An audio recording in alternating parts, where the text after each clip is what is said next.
like only agree with the common ancestor, which produced eventually a couple of strains, and one became a monkey and one became a man, but they disagree with the phrenology, which they think is pseudoscience.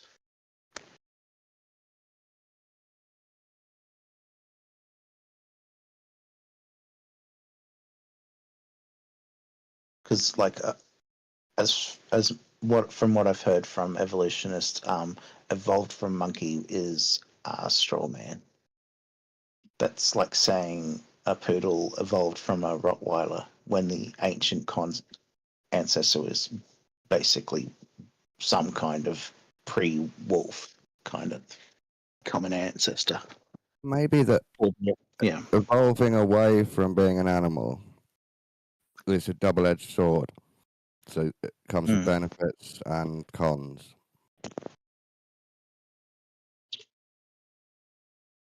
Like conscience, ego.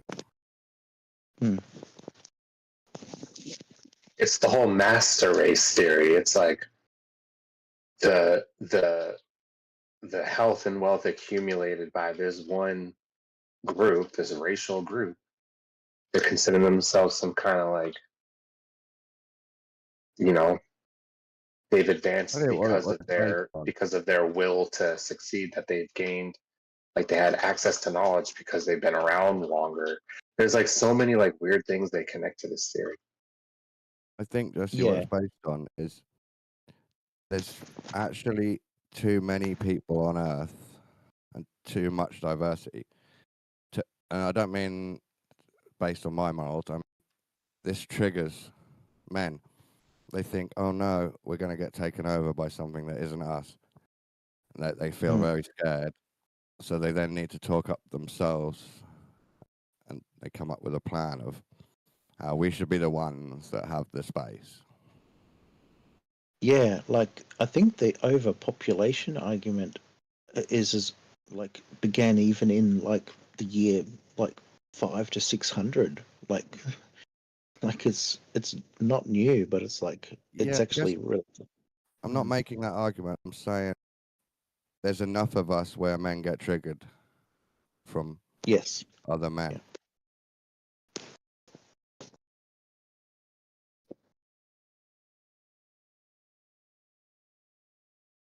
All right, well, nobody's willing to defend it here, so I feel like it's a perfect place to talk about it because where does the delusion come from? Like,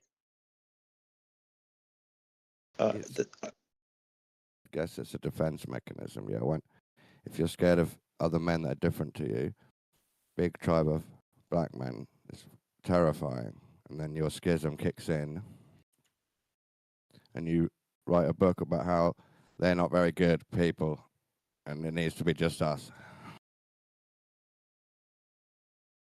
Yeah, that's true. Actually, yeah.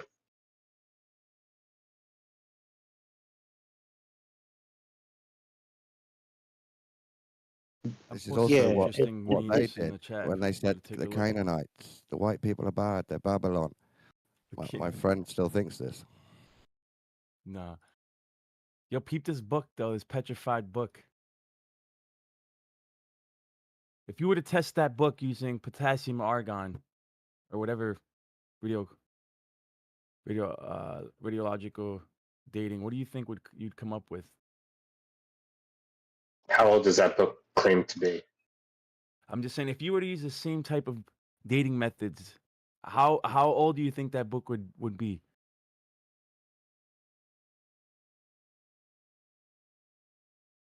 A few hundred years if you knew what you were doing, but if you just I don't think so. did it wrong, They've done might it. say it's ancient. I got a guy in here who's done it. He sent samples in from something that was recently petrified. They did it through artificially petrifying. Didn't they find that wasn't actually a book? It was just a rock formation that just looked like a book. Yeah, that's what they say about everything that doesn't fit. They act like, oh, that's not an actual book. Oh, that's not an actual hat or whatever the case may be that was petrified, because it would take way longer in your model for things to petrify. But not necessarily if the conditions are right, you can get accelerated petrification or fossilization, remineralization. It doesn't it doesn't always take millions of years, guys. What do they And say can? What do they do say test can it, if you do accelerate? test it, they're gonna tell you it's gonna be like hundreds of thousands of years old. What do they when say it's can not. accelerate petrification in nature? What is it? Like volcanic activity? Usually ash can help accelerate the process, but it would be temperature, pressure, and lack of oxygen or something like that. Like if it's something was And smothered. Go ahead. Lion, I believe you've heard about like the hemoglobin that's still in T-Rex bones and blood vessels and stuff like that. Yeah. Yeah. Yeah, it's fascinating stuff. Impossible. Impossible. It must be natural. Well, yeah, their explanation of like they had more iron in their diet, or there was some sort of preservation thing that happened through a mechanism. Here's an example of a ladder turning to rock, dude, in just like 100 years.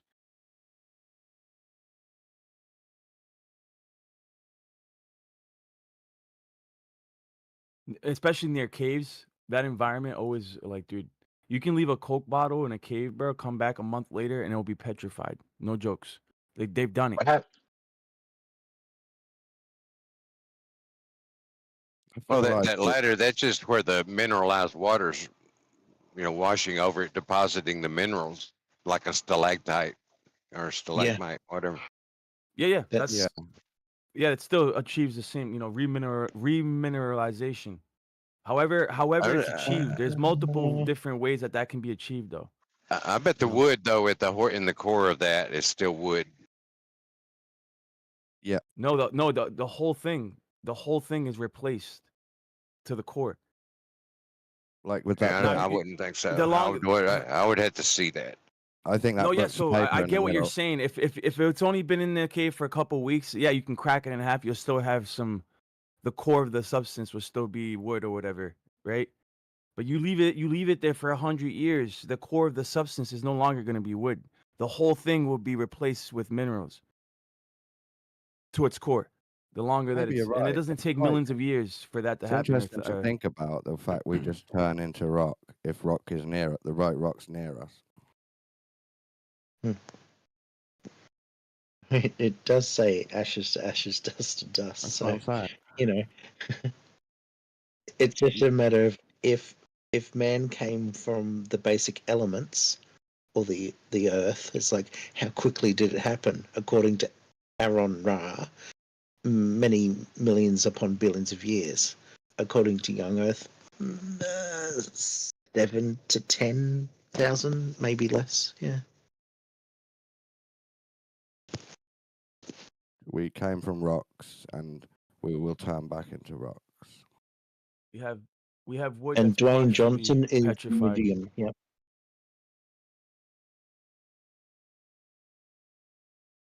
This fits the giant tree stump theory when you start showing these stuff as well, doesn't it? I've debunked that. Yeah. No such thing as petrified trees. No. What they're talking is about Devil's Tower, and you can actually go rock climbing on this thing. So from far away, there's this sort of pareidolia effect where, like, it can look like a tree trunk or a tree stump, but you get closer and closer, you can see like these columns. They're about like 5.5 foot wide, and you can sort of do that sort of parkour where you get your left hand on one side of the wall and the other, and like the samples of the rock is like a kind of basalt, and it's made out of like little flecky grains that don't have like like linear grain like wood does. So looking at like two samples that are like an inch by an inch, even for some of the bigger petrified wood stumps that are legit, like there's no wood grain in it because the type of speckling of the basalt particular kind. No, Yeah. because you're assuming what big trees are patterned like. I'd expect wood grain at least. That is my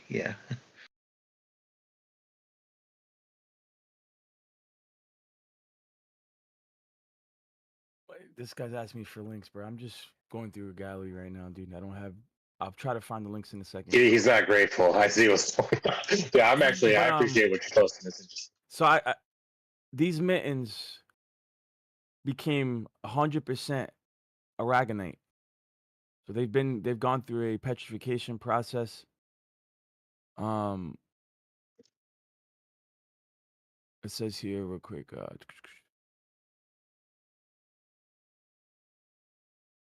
These mittens went through a geological transformation. Hot mineralized water transformed the wool into aragonite, meaning pure stone.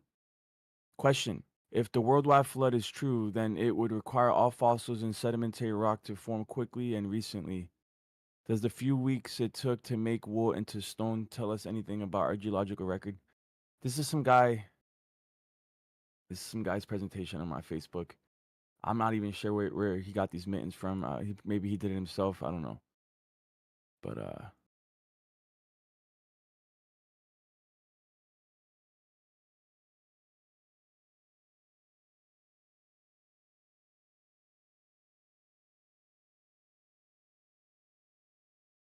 guess he was able to fossilize them or petrify them with hot water. Not sure how he did that.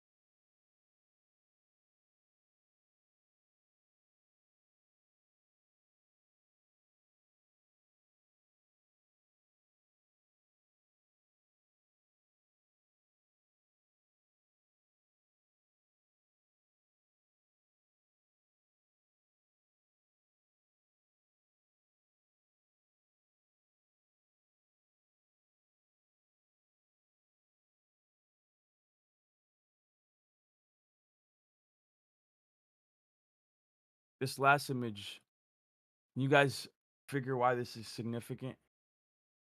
And I'm not. Again, I don't have a link to the original source.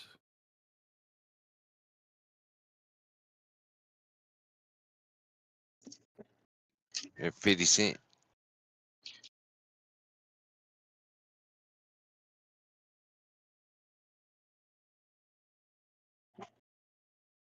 So what we have here is a coin that's starting to become encased in, I think that's limestone. But this obviously didn't occur thousands and thousands of years ago, or even millions of years ago, because coins weren't around that long. But this is just an example. If you were to test that limestone, though, even though it recently encased that coin, you would still get, the dates that you guys talk about, 100, 200, a million years old, or whatever the case may be. But clearly, that's not the case. But why do you say that? I mean, how do we know that that's true? They've done this. They've artificially sent in, like, they've created petrified items, right? Calcified, petrified, fossilized, whatever you want to call it. And they'll send it in for radiometric testing. And even though they know for a fact they're the ones that petrified the object or whatever, they'll come back with the same ranges that you guys come up with when you guys do your radiometric dating. How can that be, right? When clearly this was recently cast or recently encased. It cannot be, and it's just you saying it.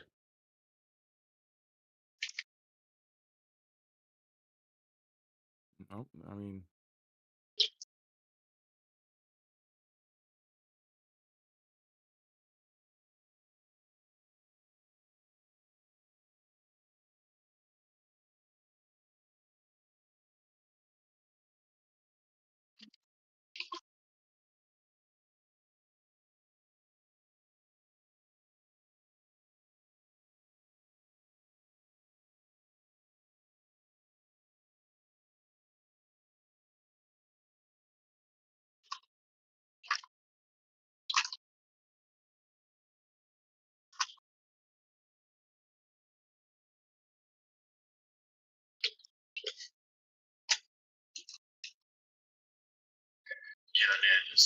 Sorry, Snooze. Are you of the controversial belief that white people are more evolved from monkeys than black people?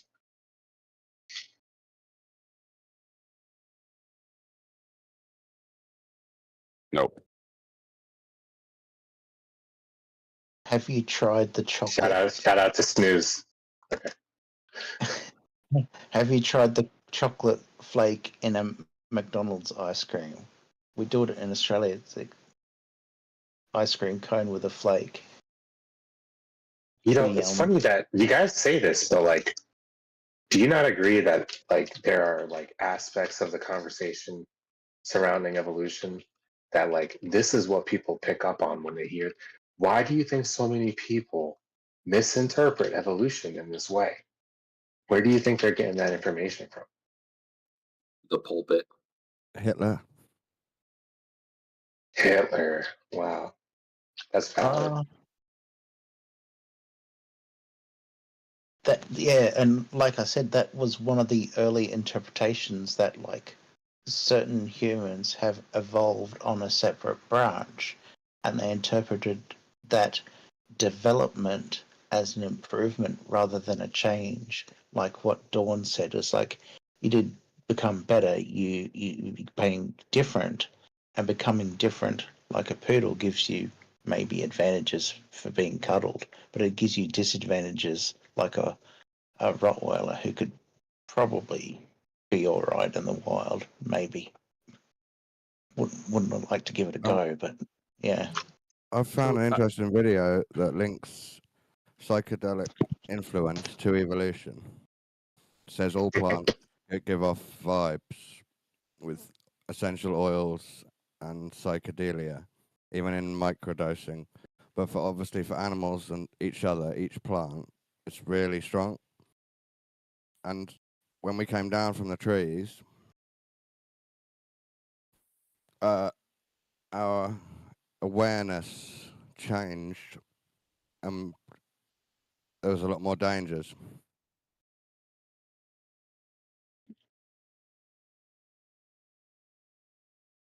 So it's not always a good thing to come down from the trees. That was the main point.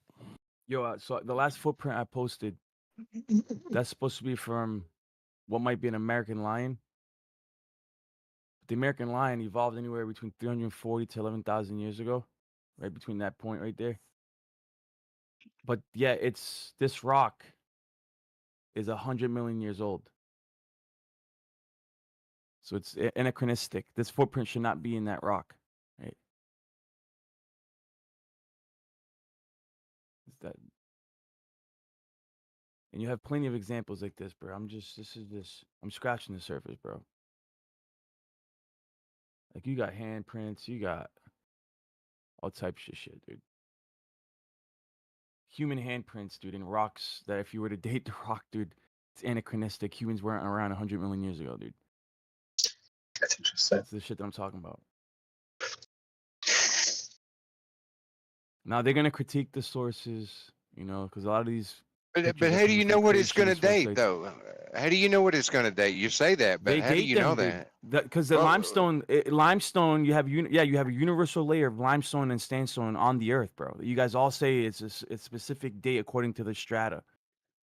Except they're yeah, constantly finding things in the strata in these layers that are anachronistic, as in they don't yeah, but, fit the timeline. yeah, I wouldn't say limestone's consistently one age, though. I mean, I live on limestone where I'm from, and it's right at the surface. So I don't know. I don't know how old it is, though. Yeah, I agree. It's not 100 million years old. That's outrageous. Yeah, and the like thing with dripstone caves, it's like some have faster drift rates than others. So it would be interesting to like just stick a coin in there, let it drip for like 50 years, and then grab it out later. I watched that happen in my basement as a kid. Like between the time we moved into that house, there was a drip in the back of the basement from a pipe, and it made a little stalagmite that had a little like dead ant, slowly getting coated. And I just watched it over the years, from dripping municipal fresh water, caused that over just a handful of years.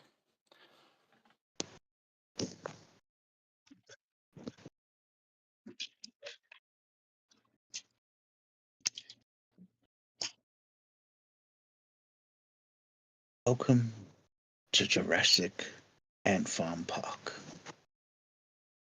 We could extract the DNA from ant and Let's don't bring back those Jurassic mosquitoes. That would be a mistake. I kind of miss the big dragonflies. That'd be kind of cool. No, not them. The centipedes that were like 18 feet long, man.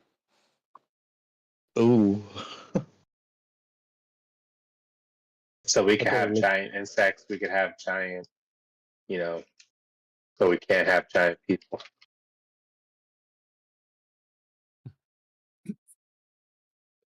If you find a fossil of one, sure, we can. Maybe they're hiding the fossils of them.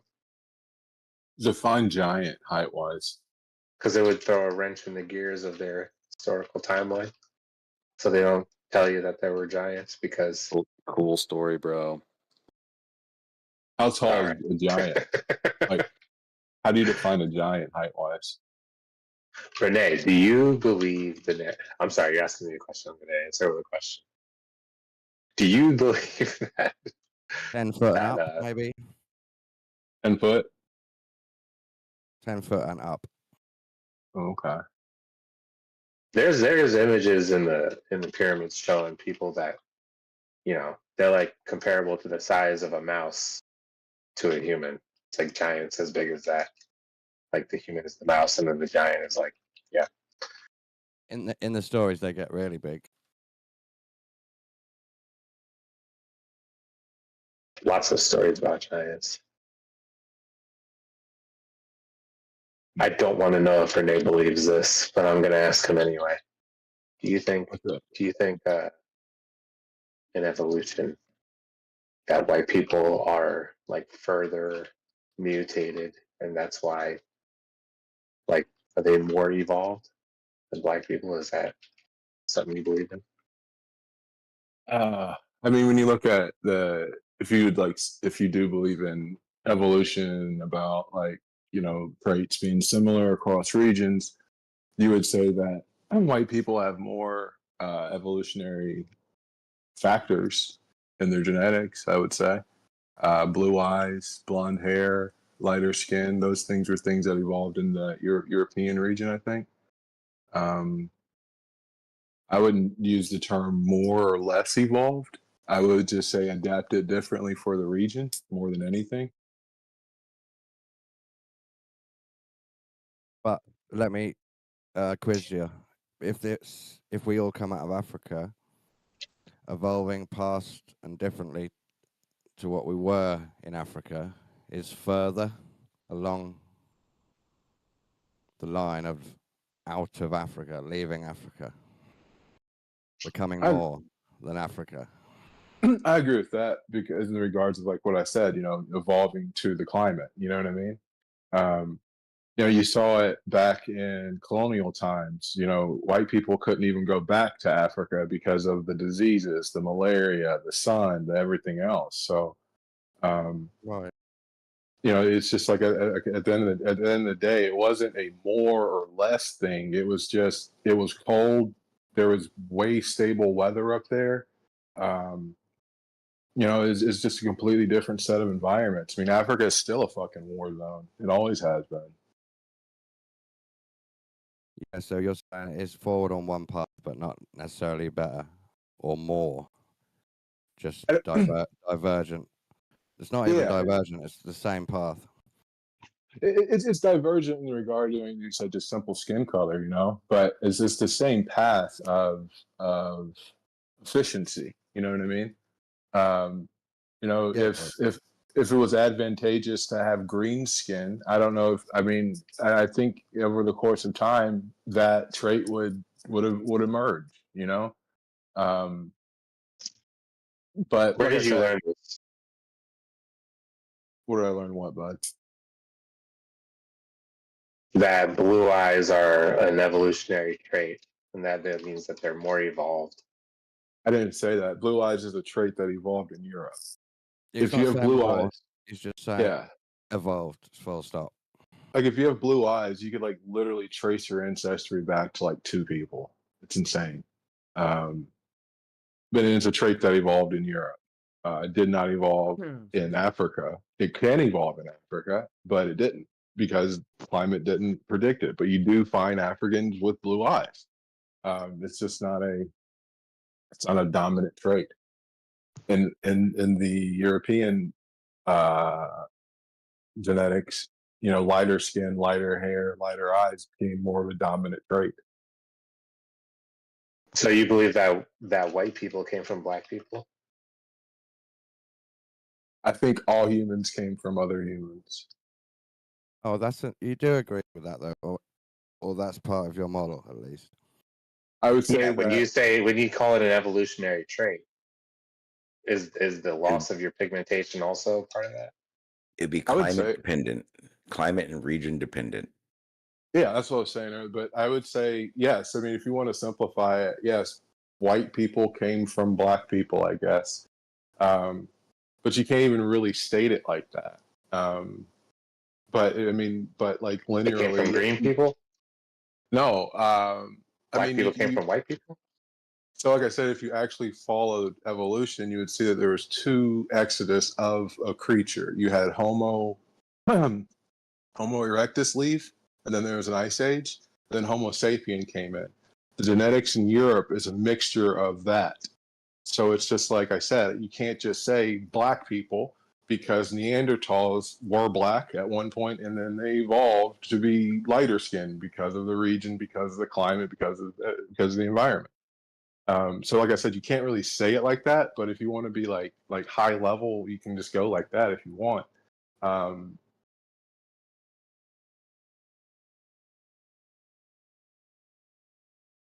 But you're being very careful to not just outright say clearly the racially, maybe ignorantly charged idea, right?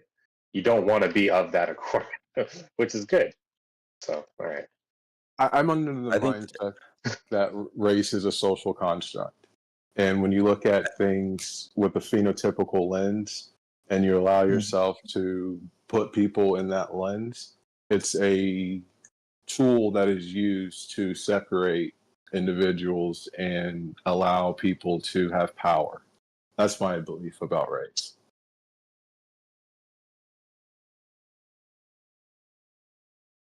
You're using race as we use it today, like you're saying, like he's saying.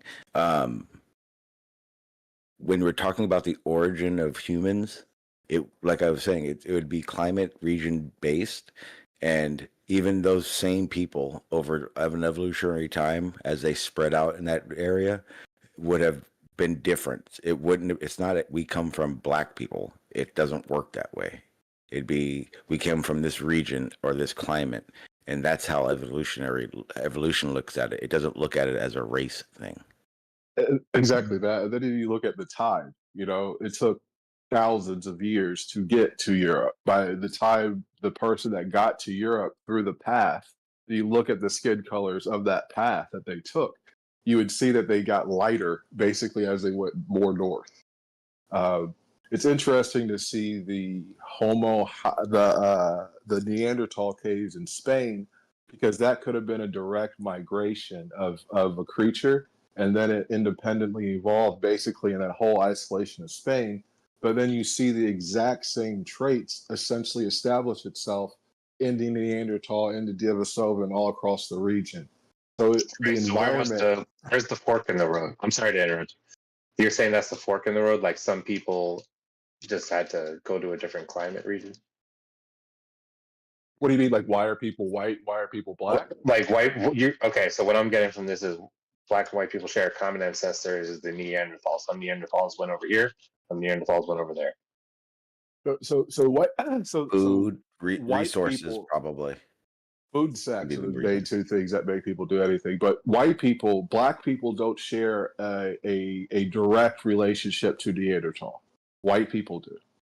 Like a person from Africa would not have Neanderthal DNA in their body.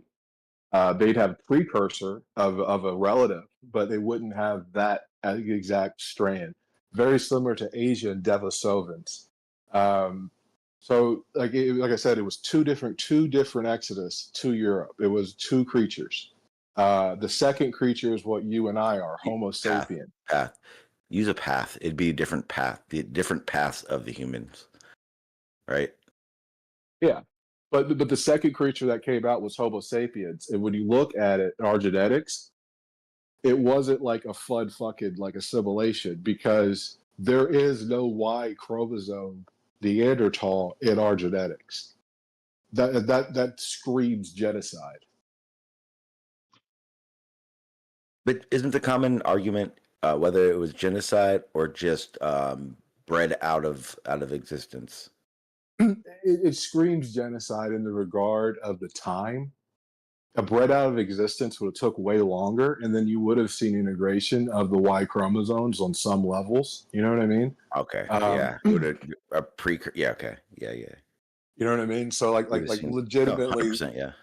The fact that there's no Y chromosome, it literally screams genocide.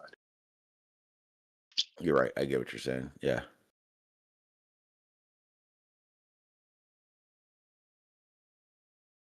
Yeah, because even you're right. Because even the spread, even the breeding aspect of it would have been the part of that genocide. What if out of Africa's nearly correct but slightly wrong? It's actually out of the tropics, and the shining ones, our gods from space, were brown, and they dropped us all in the tropics, and we've slowly become more black and more white each way. When we find some evidence of origin that are older, out of the tropics, older existing, what fossil evidence would there be for that? Blake fell asleep again. Help him out. How can you fall asleep when you were just speaking? We were bored of the death. Oh no, it was Renee that was speaking. I'm sorry. Yeah, that would be I fell asleep. That would be the biggest issue. The biggest issue would be the fossil evidence that we have found. We'd have to find something that predates what we've already found. Ancient brown people. That's what we're looking for. The thing is, before ancient brown people, you had ancient hairy people. You know what I mean? And then those ancient hairy people weren't really brown. They were really like, if you shave a monkey, they're white. So dark skin evolved because of the lack of hair that was on our body to protect us from the sun.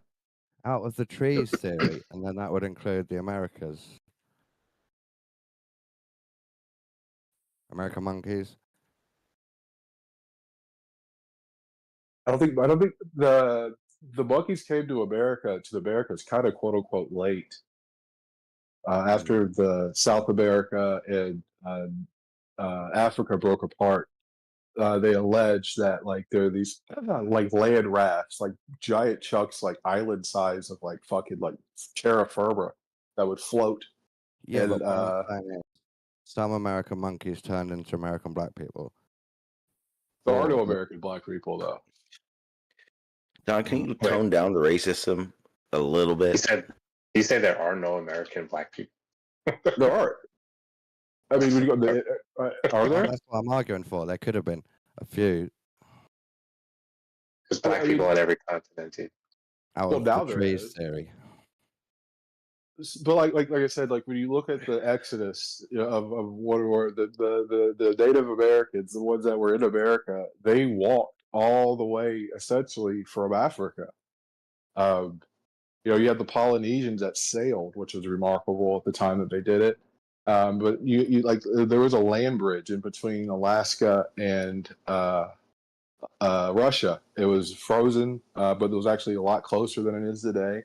And you can literally see the migration of those people getting from East Asia all the way over to the Americas.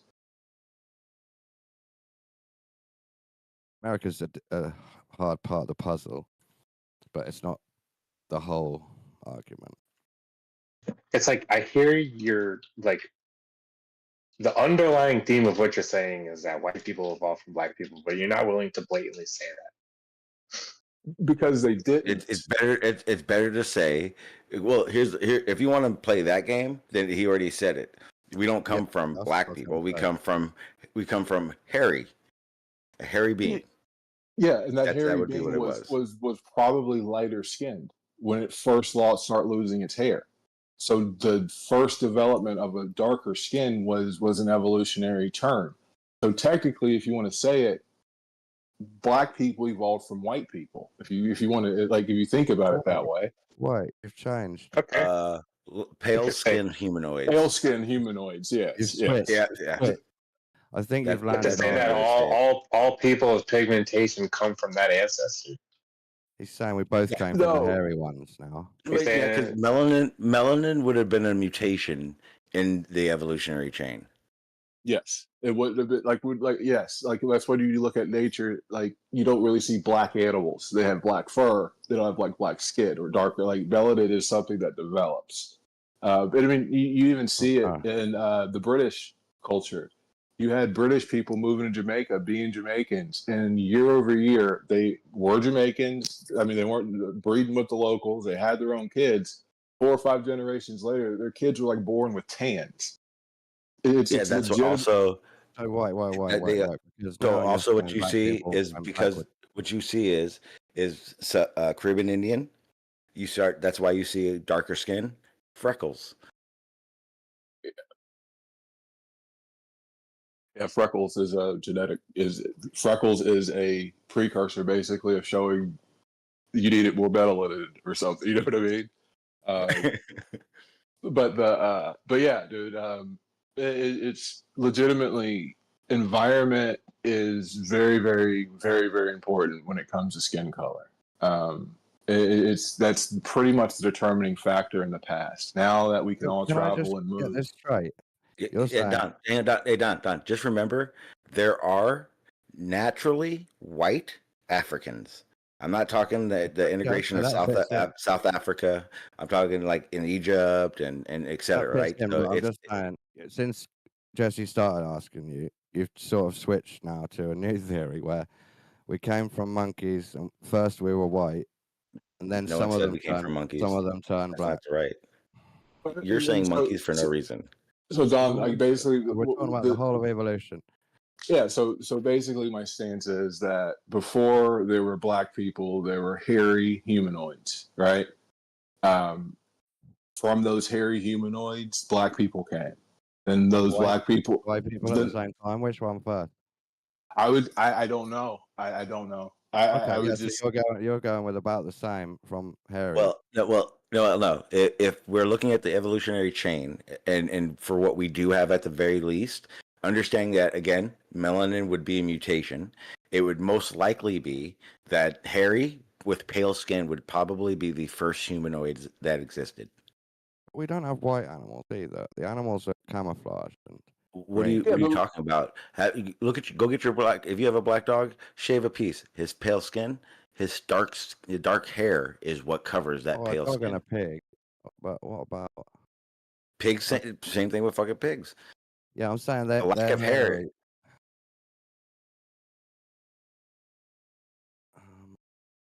Okay, so you're saying black is a novelty now, sort of, if we're going with novelty. Yeah. Why did you say what the fuck? Because animals are white and white people are white and black people. That was a mutation. I'll make it okay. Again, he said it very clearly. It would have been the situation of them migrating, starting to lose that hair, their pigment becoming probably burnt, evolutionary trait, started darkening the skin to be able to exist without that much hair. And as that happened, they had less and less hair, and melanin became a mutation within that evolutionary chain. I don't know why you keep saying it. Out of the tropics theory. No, again, okay, evolutionary evidence. Evolutionary evidence that would start us there. That's what we would need. That's why the whole out of Africa thing is ridiculous to me. The craziest theory I've ever had, and it kind of makes sense, and it'll never be able to be proved because of Antarctica, because it's frozen. But when you look there, because everything was connected there, and when you look at, the path of human evolution, it goes north. You know what I mean? I always thought that there is something in Antarctica potentially that would give us a lot of information about that, because when you follow the path, you go south, things get older and older and older on the hominoid spectrum, and if you keep on following that path south, you point right to Antarctica. And when you look at the time frames, you look at the scales, these continents were so much closer. They were so much closer together. The break off of us to chimps and everything else. That's where I think that we could potentially find something of very high interest. Have you heard the stuff about how pottery was found in South America that predated the migration north? Have you heard about that? Mm-mm. So in South America, they found, I forget the exact place, but they found some pottery that emulated, I guess, or had significant markers that would emulate like Japanese and in that area type depictions of stuff. Mm-hmm. And it would have been around the time that they think that the first humanoids would have reached North America. It's not 100% right, but that would give credence to a migration from Antarctica, right? Because I believe the same thing. We know that a shit ton of Antarctica didn't have any fucking snow for a long fucking time, and that climate now would have destroyed all evidence. When you trace the terror birds, they all ended up in fucking Australia. The South American terror birds, they all ended up in Australia somehow. So it's very interesting I've always thought that there's something there that would show us, a vision of the past that will either confirm or deny a lot of claims. Yeah, I think Australia at that time you're talking would have been more rainforest. Yeah. Don, what were you saying? I can take it up a notch. So if we're saying all of this happened naturally, does that mean that there's no white privilege? Because no one's better. And the thing is, I have white privilege. If white people have managed to control black people, doesn't that make them better? That's the full 99% top controversial question. So I remember how I said earlier, I truly believe race is a socioeconomic construct. I would say that white privilege is something that you can talk about it. You can say it doesn't exist. You can say it does exist. I don't think it truly matters.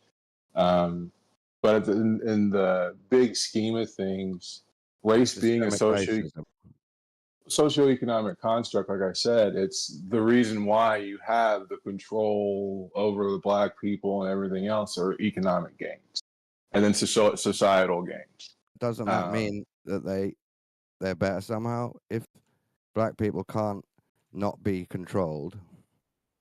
What do you mean black people white cannot be people are controlled? better? I don't understand what you mean by that statement. Like if there's a reality to systemic racism, it must mean white people are winning some type of control battle. Yeah, you won the war of words. That means they're better at a bad thing. Words. I would say if you look at what Europe did, and honestly, I think it goes back all the way to the Hebrews and the Israels. They wrote down a story that they thought and they put down, and everyone believed that it was theirs. It's the war of words. When you look at African culture, they didn't write words down. It was all spoken, everything else. So when Europe came and basically genocided them, you lose a lot of history. So, like I said, it's a social economic construct, and the only thing is this: it's any person could be put in that role of white, black, indifferent within this construct. That's another major point. Is what does becoming white mean? You become more of a psychopath, which means you're selfish with money. I would say so. They learned, bro. Honestly, the Europeans learned all that like from Egypt. If you ask me. Right, yeah, but how come we were better at it for so long? What happened? Why are we so controlling? So, if you want to talk about the king of the psychopaths, it's the Romans. Can we agree there? Like they colonized. I sort of saying, why are white people winning? What about Genghis Khan? What about those times? Well, I wouldn't say he was the king of the psychopaths, but he's up there. And the thing is, Don, white people are winning. If you want to do a scoreboard, it would be money. Then you know what I mean. So they're better at getting money, which means better at finding gold and luxury. But apparently, they're not better at digging out of the ground themselves, getting it. I would say they're better at disassociating from their own traumatizations from each other. No. But like I said, I don't do winning and losing in my mind. It's a game where now I have to say what are we scoring here? Is it money? Is it women? Is it what is it? What are we scoring here? Like how do I get on this? This is the idea. It's like this is I don't know if you believe this, but this is what you might hear in like politics server. Is that white people disassociate better because they see they see their goals better. Like they're looking more into the future and they see like the benefit of killing, like they see like the meaning behind it all or some kind of shit like that. Yeah, you know what I'm saying? But that means we're racist because we believe there is some type of difference that's impactful. Right? It's just a weird paradox to think about all this like stuff. A for the horde, like we make the human sacrifice for the better of the society. And that makes them more progressive and more intelligent. They have more access to knowledge over time. The less you're stuck in the sun, the less you have to work on survival, the more you can work on building luxury. And we haven't worked out how to balance everything since that happened yet.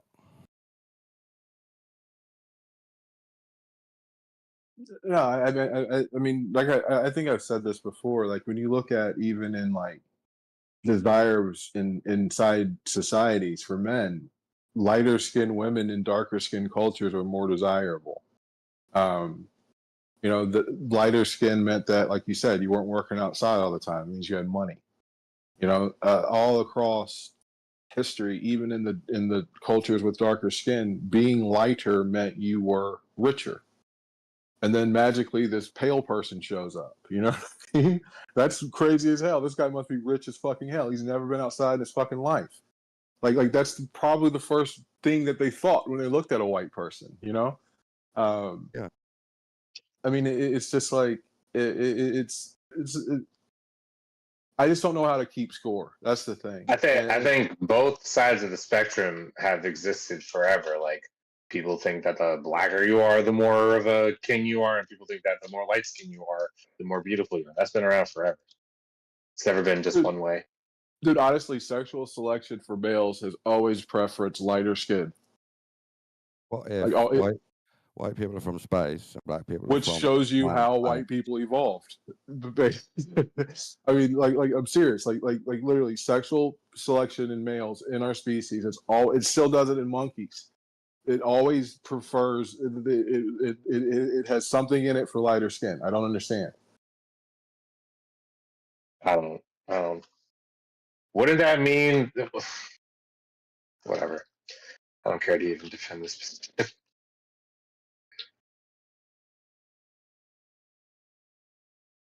It's like not what we see, dude.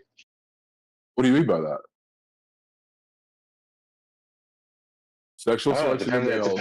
It depends on like what world and like what kind of information you're accessing in the world.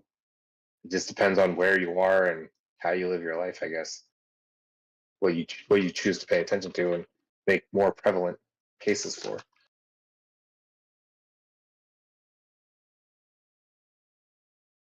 Oh, I mean, it's that. I've literally been in China, and in China you have different skin tones. You talk to the Chinese guys. Oh, that one's beautiful. Menu, beautiful woman, beautiful woman. It's the lighter skin ones. The darker skin ones are always, they're not as cute.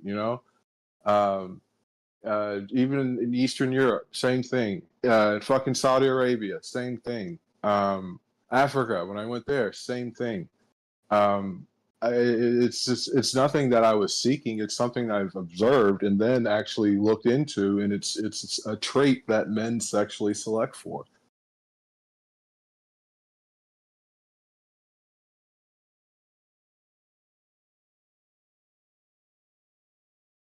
I don't want to say what I'm thinking, but I guess I will. I think men are fucking deranged, and when they're looking for a mate, whatever like drives them towards their preference. I don't think real men. They don't give a fuck what color a woman is. Oh, dude, I'm not literally saying I'm saying like within like the Indian culture, you see this. Within the African culture, you see this. That could just be a learned behavior, like a form of indoctrination. You're based in this idea off of. Well, you mentioned monkeys do this too. What the fuck? Yeah, I want to make an association, but I don't think I'm right to. But I'll do it anyway, just because the thought came to my mind. Just know that I'm not here to make you believe it or saying that I'm agreeing with it. But maybe there's something like intrinsic to thinking we associate pale skin to less exposure, and that these people are more vulnerable. And like I know that men are fucking sick in the head, and that they think they have a better chance with women. The dumber they are, the less they're aware of their own tactics.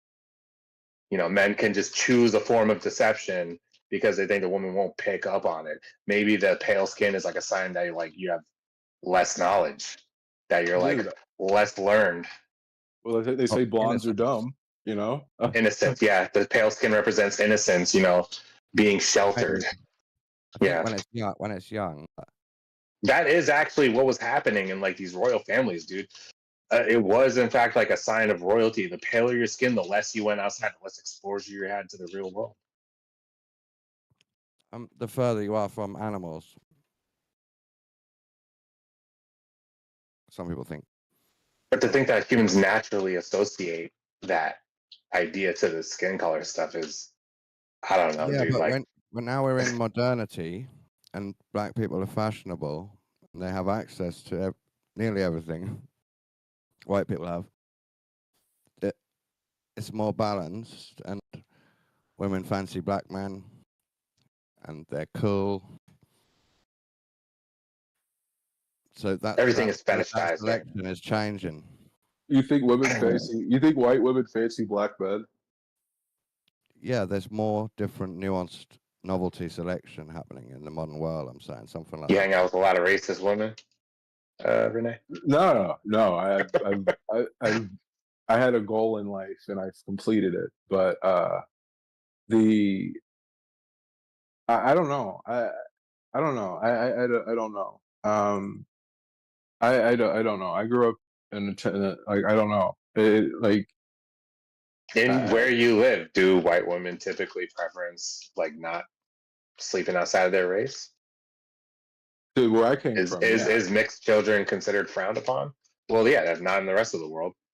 In the rest of the world, it's inevitable. You have diversity.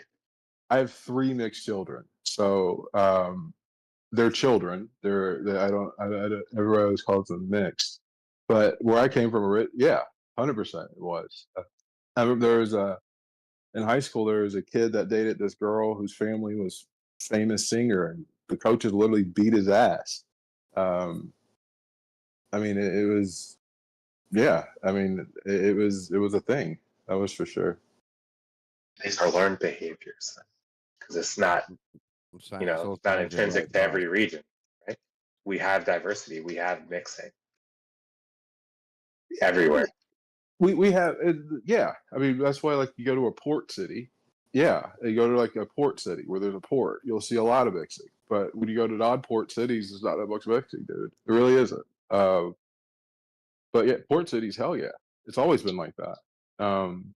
But I mean, middle country stuff like that, especially here, it's very different.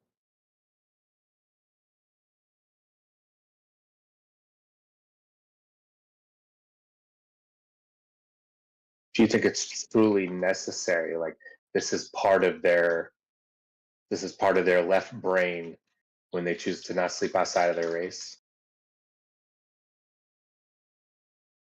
Like, this is white people like picking the correct path? I think loads of people are racist, but if it's just that you end up dating someone that's similar, it's normal. But it's you end up kind of dating people that you're around, kind of naturally. You know what I mean? And as societies have been more emergent, there's been more divergence of being around different people. I don't know. I mean, I've never not dated a girl because of her race. I've never really dated, but like the people do that, and that's their prerogative. Like that's their choice. I don't. That's the thing, dude. I don't understand like right and wrong. I don't do those underlying judgments on people's choices like that. It's just their prerogative. If my prerogative and your prerogative don't get along, that's fine. But at the same time, I'm not going to sit there and say you're a demon, you're this, you're whatever, or you're right, you're whatever. It's just that's your preference, you know. Some people have foot fetishes. That's their fucking preference, you know. People have preferences. That made Lion peace out. The foot fetish. Yeah, he left the call the moment he heard foot fetish, I think. I think he reminded him he had to clear his server history. You got to go clear his head after that one. No, he had to clear his server history. He's like, oh shit. Oh, well, I don't know. I hear you dancing around it. It's like you allude to the idea that white people have evolved more, but you're not willing to just outright say it, man. So the thing is, the term isn't evolved more, and I think I straight up said it in the beginning. And I think I just kind of said it there. It's just based upon the environment in which they were in. That's the traits that were most productive for that region. I mean, better, worse, indifferent. I don't know. But at the same time, that's what happened. I just, like I said, I just don't do it like I don't say that. I'm not under the mindset of if white people evolved from black people, then black people are better than white people, because a subset can never be greater than its set. Correct. Mm-hmm. So I don't have that mentality. I see us, like I said, it's a complete story. It's not about white, black, green, yellow, brown, whatever. It's humanity. People want to eat and people want to fuck. You know, that's kind of how you can boil down almost all of evolution.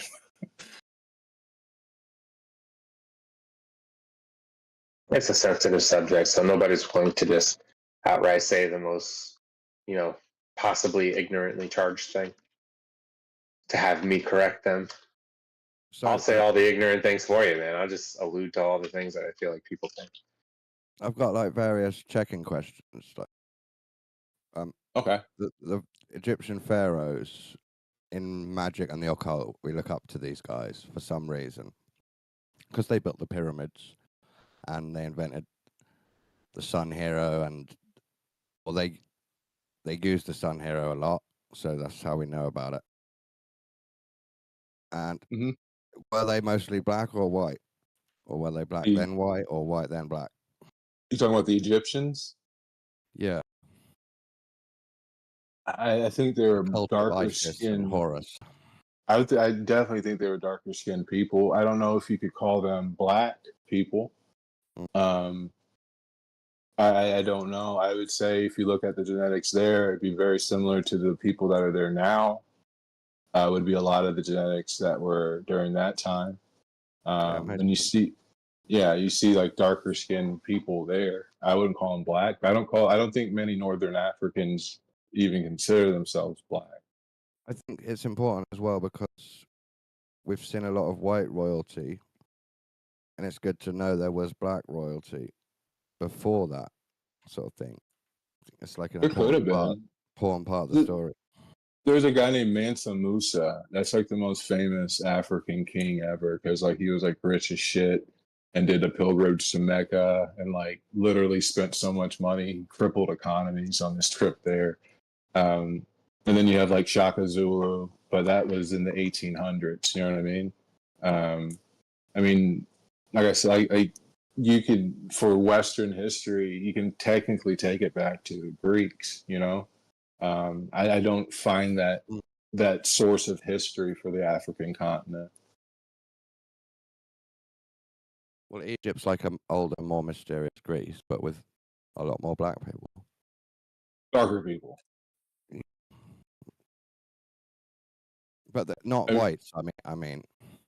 Yeah, I don't think. I mean, Cleopatra was definitely white, or at least Greek, because of Ptolemy. But like, Cleopatra's closer than us than she is to the building of the pyramids. You realize that? That's crazy as fuck. But she lived in a closer period of time to us than she did to the building of those pyramids. So like you can just think about like how many different races and cultures and phenotypes went through there. You had the Greeks, you had the Romans, you had the Carthaginians. I mean, everybody went through. They're the definition of a port city, you know. I've got this duality that I managed to work into my beliefs. So the goddess Gaia, Isis, is black, and then the horned god Lucifer is white. So you've got the duality of the two skin tones in the two gods. So black women versus white men. But will they make love and create all this? Well, yeah, I don't know. I don't know. I would say, if anything, and even in Egypt. So, do you know who the Cushites were? You're talking about. So, like in like southern Egypt and like the south part of Egypt, you had darker people who had pyramids. They were quote unquote Egyptians, or the Cushites. And you look at the walls, you see the Egyptians with lighter skin, and you see them like putting their foot over the back of the darker skinned Cushites. You know, I would say honestly, ISIS would have been probably the lightest skin possible known to them. You know what I'm saying? When it comes to like veneration. Why is that then? Why? Like I said, remember I was saying, like lighter skin meant you were rich. If you were rich, probably were educated. If, you know, like it was a trait that men sexually selected for. This is definitely a god or goddess that a man created. You're saying by the time they worshipped that word, ISIS, the royalty was white? No. I wouldn't say white. They were very light-skinned Egyptians. Yes. Yeah. Yeah, it kind of makes sense. I know that the royalty shifts colors. That's part of the Egyptian story and the Greece story. Yeah, you see it. So you could like Nefertiti. She was a Kush queen, I think. And you even see the difference in her statues, in her busts, in her skin, in her cheekbones, and everything else of that, like the details. You know, but the pharaohs and all that other stuff, they weren't like European white people, but they were lighter than black people, and the pharaohs were probably the lightest of those people because they only went outside to wave at people like once or twice a year.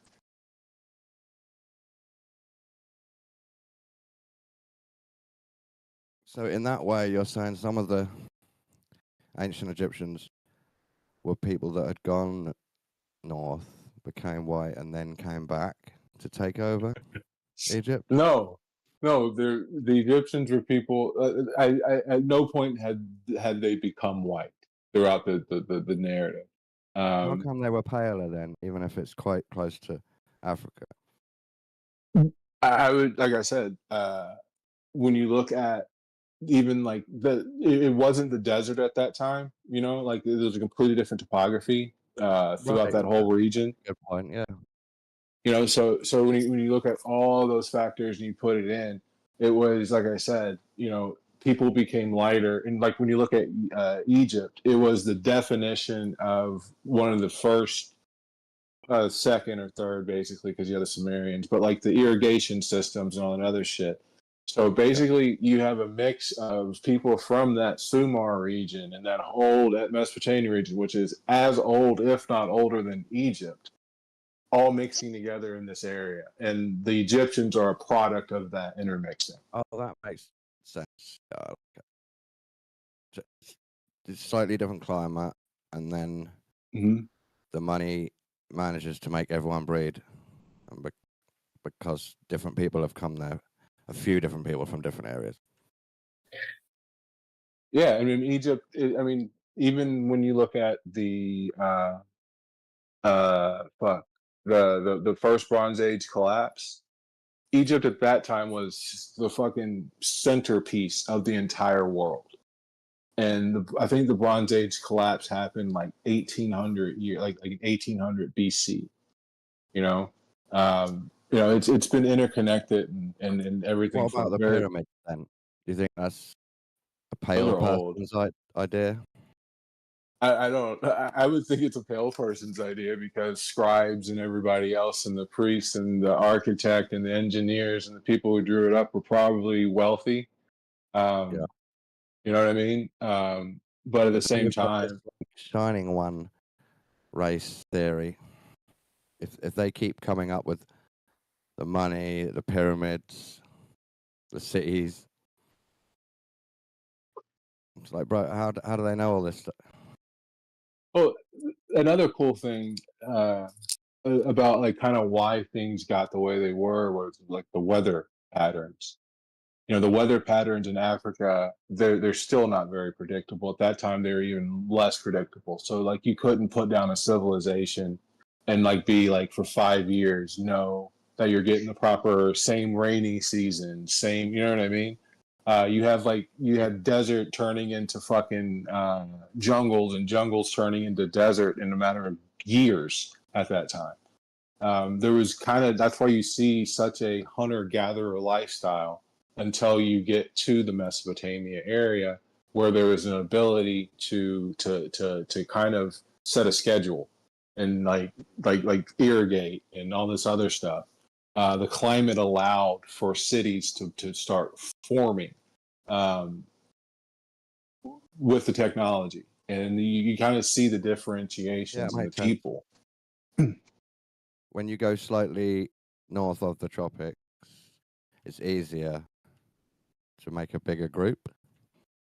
It's easier to be able to say, hey, we're going to be able to grow this, and it's going to be able to grow year over year, and we're going to get the same herds migrating for our hunting year over year because there's no fucking natural disaster that's going to route them off somewhere else, so we don't have anything to hunt. You know what I mean?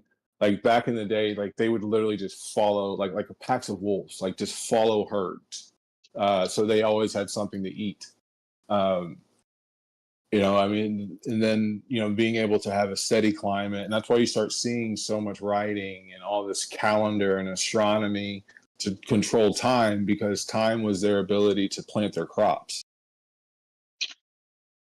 There's the psychedelic thing I was trying to talk about earlier.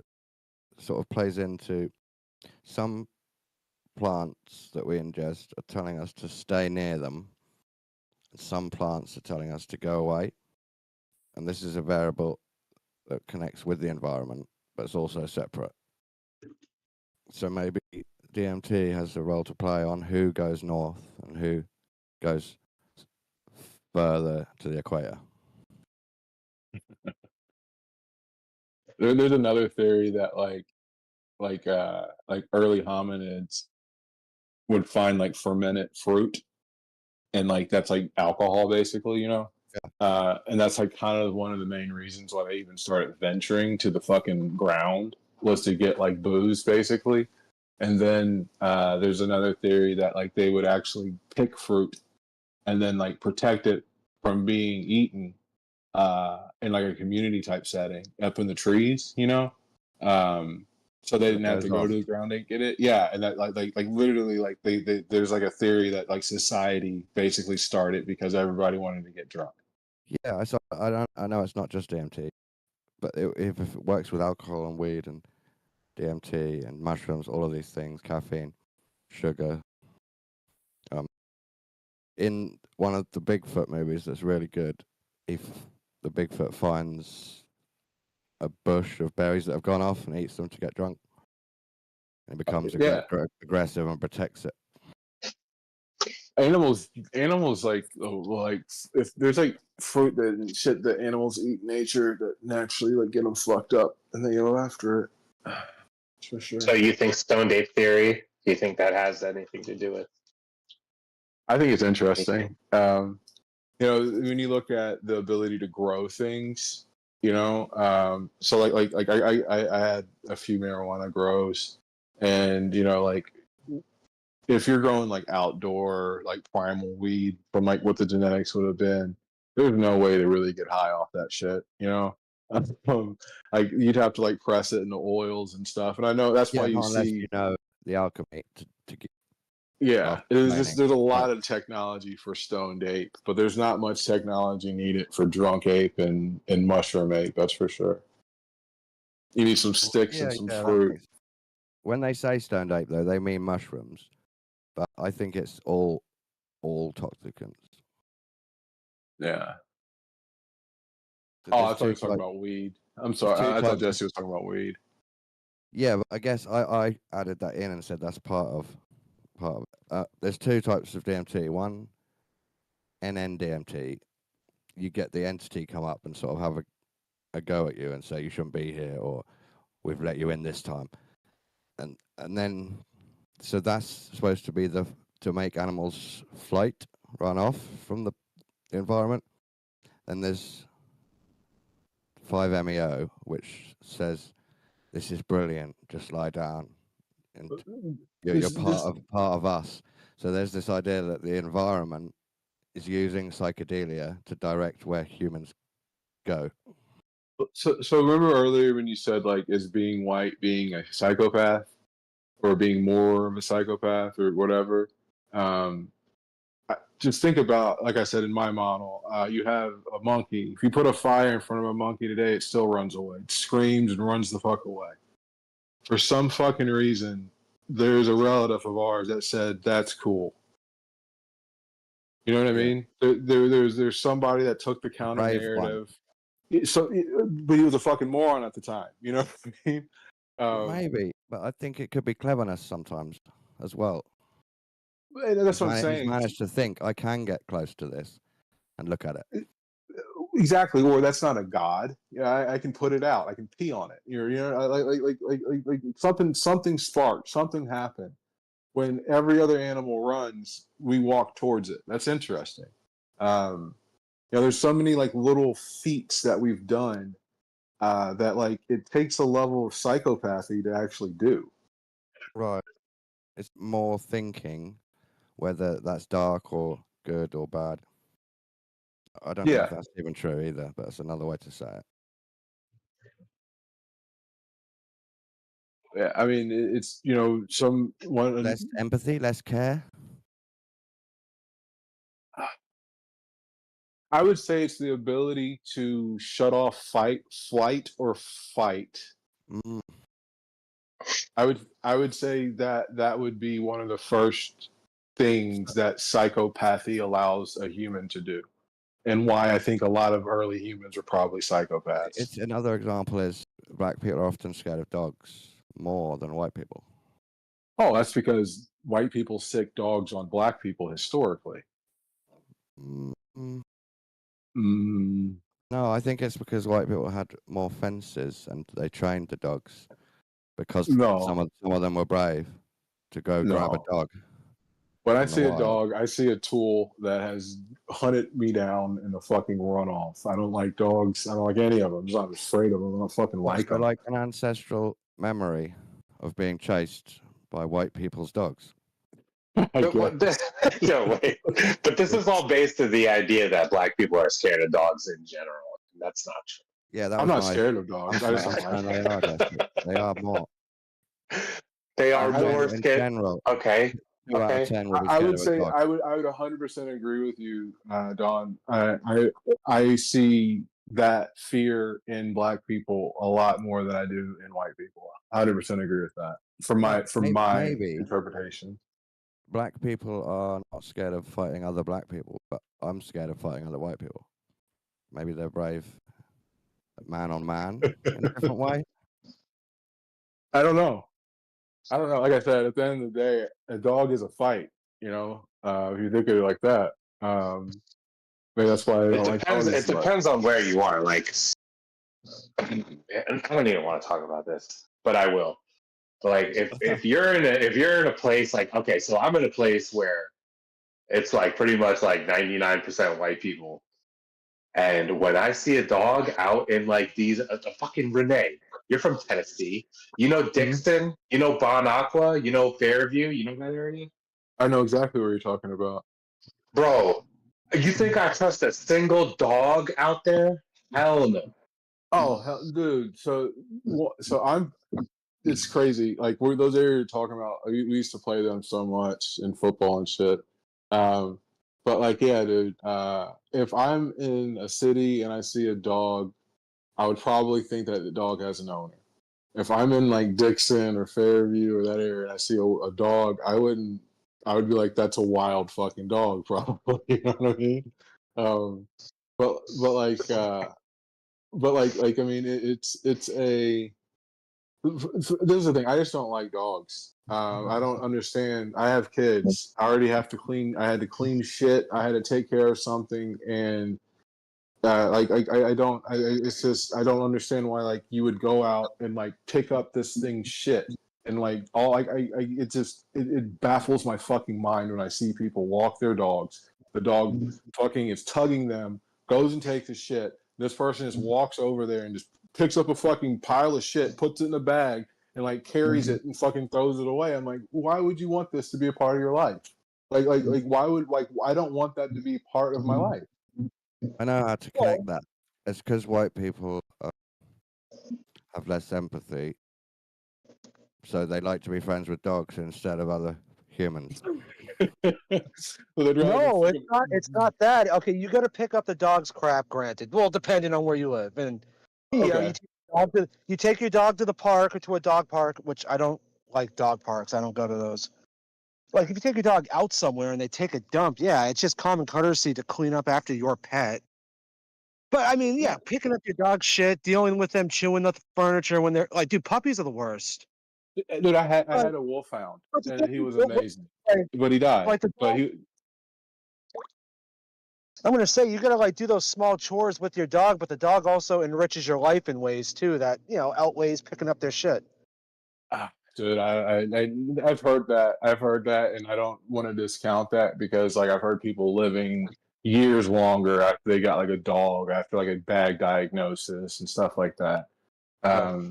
Like I hate Donald Trump. The main thing I like about him is that he doesn't have a fucking dog in the White House that we pay $1 million a day to protect. Like that's the only save. Like I love that aspect of that man. I mean, I don't think you have to pay millions of dollars to protect the dog of the White House. we're paying. Do you think we pay like $10 million for that dog a year? Transportation, food, grooming. Anybody Come on, even dude. know? I mean, would it be $1 million? Is that? You don't even know. Tony has a lot of. How much does it cost for the fat fuck to go play golf?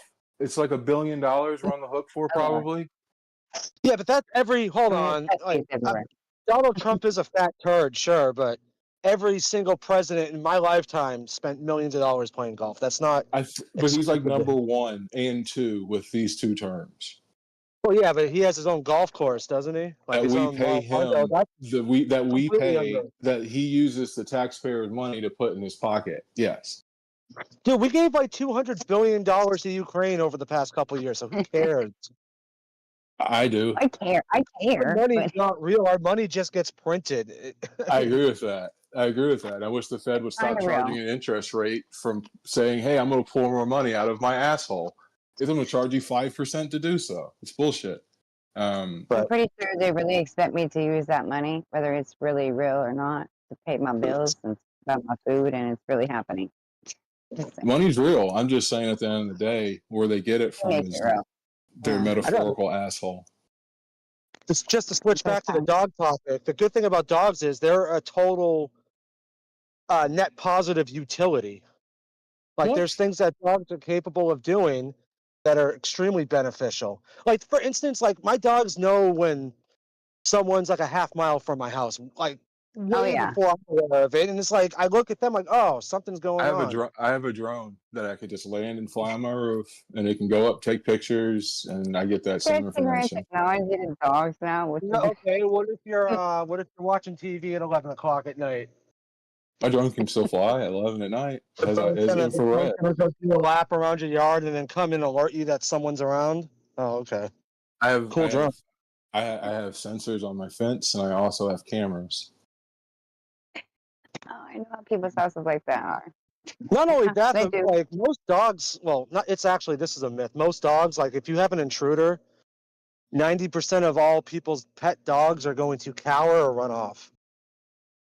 But yeah. So you have shotguns. Well, yeah, but I mean that is breed dependent. I mean, if you have a German Shepherd, 100 out of 100 times a German Shepherd's not going to do that. Oh, yeah. But my wolfhound would have walked up to it and licked it and laid at its feet and like asked to play. It was like a 7-foot fucking baby. What, an Irish wolfhound? How the animal is trained, though. The pet bull can be super sweet, and they also be trained to be very, very a deadly weapon. An animal can be trained, almost any animal, to be that way. It depends how you feel. They're very smart. Yeah, what are they called? Malwas or something that the army uses? Those things, like you can like whistle twice and it knows like to like bring you coffee and like set your schedule. It's trained to do that. They're not going to do that instinctively because people like normal everyday Joes are going to be like, oh, I'm going to go get a Belgian Malinois. And then they get it and the thing just destroys their liver and bites their grandma. And then they're like, shit, I got to get rid of this dog. Oh, I have a buddy who trains them. They're really cool. I don't hate dogs. I just, like I said, I don't have a need for them in my life. I would say this, I hate cats. If I had to pick between living with a dog or a cat, I'd pick a dog. I hate cats. See, I used to be a I hate cats guy, but then I moved in where I live now and there was a cat that's already like decided that he lives here. So like the house got transferred to different people, but the cat stayed, and the cat just is like letting us stay here now. It's funny. We had cats for the barn, but like the cat that I ended up like being forced to adopt. He's under 2.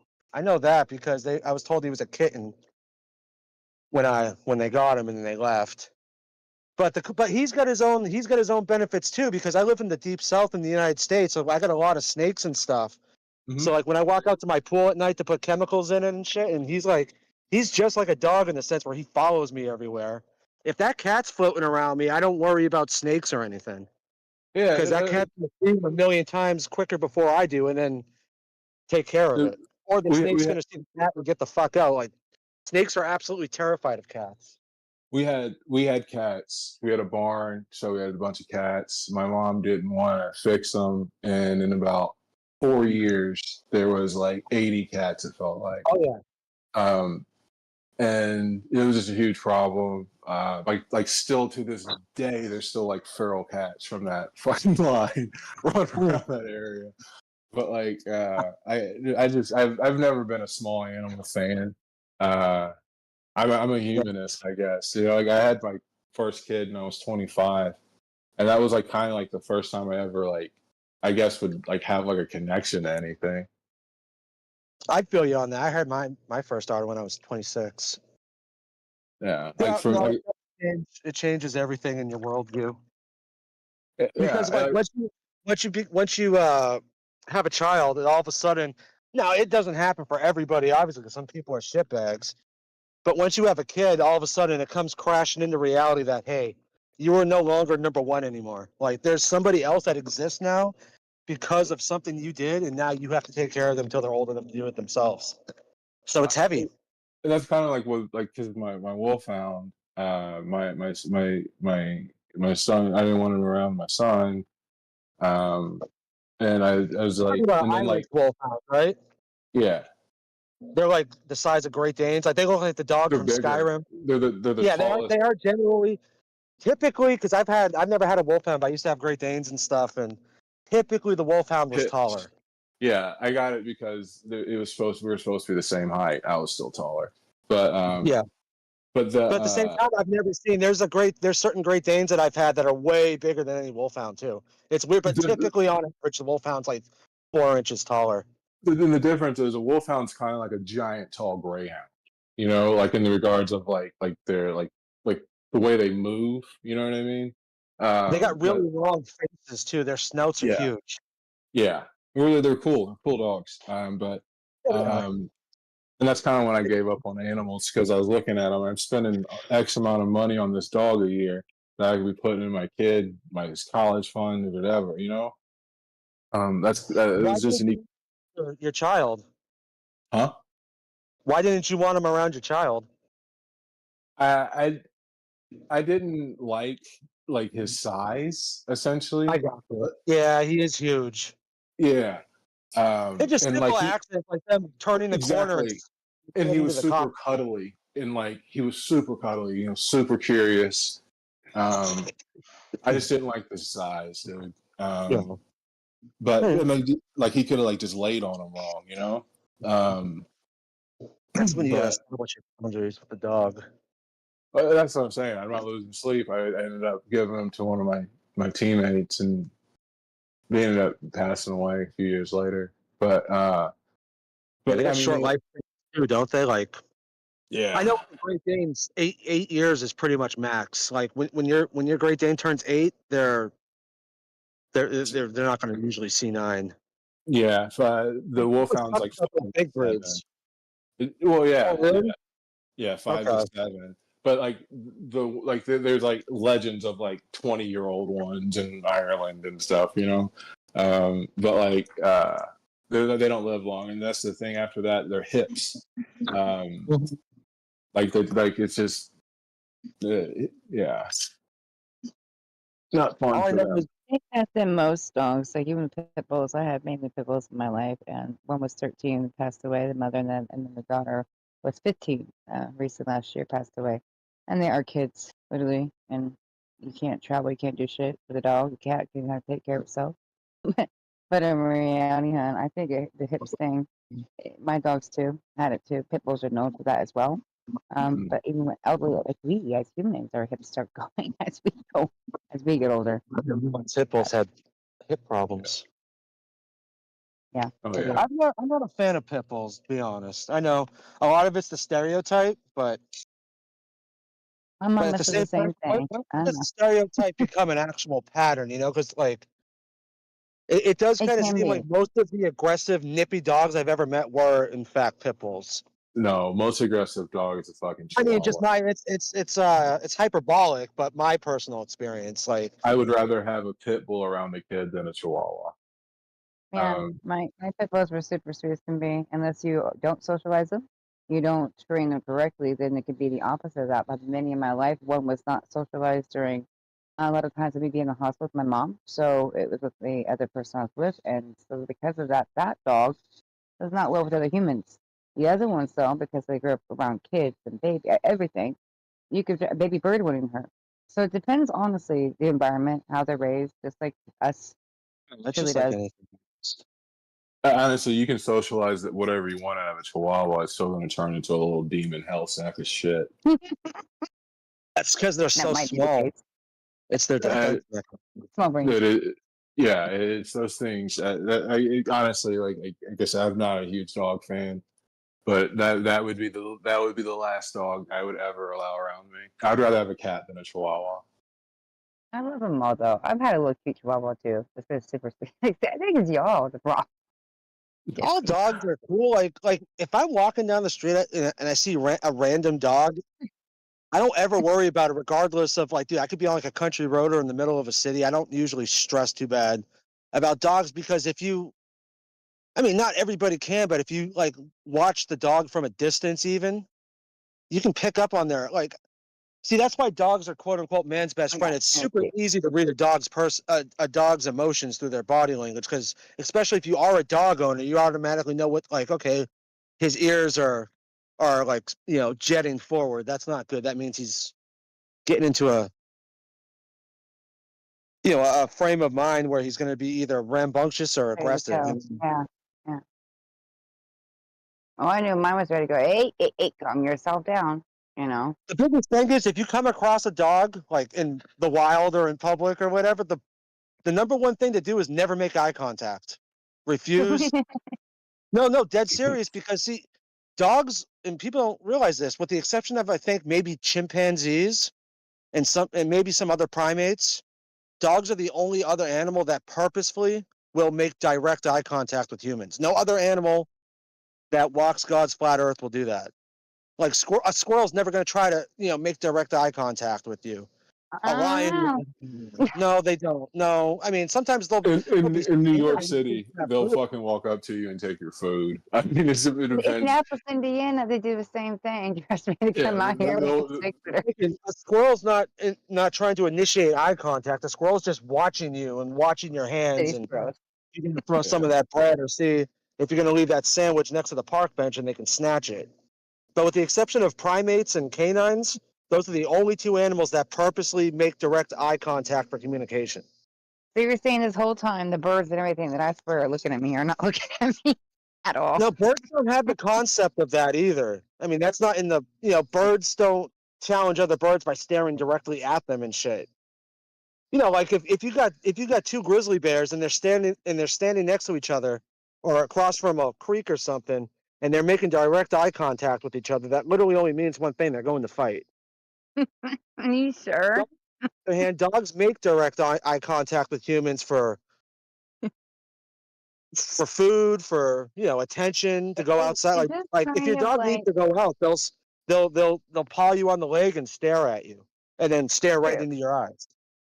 Dogs and apes are the only animals that do that.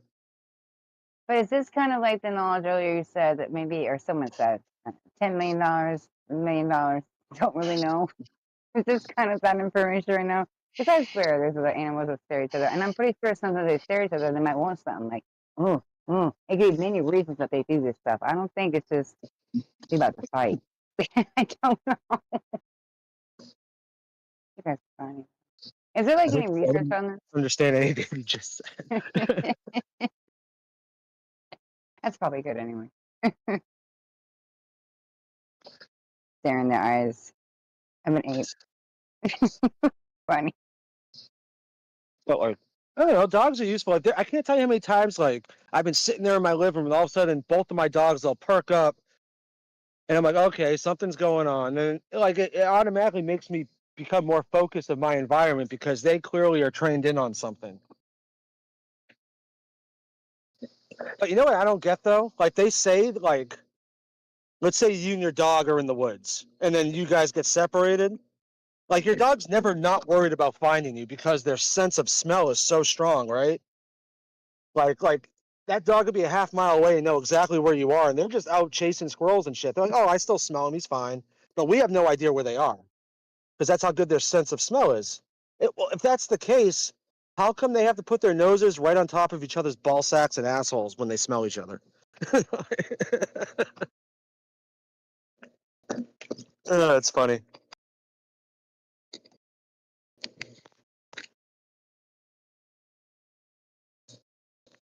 What's up, Steve?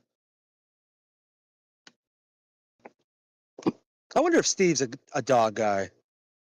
I feel like he's probably had a Labrador or a Golden Retriever or something at some point. Yeah, I got a controversial hot take. For Renee. Do you think that there is something objective to? One second. I think there's something objective between the distance of his mouth to his microphone. Oh. Do you think there's something objective to the idea that white people are more okay with kissing their dog on their mouth? Black people? Well, you know what that boils down to? Is black people are inherently terrified of all dogs. Because look at the communities that black people live in. They have a chained up pit bull that's tied to a tree for 10 years of its life, never really associated, never really allowed inside the house, never associated with the family. Seriously, that's not the case for all black people. More like a Rottweiler. You're making a racist generalization. I see more white people chain up their dogs outside than black people. Let's put it this way. I lived in a 100% all black neighborhood, but this was 2014. And he was probably like 3 months old. He was a oh God, what's the name of that dog? The big white fluffy ones. The what's that mountain range in France? Damn it. A Great Pyrenees, yeah. Yes, he was a Great Pyrenees, and they're full grown. They get about 100, about 120 pounds, and they're super fluffy. Like they got really long, straight, jet white fur. Like they're really, but they look a lot bigger than they actually are. And they look like sheep almost. They're really large. And the puppy I had, he was like 3 months old. He was probably like 40 pounds maybe, but clearly a puppy, like straight up, just like he still had his puppy collar on. He was just a goofball little pup. I had all my friends over, who was pretty much everybody in my neighborhood, and we're all outside. We were smoking a blunt on my around my friend's. Did you forget what my question was? Hold on. And my dog got out of the house. Black people leaving dogs outside. I asked why white people are more inclined to kiss their dog in the mouth. What are you doing? Oh, because, well, no. Anyway, so my puppy got out of the house, and my gate was open. He saw me standing outside next to the car, so he came running around, and when he did, every single person out there jumped on the roof of the car because of a fucking puppy. But they all like literally climbed on top of the car. I'm like, guys, what are you doing? 100% black community. Well, I mean, I was living there, so 99. 99.999. Okay. Mm-hmm. That's for the area you live, not for all black people in general. Well, okay. I mean, look at it this way. Well, no, that's a completely different thing. But some of the stereotypes are true. Like black people generally tend to be more sketchy around dogs. Well, why does that mean that white people gotta kiss dogs in the mouth now? Well, yeah, black people are afraid of dogs. White people make out with their dogs. I mean, that stereotype about white people kissing dogs more often than black people, that stereotype generally tends to be true, right? Damn. All right. I don't even know. Can I ball into this conversation? So the white woman takes her poodle into the shower with her, okay? The white woman will say, dogs' mouths are cleaner than humans. Is that generally true or not true? It's because the dogs sweat through their mouths, right? They don't have sweat glands on their fur, right? So they're constantly salivating, and what they say, cooling off their body with their tongue. No, well, yeah, that's true, but and then they're flushing their mouths more. They're like, that's why it's cleaner because they're fucking flushing their Yeah, teeth. they're constantly getting their mouths are constantly being circulated. So what? It's another creature. What are you doing having intimate, okay, let's nearly I got sexual my, relationships? well, hold on a second. Think of it this way. I got my dog. His name's literally Fat Boy. Yeah, he needs a bath. He hasn't had a bath in over a year. I give him a bath. But he's disgusting, dude. He's a big fucking slob. Now, let's say I go to a gas station and there's like a fucking methed out crackhead chick sitting there. Who would I rather have like tongue kiss me? Would I rather her come up and kiss me in the fucking mouth, or would I rather my dog walk by while I'm sitting on the couch and shove his? I mean, it's both are bad, but I would choose the dog over the random crackhead at the gas station. Well, let me ask you this. I'm starting a punk band, and I want to know if you want to join. The name of it is called Kissing on Crackheads. No, I'll pass. I mean, you can. You don't have to kiss on one. You can just be in the band. I don't even know what the fuck that means. Be in the band? Yeah, you want to play lead guitar or rhythm?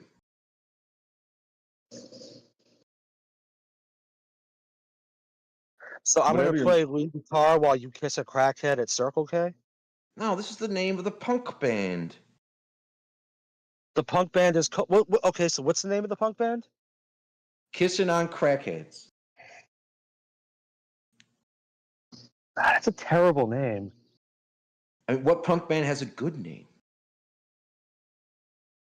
Well, what if you, instead of saying Kissing on Crackheads, what if you just call the band Uncle Crackhead?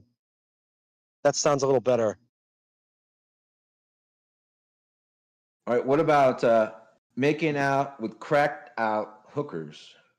That's too long. No, a band name has to be... What's the acronym there? Huh? You guys got this all mixed up. Like if you go to a rich neighborhood where all the people are walking around with their dogs on leashes, and then there will be black people in their house not kissing their dogs on the mouth, but the white people are. It doesn't have to do with how safe they feel around dogs. Well, if the black people are sitting over there not kissing their dogs on the mouth, that means what it is doesn't have a dog. A dog. Not going to do it no matter how safe they are. Yeah, but y'all just say, okay, well, I feel safe around my dog. I'm not going to run away. I'm in a nice neighborhood. All dogs around here. I'm clearly safe. Everything's cool. That doesn't mean, okay, now I'm going to start making out with it. Do you know not to smile around a dog that you're not familiar with because you're showing your teeth? It's a sign of aggression. That's chimps, not dogs. Well, how many chimps have you been around, bro?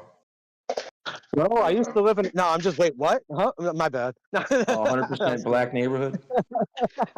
Kidding. Whatever.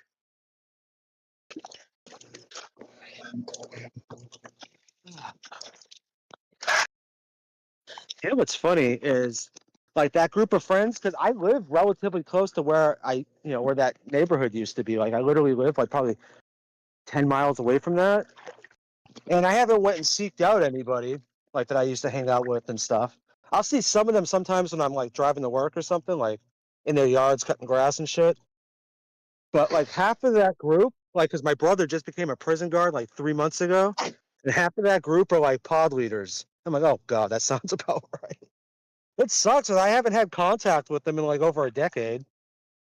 Oh well.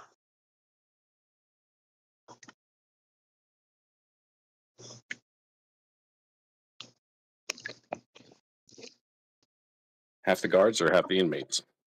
And they're probably serving a decade sentence. Well, I mean, it's my brother's a guard in the local county jail. He's not like a prison guard. So they're probably just in there waiting to get sentenced, or they're about to finish their sentence. Couldn't make parole. Yeah, because a lot of people that are like on their way out of prison, they'll do like the last like 60 days of their sentence like at the county jail that they're moving to or whatever. Like So like prison, like jail's like different. Like because in jail, no one's trying to like. I mean, I guess if somebody's got a life sentence and they're in jail waiting for their trial to be over, yeah, they'll be a nightmare to be around. But for the most part, people are either, because if you get a 2-year prison sentence and then you go to jail for 3 months before you get sentenced to go to prison, anything you do in jail is going to get tacked onto your prison sentence. So most people in jail are trying to be as well behaved as possible, or they're just like, okay, I got arrested on Friday and I got to be good till Monday. That way I don't get, I don't have to stay in here long. When you're in jail, it's just not about getting further time. Exactly. And coming out with your anal virginity. So you can lose it properly, not in jail. And that's strictly an American thing too. I wonder why. Oh, I mean, that's what's funny. People talk about how free our country is, yet we have the highest population of people in prison per capita. People go, "Oh, you can't go to Belarus. You'll get locked away in a prison and never come back." It's like, it's just as easy in the United States for that to happen. I'd argue easier for most people. Oh, come on, son. Do released inmates or previous inmates in other countries have as hard a time getting a job as they do in the United States? That's what. Yeah, but but you got to look at the prison systems in these other countries. Yeah, I mean, like you ask the average American, does our justice system work? They'll probably say yes, but then ask them if they'll hire a released felon who got released on, good behavior, and they'll be like, no. So obviously they don't think it's rehabilitative because they're still. Oh no, where I live, we have lots and lots and lots of our major industry where I live is factory work. They will hire fucking anybody. I mean, that's good for the fellas who need the job, but speaking of time served, right? I was facing a decade, 10 years in prison for a cannabis charge out of California in 2013 due to Kamala Harris's strict rulings, right? They say she convicted more black men from drug crimes into prison than anyone before her. And I had double time. So Barack Obama had to give everyone double time. So on my record, it says I served 88 days, but I only was in jail for 44 days. So it's crazy how it works. We're like, oh, we'll just cut your sentence in half. Fuck Kamala. Oh, let her run for VP and then president afterwards, but we don't respect her ass or anything she does. And then on your record, it shows that you're in prison for longer than you actually were. It doesn't make any sense.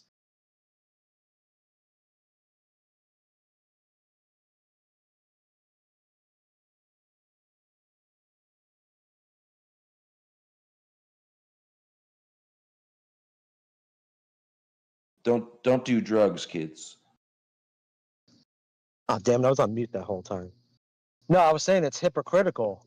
And that's why it's kind of funny when people talk about how free the United States is, when it's like, not really, dude. I mean, you get pulled over in the United States, that's like you're like, if you get pulled over for anything, you could just be like Joe Anybody USA, just a normal person. You get pulled over for like running a stop sign, not having a seatbelt, your chances of death increase by magnitudes in that span of 10 minutes that the traffic stop is. Like, our country's not fucking free.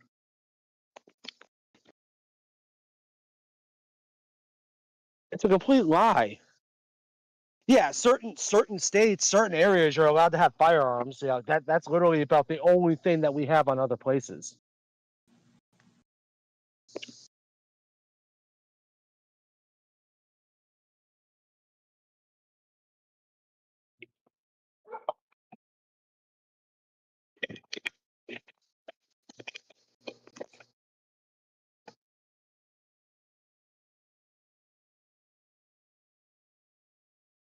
It's trade-off. Well, it's all about wearing your seatbelt. When you get in your car, you put it on. Yeah. But, I mean, I would say it's got to be at least 50-50 where somebody is wearing a seatbelt, but they're being accused of not. Oh, you put that on when I pulled you over. Shut up, officer. No, I didn't, you dumb fuck. I got real good in California about putting my seatbelt on with one hand. Well, one hand's on the steering wheel. Well, you know what made me keep my seatbelt on is I did get a ticket for not having a seatbelt once. And not only that, like it was the first time my dad just got a new car. So it was the first time like and this car was getting worked on. And it was finally done. He goes, go give it a test drive. Go up to the little Dollar General and get me a loaf of bread. So all right. So I ran up there, got bread, didn't have a seatbelt on, got pulled over. Just thinking, whatever. They pulled me over for now. I knew why they pulled me over. But then all of a sudden they start telling me how the license plate isn't coming back to the car and shit. And I'm like, oh my God. Like, really? And then I got hit with a huge ticket. And then my dad got fucking mad at me and like refused to help me pay it. When I'm like, dude, I'm not if I knew the license plates were switched, I wouldn't have fucking taken the car. For one, why even just don't put a license plate on it. Leave it be. That's easier to explain than trying, because once you put an alternate license plate that doesn't belong to it, that's intent to be sneaky. So just at least with the license plate off, you can just explain, hey, I was just running up the road, made sure the car wasn't going to explode. I'm sorry. You can, but I got a huge, I mean, I want to say it was almost $1,000 just for having like a license plate that didn't belong to the vehicle on it. And because it was a Suburban and the license plate was taken off another Suburban. So they're like, oh yeah, this is like pretty bad. Like you were trying to like pretend like you had a license plate. My dad, he's an idiot. But then got mad at me. Well, you should have your seatbelt on. I'm like, dude, they ran the plate anyway. Apparently, that was the reason why I got pulled over. And then when they walked up, they go, "Oh, you have your seatbelt." That's when you say, "Oh, I took it off when I parked," and then the cop was to say, "No, you didn't. I saw you without it on before I pulled you over." No, you know what? In fact, I don't even think they gave me the ticket for the seatbelt. They said they were going to give me a warning for that, but they had to write me a ticket for the license for taking one license plate off of one vehicle and putting it on another vehicle. How much was the fine? I want to say it was like 15. Wow. Now that I'm thinking back on it, I made payments on it for months. I used to have to go to like the same place where you would go if you were on color code. But I mean, I wasn't there for color code. I was just there just to give them the cash for the ticket. Color code? Color code is when, like, if you get a drug charge or if you have a DUI or something, like until you like plead guilty or not guilty and your trial's over, you're gonna get put on color code. And every day you get to call a phone number. If your color gets called, you have to immediately stop whatever you're doing, go in there and pee in cup, and they're gonna test you to see what kind of drugs you have in your system. That sucks. Yeah, I got on color code once. For what? Like 20. What country are you in? America. I'm in the United States. Is this like a state thing? No, everybody has color code. That's like everywhere. Color code. Yeah, it's a form of like it's for random drug testing. But the thing is, you can get a drug but if you get in trouble with alcohol, you're gonna get put on it just as well as if you got in trouble with like meth or pot or heroin or coke or whatever. Like everybody that gets like an intoxication charge of whatever kind. Well, I don't want to say intoxic because you can have coke on you and not be high on coke, but yeah, any kind of drug charge or like public intox charge, you're gonna get put on color code till the conclusion of your trial, or if it gets thrown out is concluded. Well, I'm going to conclude my punk band name, and I'll get back with you later, and you can decide.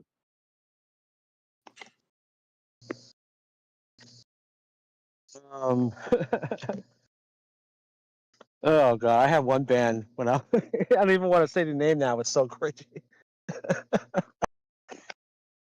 Until then, He-Man. Not He-Man. Our Gray Skull.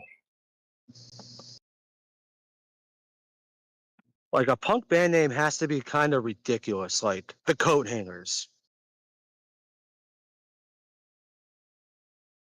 Oh, the Scrotum Piercers. Yeah, like Uncle Touch and the Rapist, something. Touching the rape whistles. That's horrible. That was a bad name. I think he'd go #1 on the charts. Yeah. You definitely get a lot of publicity. Yeah. Then maybe the music can carry you from there. You never know.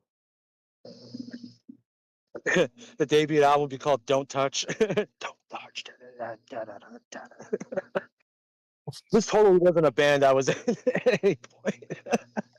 Or just do like No, my regular band. It was me, the drummer, and then the bass player and the lead guitar player were brothers.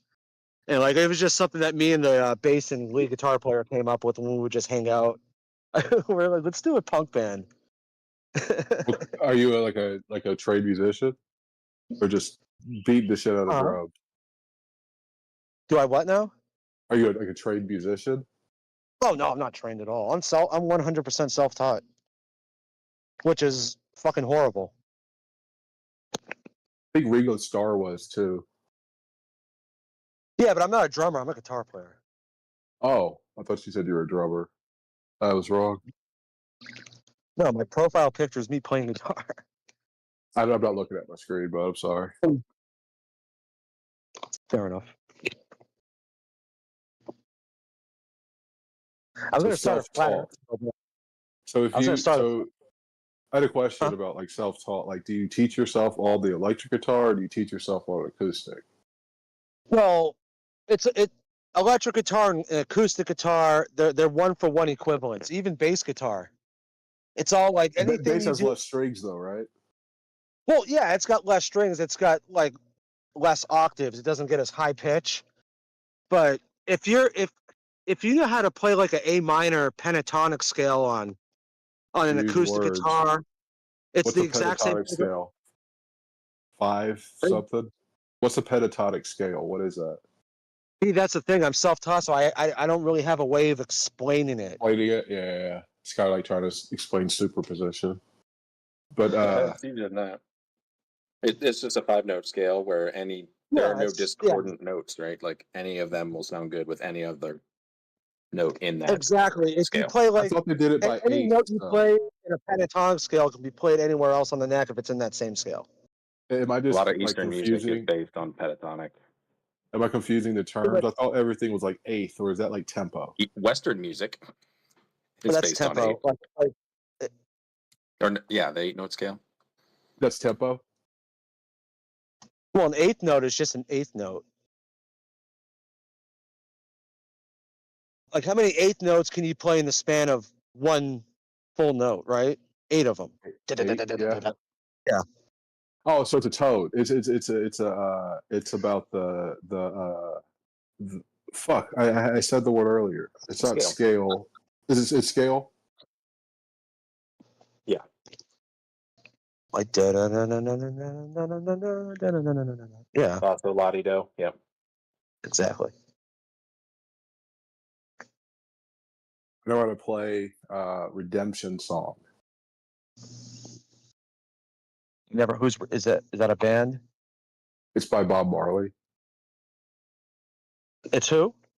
It's a song by Bob Marley. It's like da da da da da da da da da da da da da da da. Very simple, like one chord basically. Then you go to another chord. That's the only song I ever learned how to play the guitar. I don't know Bob Marley from a hole in the wall, to be honest. You should listen to Bob Marley. I think he'd like it. I remember. See, his son had that Flat Earth song that was pretty cool. Ziggy?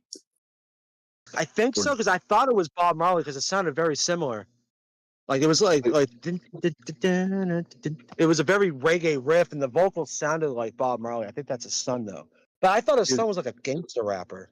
That's Davian Jr. Gong Marley. He has a bunch of sons. He sings like "Welcome to Jam Rock." World is flat. Doopy doopy doo. The world is flat. I don't know the actual lyrics, but the melody is like. Then he says the world is flat, but he says in that Jamaican. So I thought it was, but like I said, I don't know Bob Marley, so I didn't know it wasn't Bob Marley. That's how little I know who Bob Marley is.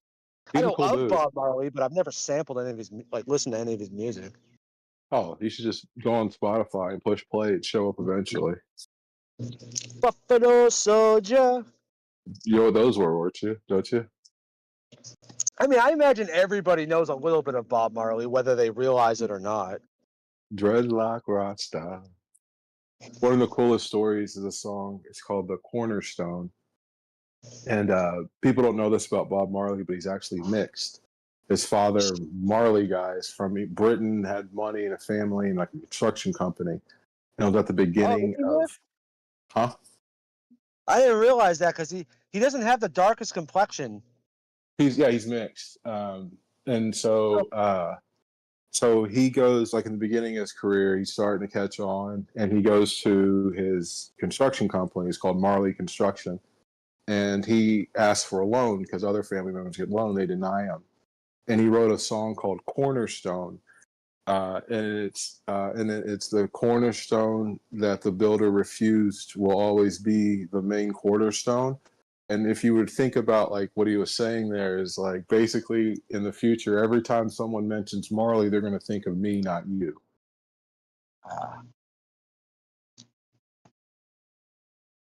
Man, I think I'm going to break out my guitar today. I haven't taken it out of the case since February. Ugh. Guitar. Why haven't you played your guitar? Honestly, so I went 5 years without playing it. Yeah. What happened was, and I only know this because I've seen the picture a billion times, but it was in August. I want to say it was like August 20th of 2020 is the day my guitar, the headstock snapped off. And it was such a bad break. I'm like, fuck, this isn't even repairable. So I never even bothered to like go get it fixed. But I kept it in the closet for years. And, it was one of those things I was really, really upset about it when it broke. And then like 3 months went by, I got to save up and, I just, you know what it is? My wife wasn't even pregnant at the time, but we had the one kid, we were both working. And it's like, anytime like I had extra money to like go get a new guitar, like instead, like we would go out to like dinner, we would take the kids somewhere, we would do family shit. And it's just like the guitar was so low on the totem pole. And then next thing I know, like a year turned into 2 years, turned into 3 years. Well, I just now got it fixed last April. Not this past April, but the April before that. So I finally got it fixed, got it home, but now it's like, it plays fantastic. It plays like it was never broken. But I don't have a stand for it. I have a 2-year-old, so I can't really keep it out. So I just kind of keep it in the case, and mostly I hate to say it, but it's my 2-year-old and stuff. If I ever did decide to like, every time I do decide to take it out, she just hangs out in front of me and just like, which is fine. It's fun. I don't mind. But I can't get serious about like really practicing and writing new songs and stuff just because, well, for one time, like if I'm at work or something, but like anytime I am home and she's around, she just makes it impossible to really play. And I don't know. Okay. Mostly So, it's all just right, number one. I keep it in the case. All right, number one. You know they make a guitar hanger that can hang your guitar on a wall. It costs $8. Right. But okay, so I had my guitar hanging on a wall where I used to live, but our roof was so effed up, I didn't realize that the insides of the walls were getting water in them, so the walls started swelling out. So it pulled like, yeah. So like that's what happened. Like my guitar fell from about 6 feet because it's a 1984 Gibson Explorer replica. It's an Epiphone, but it's a fantastic guitar. So like I can't just put it on a normal guitar stand either. So it had to always stay on the wall. So it fell off the wall, and then I noticed there was a crack going across, but I thought it was just a varnish, like a crack in the paint, because I played it for like a year after that happened. And then one day, but ever since then, I never trusted where I used to live to keep it hanging in the wall, even if it was in the stud. The house was like in disarray, and our landlord, like it was a slumlord place, it's whatever. But so I used to kind of like keep it in the corner next to the couch. And then I came home from work one day and it was just laying in the middle of the floor with the headstock snapped off. And then 5 years went by and I just now got it fixed. But God. you know, All right. Okay, number two. Do you know Issa? He runs in these circles. He's a flat earther. Do you know him? Keith? Issa. ISSA. Issa. Issa. I don't Okay, think you don't so. know him. That's okay. But he's got a 2-year-old too, and he plays music on Discord. He's great. He can play guitar. He's got a loop pedal. He plays keys and guitar at the same time. He can do it in front of his 2-year-old. She just sits there and listens to him. So it is possible. Don't make excuses. Oh no, it's not that. It's just, you know what it is? It's like, because my 2-year-old just turned 2 on the very last day of January. So she's like she'll be 6, exactly 2.5 years old on the, no, there is no 31st of June. But anyway, she's coming right up to exactly 2.5 years old. So it's like, so anytime I took the guitar out, she'd get really excited, which is fine. And the thing is, that's not the thing, but the thing is, I can't crank it either because, like, she'll get scared. Like, she does get a little scared of the amp because I use a lot of distortion and stuff. And I have a pretty, I have a 130 watt, Have you amp. let her play it? Oh yeah, no, I let him play it all the time. But the thing is, like before, like, because it broke in 2020, and my first daughter was born in 16, so she was like 4 when it broke. Which, I mean, I had that guitar my whole entire, like, as far as my other daughter is concerned, it's been around her whole life. Mm-hmm. So I used to, like, turn it on and I'd lay it down on the couch and I'd let her just play with it for like 30 minutes. But now, like, I'm so scared of this guitar since I finally just got it repaired after 5 years of me thinking it was just a piece of firewood, but I couldn't bring myself to get rid of it. You know what it is? If I had just a Fender Squire, I would play that bitch every single day. Just this one, I mean, this guitar when I got it was $1,400. It wasn't cheap, and now it's like, I don't know. You need to get her a little guitar so she can play with you. Well, see, I know that's the whole key. Yeah, go to like Target and get her like the Walmart. Like they have those little plastic ones. Like a ukulele. Those Loog guitars, Loog. They're made in some Norwegian country. It's just 3 strings, but it's fretted normally. It's pretty cool. They make an electric one, an acoustic one. They're the right size for little hands. Loog guitars. Mm-hmm. Yeah, but the thing is, though, I can go to like Guitar Center or somewhere, and I can get it's called a Jackson Dinky, Dinky, like, because it's super scaled down. It's small. I mean, it has every single note on it. I could probably shred on it. It's so little. But I can get. But the thing is, I can go get them. I can get my daughter one of those for like, $90. The thing is, the Walmart guitars, they're still like $150, but they're not an actual instrument. It's just a toy that Walmart produces. Oh, that was talking about like there's like $15 ones that are like plastic. And they're like, I mean, she's like 2. You know what I mean? Yeah, she's a toy at this point. Yeah. Oh yeah, like little ukuleles and stuff. Yeah, I mean, actually, I feel like I have like 2 of those floating around my house. Yeah, ukulele works. Perfect. But you know what it is, honestly? Like, one of the main reasons is because, like, that shitty house I was living in, we moved out of there in September because we ended up having a really bad thunderstorm with tornadoes. We didn't get hit by a tornado, but the rain was so heavy from this storm. Like, when we got up the next morning, there was a hole above our toilet where the fucking roof kind of fell in a little bit. So I called the landlord and I said, "Listen, we've been telling you guys about our fucked up roof for like 3 years. And then the landlord's boyfriend, he walked up there and said it was fine, like a year prior, and said, "Oh, there's nothing wrong with the roof." I'm like, "Okay, whatever." But then once that fucking hole in the bathroom happened, they're like, "Yeah, we're just gonna get rid of this property and like just sell it off." I'm like, "Okay."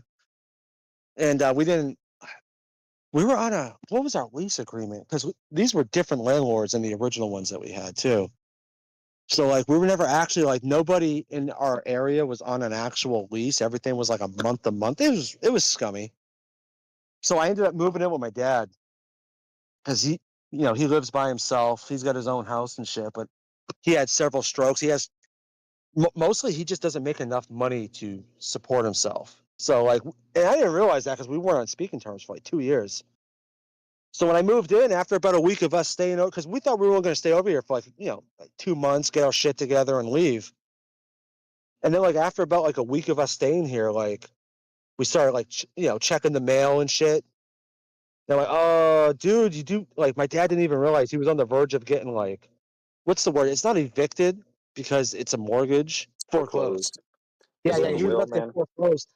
Huh? Does he have a will? No. Hell no. You No. got to He's get that sorted because you've been there doing all the work, taking care of him. But if you're not in the will, that doesn't mean that you it won't inherit the automatically house get for sure. transferred. Right, exactly. In fact, me and my wife, we were just talking about that last week. Excuse me. Oh. But his whole situation with it is weird too, because like he bought his property from, it's called a land bank, but it's literally just one semi-wealthy guy that owns a bunch of shit, and he flips, he just flips his properties. He'll flip a property, sell it to someone, they'll make payments, and he'll go buy more properties. So it's like his bank is super not. It's not like, I mean, it's 100%, as far as the government's concerned, legal and legit, but it's not like a corporation either. It's just one dude. Is he still going through it? Yeah. I don't even know like what he owes. You can. So you should go to the state, and there's ways for the state to provide an attorney to review your documents, and there's basically it's making them going through every step of the process. They try to trick you essentially into saying take a deal and all this other shit, but the thing is, it's there's resources that you can reach out to that the state you're probably in will provide, and you can just weigh your situation. But I don't know what state you're in, but literally you can probably just type in foreclosure help, in your state, and it'll give you government No, number. that's all. No, that's all squared away. Like when we moved in and we realized his situation, we scraped up $6,000 in 60 days. It fucking sucked. We drained everything. And then we got him. He's all squared away now. This was not this past February, but the February before that. Mm-hmm. So we're good now. That's not the issue. Everything's cool now. But the thing is, let's say that we want to go buy a house, even if we went out and bought a house, he's gonna have to fucking my dad's gonna have to come with us. He can't, Yeah, because my mom's in a nursing home. She had a bunch of strokes in 2015, and he had one massive one where he forgot, he didn't know how to walk, he couldn't speak, nothing. But he's he bounced back. But ever since he's bounced back, he can't. I don't want to say he's a child. That's not really it, because he still works. He works 50 hours a week driving dump trucks. He went back to driving 10-wheeler dump trucks and shit, which fucking confuses the shit out of me, because it's okay, so you can reteach yourself how to drive a dump truck, but you can't remember the fucking password to get into Amazon or some shit, I had an uncle that that's why I was talking about the foreclosure. So he had a stroke, and he was very reclusive. And then there was a family issue, and where he had to be there, and he showed up, and he looked like death arrived. And he hasn't opened a piece of mail for 2 years, hasn't paid a bill. His house was in a tax lien situation, a foreclosure situation. It was just a lot of shit, but we ended up reaching out to the state resources, and they helped us out a lot of being able to figure it out. Right. No, he's all good now. In fact, his credit score is better than mine. We got him to where now, now that we're staying here, because we got three, between his income, my income, my wife's income, that's 3 incomes. So we're fine. It was a fucking scramble. All of a sudden, we moved in here thinking we're gonna stay here for fucking 2 weeks. To oh, shit, you're about to get fucking evicted. And he really had no concept, or Yeah. Like he was not concerned. Like he didn't understand the severity of his situation. Like that part of his brain probably never came back. Like yeah. I was about to say with the stroke, to like my uncle, he was in finance, and like to this day, this dude could, if you give him an economic model, he can do it. But if you were to ask him what happened yesterday, he can't tell you a fucking thing. It's whatever part of the brain they got damaged. You know what I mean? It's not all around, but it does definitely affect them at all times. Oh yeah. Yeah, strokes are a crazy thing. Because what it is, when you have a massive stroke, but the thing is, like, okay, let's say that, like, because my mother had her stroke, and her strokes were all, like, she had like 4 of them, but each and every one was like really, it wasn't earth shattering. Like, she would lose, like, I remember the very first stroke she ever had. She woke up one morning and she was having trouble, like, if you took your thumb and tried to touch the tip of each finger, she Yeah. couldn't do that. Like, she was having a lot of problems with her right hand, and she's a right-handed person. So she went to the doctor, and the doctor goes, it's probably hypertension or something. So they gave her her doctor, which she had medical insurance at the time. They just gave her like a hand brace. And like I said that she's having hypertension, but she was also saying that she feels funny and she's like, like she felt off. So like, oh, that's anxiety. So they gave her a big prescription of Xanax. Oh, that didn't help the stroke at all. Oh no, then like 3 days later, she's walking around like holding the coffee pot, like the carafe that comes off the glass part of the coffee pot. She's holding it, it's empty, and she's like in the like in the living room, sitting it on the entertainment center trying to get coffee because she's fucking having a stroke and she's confused as shit. And then like we ended up having to like, I'm like, whoa, this is really weird. And all of a sudden it was almost like she snapped out of it, and she goes, I don't know why I just got so confused. And then like 4 hours later, we ended up calling an ambulance and. But like for instance, but the thing is, when you're having like, if she was in the stage where she was just like 2 days prior having issues with her hand, like if she was in a hospital and they took an X-ray of her brain, goes, oh shit, you're having a stroke. There's a shot they can give you where it completely stops it from even happening. And that's part of my biggest issue with medical. The goal is to get cheap diagnoses and get horrible outcomes. You know what I mean? Another issue is, when women go to the doctor, doctors kind of dismiss them a lot in regards of like things that they're talking about and complaining about. But yeah, dude, I wish we had like MRI machines on every corner so like people could not have that. But it's about blood flow. Like over the course of the day, her blood could have thinned out a bit more. You know what I mean? More got to her brain, more oxygenation, things like that. But there's definitely a blockage that was happening, and it could have been seen if they did an MRI. That's for sure. Yeah. And then like whatever that blockage is, there's a shot. Like it's literally just a shot they give you, and it halts everything. I don't know all the medical.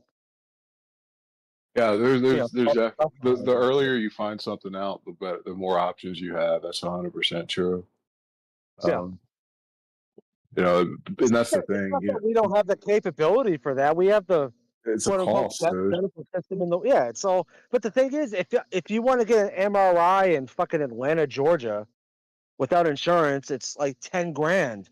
But you go over to fucking some shithole in Mexico, you can get the same exact MRI for like $30. That's a huge problem with America. Yeah, it's all about profit. And I think if we did do something, we should make prisons and medical facilities fucking like basically 501c3s. Their entire goal is to break even. There's no profit to be made. And at that point, it's just covering the expense of the diagnosis. Right. Anyway, well, I guess I'm gonna hop off here, you guys. Have a wonderful Sunday.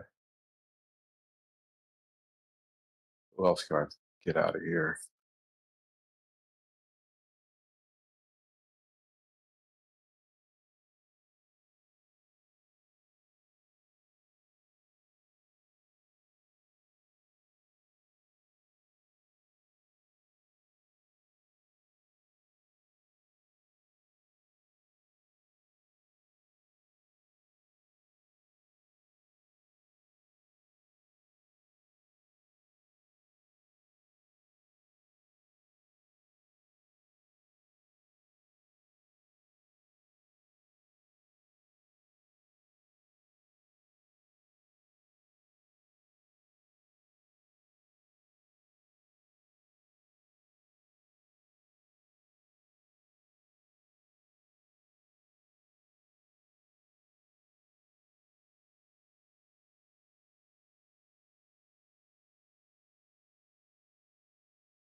Good evening.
that any globe can prove the globe to you with actual proof. And all the evidence is just a big joke.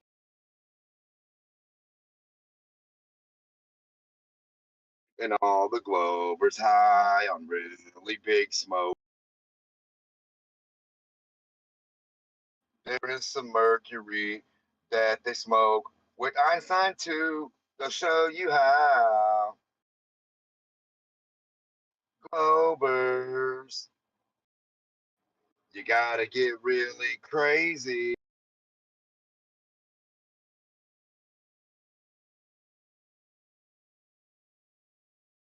And after all,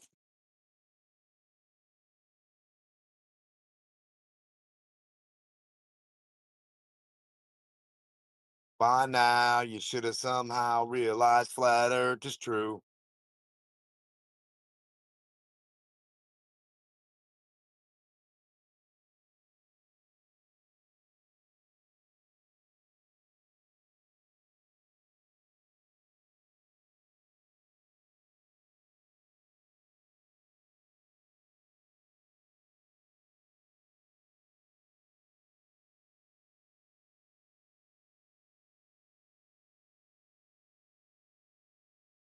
And all the proofs that lead the way are blinding. And all the roads on a globe are winding.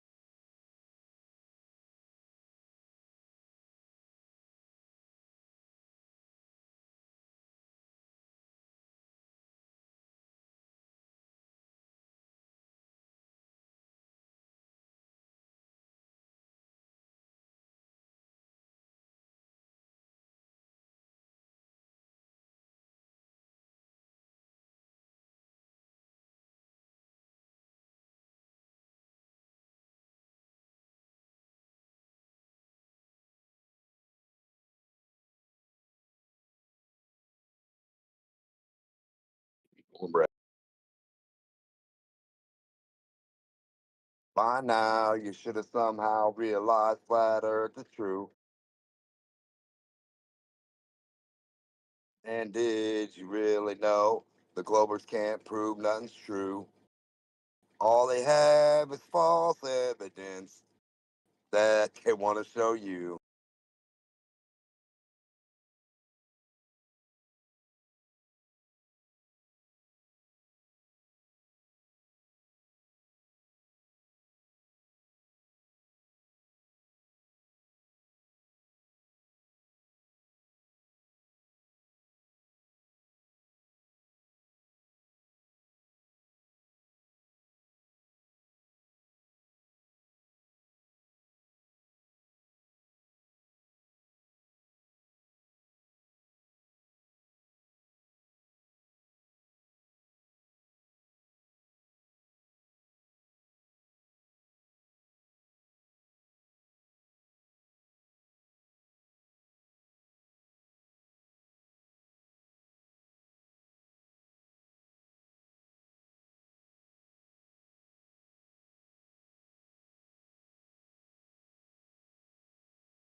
Listen, what the fuck you doing here, man?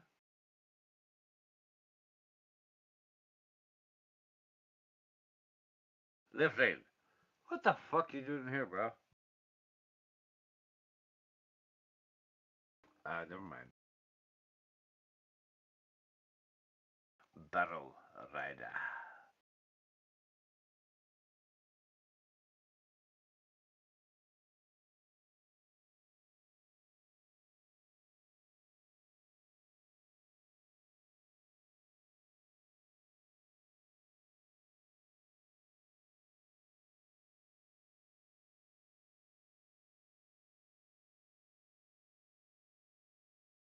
Wait, that's it. I'm gonna sing you a song. It's too fucking quiet in here. I need to sing a song, right?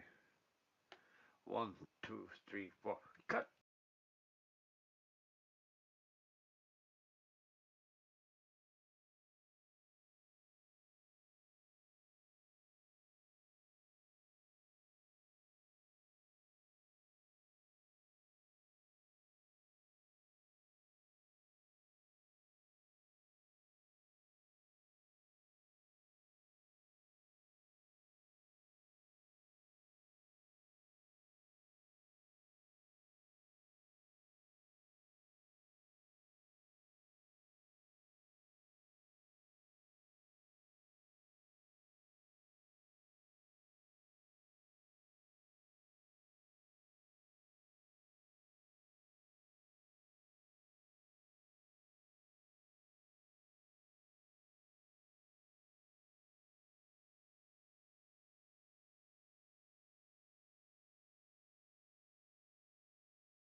Globers are the biggest plagiarizers ever.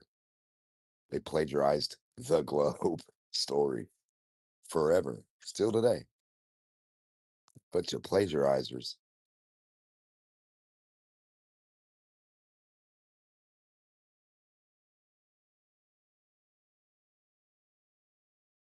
I think that's all Globers can do is plagiarize.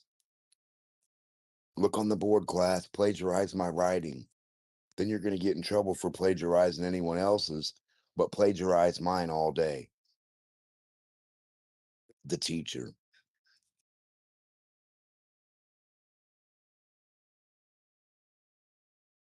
When they show you Bob's Law or Tom's Thing, aren't they plagiarizing that person? Aren't you guys just fucking plagiarists of Newton? Fucking nerds.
So, can Sage hear me?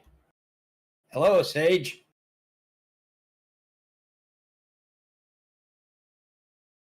Talk to me, Sage.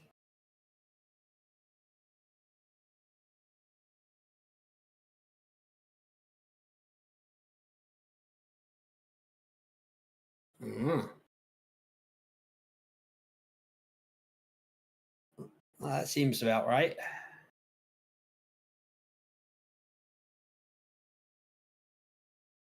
Oh, sorry, I'd unmuted to talk to you.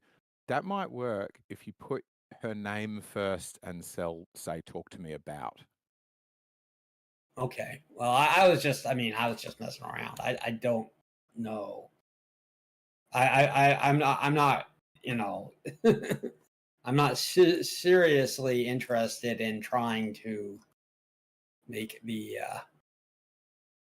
AI, go nuts. So It was not doing too well yesterday. well, it is not how well the bear dances, but the fact that the bear dances at all.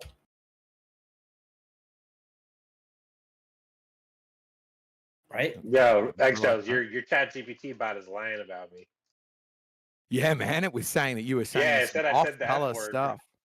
I did not say the F word. What happened? Yes. It thought he said anti-FAGGOT, but he was saying anti-flat earthers, and there was loads of over talking, and then there was like one bit where it was Callie talking, and it said some pretty nuts stuff about him. I was like, "Did you say that? What did it say?" It said that Callie said, "You need to stop getting smoked in this debate right now." Boom, got him. All these anti-F words are like, you got these Muslim-y kind of things. I guess Shabella knows how to transition. It makes no sense. That was a conversation I had with this dude named Cartesian this morning. Yeah, I saw Cartesian there.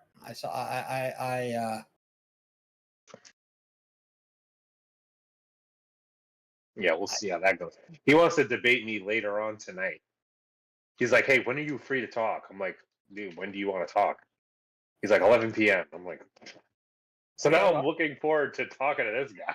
Like, I mean, if you guys want to do it with like the stage and stuff, I'd do that. I mean, we don't have to. I'm just, Yeah, you want to put me on a stage? Sure. I mean, it'll be. Dude, I don't have a filter. I'm not about to do nothing. Yeah, I don't think there would be. I wouldn't have any problem putting you on the stage. Let's put it that way.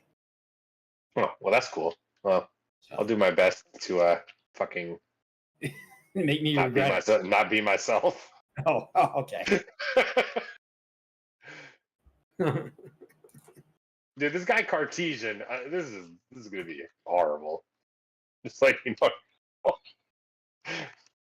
Yeah, I caught a little bit of him. He was very aggressive. He's a friend of J.L. Warren's. I knew it. I knew it. Politics. Yeah, I mean, I don't know him. I just saw it in his profile, so I don't know if they're like actual buddies or he just, like I think I'm listed as being a friend of Crit, and Crit has very, very little good to say about me, so don't take that too far. actually met J.L. Warren in politics maybe like a half a year ago or something. And it was absolute torture. It was him and his like he had like a whole gang of atheists with him. They were all he's interrupting a me. super. Like I get along with atheists. If somebody tells me they're an atheist, I'm like, it doesn't bother me. But the super aggressive atheism just, I don't know. I can't. That brand only lives on politics. I've never met an atheist like that in my life. I guess they exist, but shit, man. It's like I can't, it's like that I really don't like that. And like I would get along okay with JL Warren, like like if I ran into him in person, I'm pretty sure, as long as he didn't, wasn't like completely triggered by me. And I don't see any reason why he necessarily would be. I don't think he's, flying off the handle, out of control type guy. I could be wrong, but but man, when he does that, I'm like, dude, just, like, I don't like it when Christians are going out there proselytizing to people. So, like, does it occur to you that you're kind of doing the same thing there? Oh yeah. Not you. I mean, no. Like I heard that. I see what you're saying. Yeah, I don't know. I'm not. Like I said, I haven't really gotten that. But I I periodically have debated with atheists, and I can generally hold my own. Yeah, not every atheist is like that. So. Yeah. Oh yeah. No, most of them aren't. There's quite a lot that are absolutely nothing like that. So I don't know why JL Warren feels like he, I know why. Starts with a C, ends with a O-A, okay. Yeah. Well, I mean, it is, I guess. I guess we all have our weaknesses.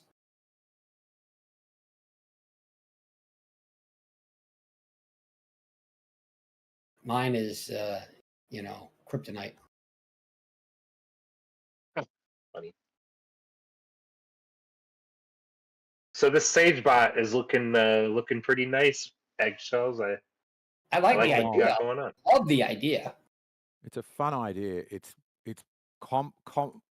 I keep getting stuck on the really shitty problems where the fun problem is, and it's interesting.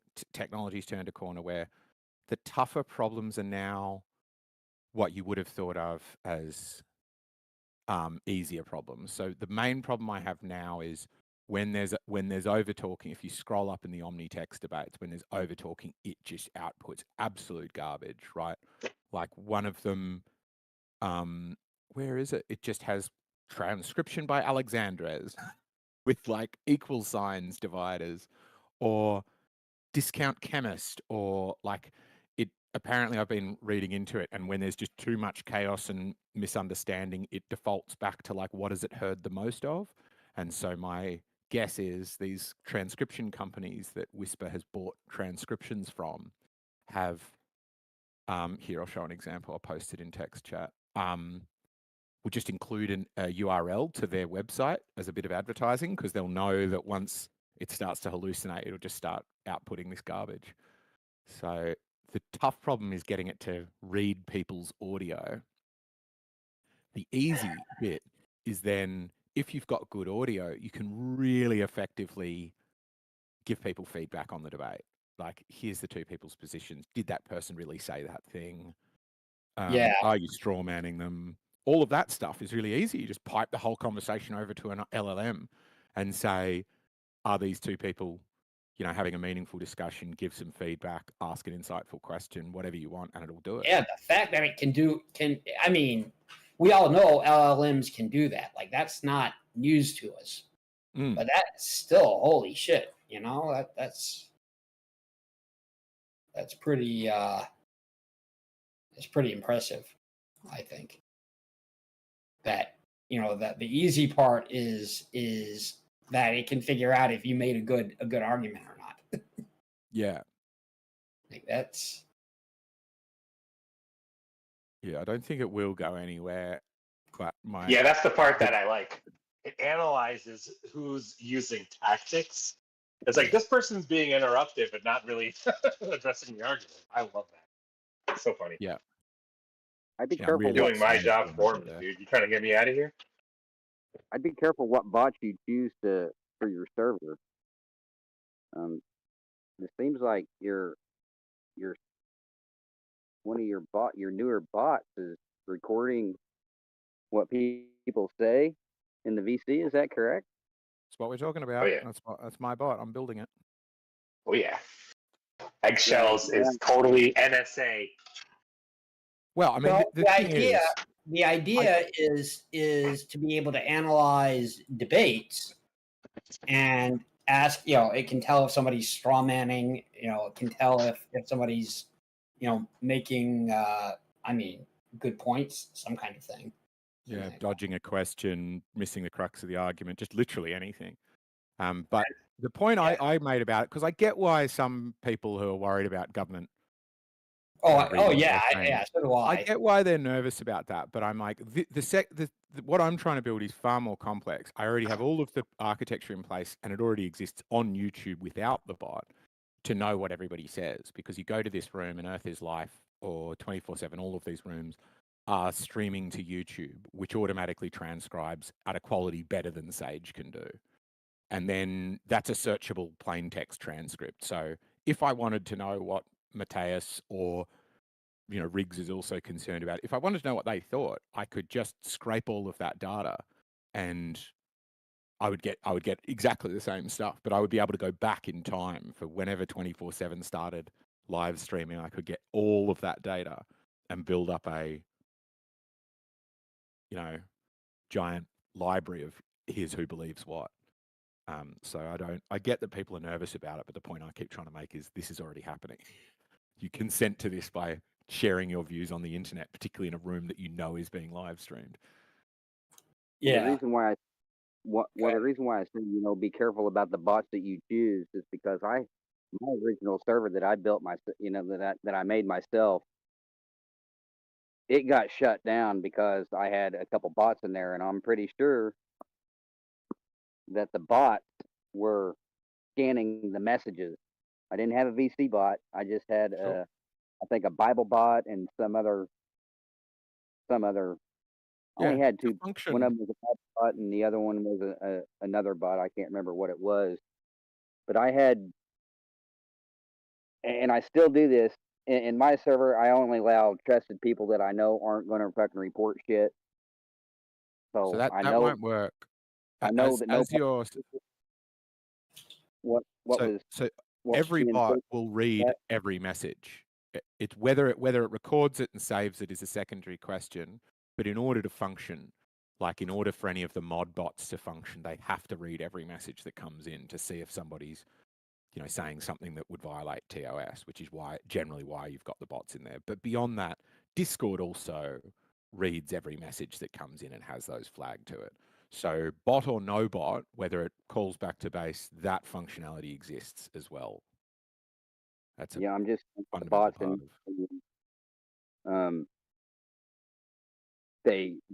I think they're designed to pick up certain words, certain. Sure. Right. Yep. Like you said, Discord, I'm sure reads it all, but yep. I'm in my opinion, I think that the bots are designed to pick up certain words and then alert Discord personnel. Hey, this word's being used. Let's scan what's being said in the whole message and see if it's bannable or not. Well, that's not in the code of my bot. 3 months with those bots, and now I've got to start my own server with trusted people that I know aren't going to report shit. It's been going for over a year, and my lesson was learned: don't add any bots to the server. So you guys, how did you determine that it was a bot rather than somebody got pissed off and flagged a message for Discord review? well, like I said, I really didn't know that it was a bot-induced ban until I made my new server, and about 3 or 4 months ago, I realized, wait a minute, my server's been going on for over a year now without any bots, and the same stuff is being more or less kind of said that was in my old server, and nothing's happening. So it kind of gave me the conclusion that it was bot induced bans.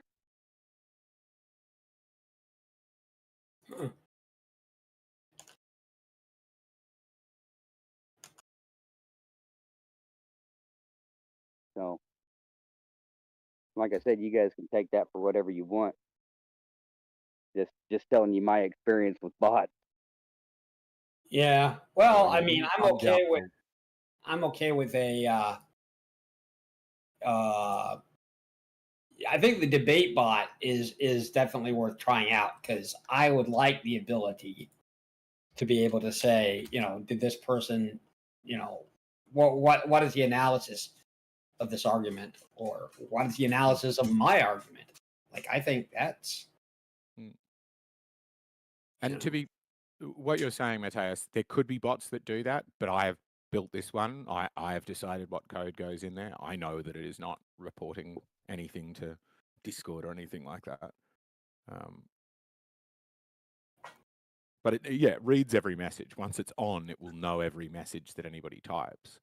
But same as a human could, right? You could just be going back and forth, and I can click now on omnipresent text chat and go, oh, look, Jake just sent a message. Why'd you make Sage's profile picture look kind of like a robot libtard? I don't think she looks like a libtard, but she definitely looks like a robot, because she is a robot.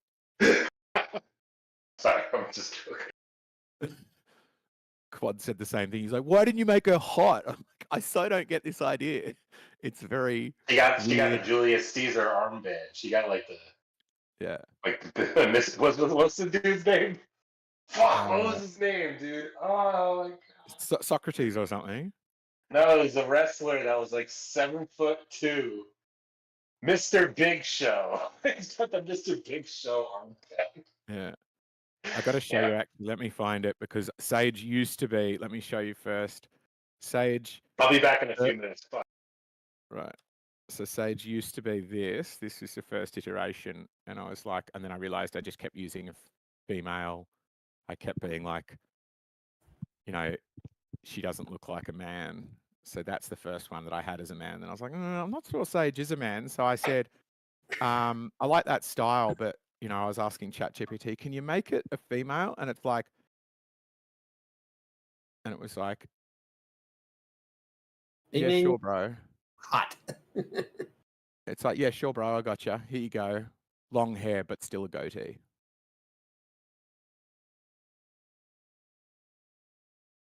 And so then it took me another iteration till I got her with no beard. Oh my God, her responses in the text chat are dog shit. Yes, she is a bit like Cortana. Yeah, I want a hot voice, but I don't. What I am also starting to look at is once I get all these bits working, it would be fun for her to have a video output feed that is, like that, like we grew up in the 90s of those AIs that would have a kind of feminine face, but it would sort of be a little bit frazzled and fractal and kind of like it's coming in and out of focus, but then would switch into different emotional modes. If you start being aggressive to her. I vote female Maxine Headroom. Exactly. Oh, there you go. Yeah. Yeah, that would be perfect. Hang on, so we can all shut up, because I noticed that I think Mateus came here. Mateus and Omni were here to have a. No. We already had a discussion. No, we're not queuing up for a debate. All right. Yeah, me and Omni already had a one-on-one discussion. It wasn't about flat Earth or anything. It was Right. Basically about the fucking. It's basically how you Globers treat me fucking more fairly than the fucking my own team does, which is pretty fucked up in my opinion. Well, I Real try fucked deliberately. up. I don't make any bones about it. I try deliberately to favour the other side. It's almost it's almost as if fucking some of these so-called flat earth truth seekers are fucking agents. Yeah, flat earth statists don't like it whenever I talk about their fucking god government, and so they have to fucking decide to time me out for a day and sometimes a week in other servers. It's pretty cool. Pretty cool how you call out these there's these statist god government god, and all they can do is fucking so fucking season shit about how fucking and time you out and practice fascism. And then these motherfuckers wonder why you fucking can't talk about fucking jabs and the Holocaust on fucking platforms like this. I mean, they don't get it. They're advocating for fascism, and fascism is what they're getting in return. And yet they don't know why that you can't talk about certain things. It's funny, in my opinion. Irony. Pure Irony fucking makes irony. the shirty less wrinkly. Yeah. I'm very familiar with autistic or asshole, but now it's agent or asshole is the game to play.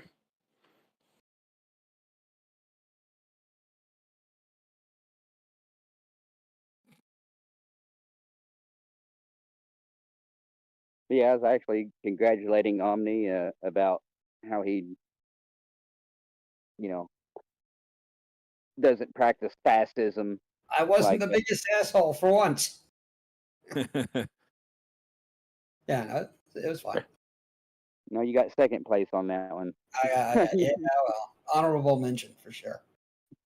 Right. Is that the least most asshole or the most least asshole? Dude, I don't know, and honestly, I'm just happy to leave it there. I don't know. Every other night, I hear that we're the ones banning everybody, and the flat earther is just going to pack it up and go away. So, yeah, well, there's good to hear an alternative opinion. I blame no tanks. No tanks is that was no tanks is Yeah, so I got the same take. That was his thing. So. Well, I mean, the worst I do is just block people. I mean, that's far from timing someone out. I mean, at least they can practice free speech. Just because I don't get, just because I don't want to see what they're saying doesn't mean that they don't have free speech. So. Yeah. Well.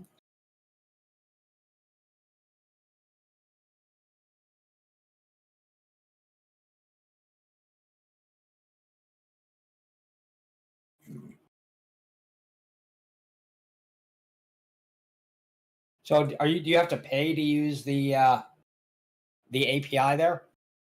I am paying for bits, but it's not been very expensive much. Augment is the main thing that costs money, which is this so I started coding with ChatGPT, and you would say, write me some code that, transcribes voice from Discord, for example, and it gives you a massive block of code, and then you copy paste it in, and invariably find there's indent errors, and so you're going back through, going delete, and tab, and then you run it, and you get an error, and you go, oh shit, so you copy the error into the thing, and it goes, oh, sorry, I haven't downloaded this library, and then it goes, you need to download this library, so then you do that, and da-da-da. Whereas Augment, you give it like a series of 10 instructions. You go, I want to get, audio content, and then I want it to be saved under per speaker, and I want to get a confidence interval, so that's what the red and yellow next to the names means, and da-da-da-da, I want all of these things, and then it just runs them. And if it gets an error, it reads the error itself and goes, I'm missing a library. And so it just goes and just constantly goes through all of the tasks by itself, and then gets there and goes, I'm ready. And it's not always fixed, but it is astounding. It is wild. And that one costs $50 a month. But the whisper transcription, I think in the sessions I've done in here, I think I've still only spent 50 cents or something. Oh, that's honestly not bad.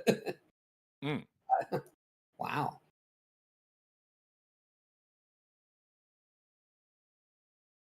Okay. Well, I'm super. I don't know if everyone. I've told a bunch of people, but I don't. I doubt everyone here has heard. I'm going back to school to get a master's in awesome. artificial intelligence in the fall.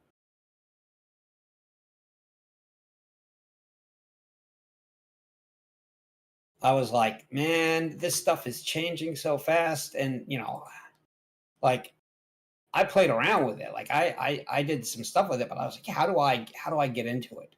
How do I get into it better? How can I, and is there like a certification or something that I could take that I could get that would be recognized as like, oh yeah, this guy totally knows stuff. And I kind of concluded there wasn't really one. There wasn't like one that everybody was, that everybody recognized was like a good certification. So and then I found out that the college near my house had an AI master's program in the works. Yeah, I'd be curious to hear. I guess actually universities are quite agile, aren't they? Where Well, I'll be in the first graduating class of it. So it's yeah, neat. because that's, I think you're immediately detecting what I was about to say, which is I just wonder how much just using AI would give you a better grounding than going to uni. Well, the problem is that just using AI doesn't give you a resume. Right? I mean, I can't go to wherever and some business and be like, hey, I want to take on this this job and you should hire me because I've I mean, I could maybe show them some work that I've done on it, but it's really hard to know what they'd be looking for.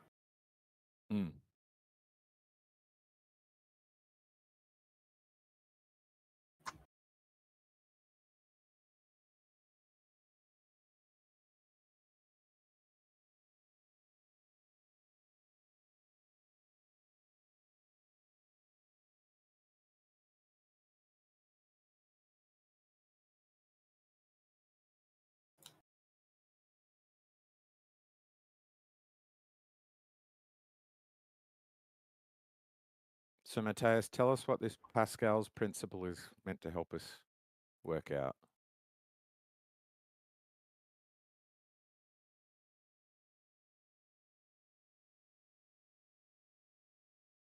Panel is. I said Pascal's principle. God damn.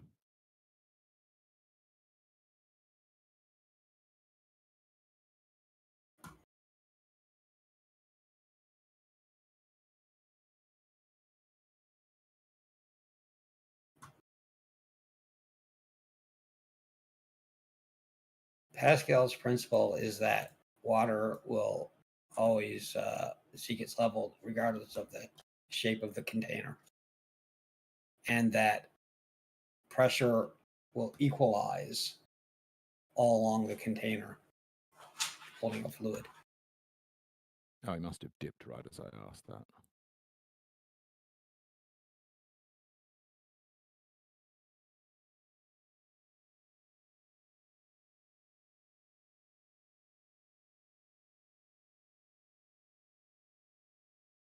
Yeah, I wouldn't. I didn't want to get into a debate about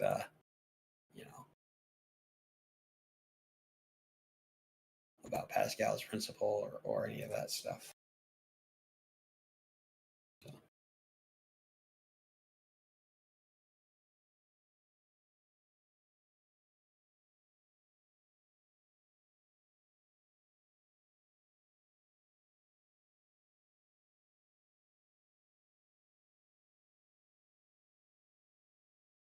Interesting. Okay, so it's not treating these all as one conversation. I'm sorry, I shouldn't talk about what it's doing while it's doing it because the room gets very boring.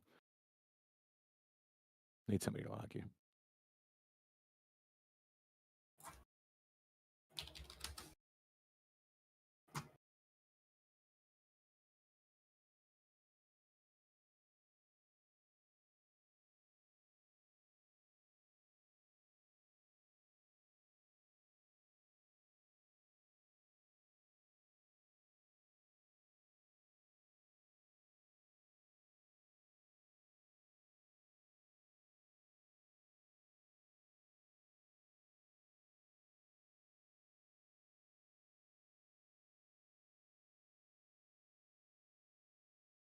Big old Globus circle jerk we got.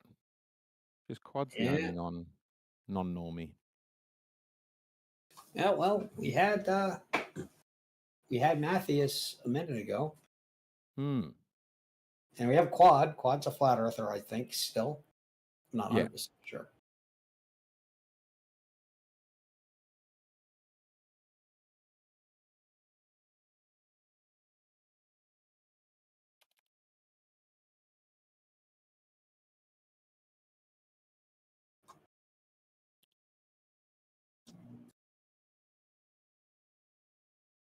So either Left Lane or John, you have to be the flat earther.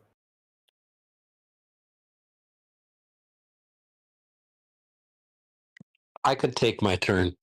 I'm curious, though. It's interesting to me, the kind of rapid evacuation of flat earthers from a space in which, it seems to me, they were tolerated pretty well. I mean, obviously, people fling accusations and epithets and all the usual things, but one of the things you really established, Omni, is a place where they could pretty much say what they wanted to. And not be timed out or banned, I think, but they seem to prefer the place where we can be. That's kind of my reading. Well, I think so. First off, let's make sure we're clear about this. There is not, it's not that people have left wholesale. It's that there was a movement to get, people back to Earth Awakens, and that had some effect. But people are still coming here. We had a lot of, I mean, it's not where it was at its high point, but we have had pretty good traffic, and we actually have metrics now. Although I can't speak to the the exact metrics that have been I don't know produced recently. But yeah, so I don't think that's a problem. People want to. I mean, I always assumed that people would go back to Earth Awakens at some point. So. Yeah, to me, it's interesting because, I mean, I guess it depends. I do. Do you think that they are interested in just talking amongst themselves about flat Earth, or is it important to have Globers in there to be able to ban and time out? I'm not sure. I mean, I think maybe they really are. We have on Clubhouse, the place that I kind of started out, the Flat Earth Gang, has its daily meetings, and they hang out all day. I go in there every once in a while. They're rarely talking about flat Earth. It's just they talk about other things. So maybe that's what happens. I'm not sure what happens in Geo's place. I'm not particularly interested in going back myself, but it's just an interesting dynamic. And I do think that this server kind of exists in a way also as a result of Flat Earth. It is kind of about a place where Flat Earthers and Globe Earthers can interact. Yeah, definitely. I mean, that was the intent. Well, so I think that you want to have some of each. Like 24/7, which is probably the worst moderated flat Earth server that I'm aware of. Is extremely aggressive about timing people out and what have you. So, but the reason they can get away with that is because they're on the politics server, so the amount of traffic is so large that they don't run out of they don't run out of Globers.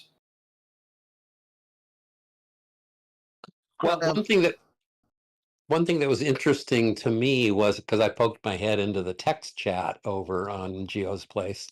And I was struck by the fact that Geo was a little more of a presence immediately. I just posted a couple things and I got very aggressive pushback in text chat from Geo, which I didn't used to, right? Used to be kind of only in VC. But it seemed like the presence of a Glober just became a lot more of an instant attractant than it had done in the past. I was I was much more aggressively treated in the text chat than I normally was over there before. Oh, yeah. Yeah, I never know if it's just me or not, but I guess it wasn't just me. A guy, I don't know if you know him, Fundy, had, and this is before OmniTalk started, but not very long before, had realized that there were fewer people in geos, he thought. So he went around and asked various flat earthers. He's a flat earther. He had asked various flat earthers what was going on, and apparently there was no single event. Like people had run Lion off because he was like, why are we praising Hitler? Hitler was not the good guy. And SE got run off by a bunch of the theists, and there were like a few other specific stories, but it wasn't all in any one solid thing. So I don't think it's I don't know, I don't think it's a single thing. I think it was just maybe the moderation shifted a bit. But you don't praise Hitler, right? Because Nazis, they can only be praised if they take us to the moon, right? I want to point out something about their stage bot in the OmniText debates. It just deleted. No, it didn't. This is what? No, it didn't. It doesn't have the ability to delete messages in Omni's server. But it fucking did. My shit is no longer there, and neither is yours. It did not. Didn't you type something in there about Pascal's principle a few moments ago? Oh, like earlier in the day, sure. If you scroll up to 8:30, like nearly an hour ago, 38 minutes past the last hour. Yeah, and I literally just. No, I saw your message go in there, and I saw it disappear. But my bot the did message not. in there 2 minutes ago, and it showed it, and now it's gone. Sure. Did it delete your message, or did your message just get deleted? Something deleted my message, whether it was your bot or a mod. I didn't delete it. Now I literally just probably been in there about 3 minutes ago, and now it's gone. Yeah. Probably Where's your bot go? Put your stuff. Is it Dino? Where does your one? If your one insta deletes things. What's that?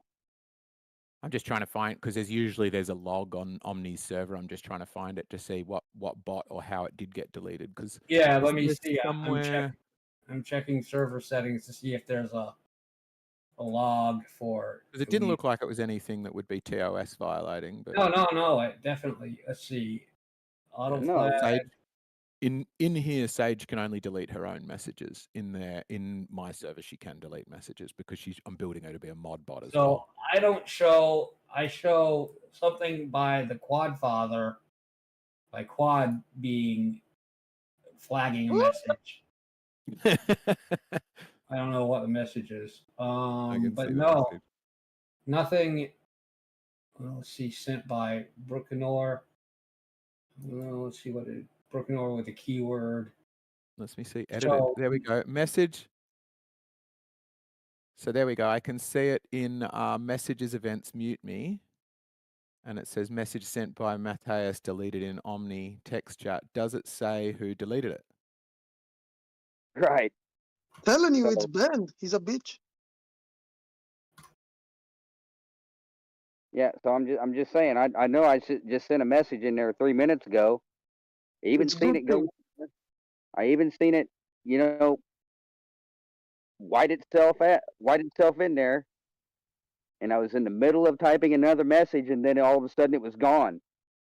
Yeah, it's good for letting us know. Always let me or another mod know. I can fix this. And it didn't. So is that it the didn't. Dino bot? What do you? Can you find out what deleted that message, Quad? Or is that Hammer? I'm trying to Oh, that find was a out. joke. I have no power here. Oh right. I was like, I'd assume you'd been made a mod. Yeah, I don't know. It doesn't say, but I'm fairly certain that my bot doesn't even have perms to do that, but it just straight up doesn't have the ability to do that. I haven't coded it with that. Well, I did, but I got rid of it again because it was not working. And I just leave Dino to do that. Well, all I'm saying is my shit got deleted. Whether it be a glitch in your bot that you're making, you know, an error in Could the be, coding. but that's I what I'm don't know. saying. If it doesn't have the perms, it wouldn't be able to. Yeah, I need perms. You need the server owner needs to say it's allowed to do that, and I did not ask for those perms, so it doesn't have them. So it's something else deleted it. Could be another bot, but Rats on the mod team. could be rats on the mod team. Look, our names are all there. It could be Zoidberg, could be Bendy, could be Fundy, could be John, could be Left Lane, could be Rich, could be me, could be Roofy. Could be anyone, yeah. But I got a hunch. Well, who's your hunch? We do have the copy of it, so I'm going to copy it into text chat. No, it's not you, Eggs. I don't think it's you. I don't have any interest in deleting messages. So, unless they're going to nuke I just put it into the omnipresence text chat, Matthias. If that was your message, it now appears on the server. Yep, that was the message that all of a sudden vanished as I was typing another message.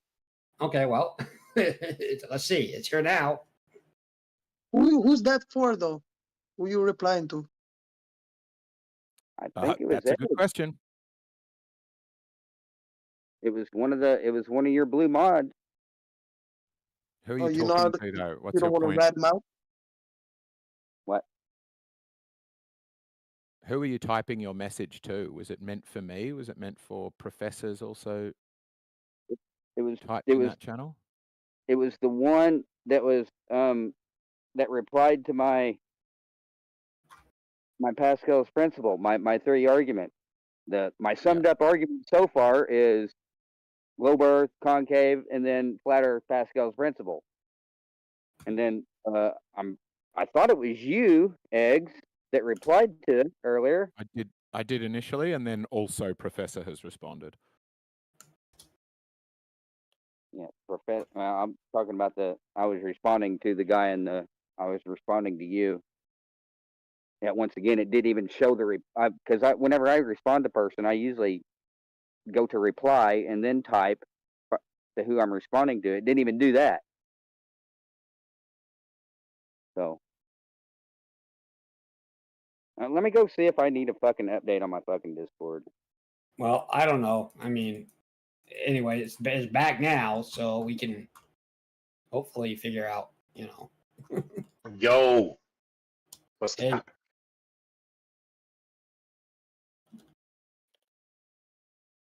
Yeah, come find out. I do need an update.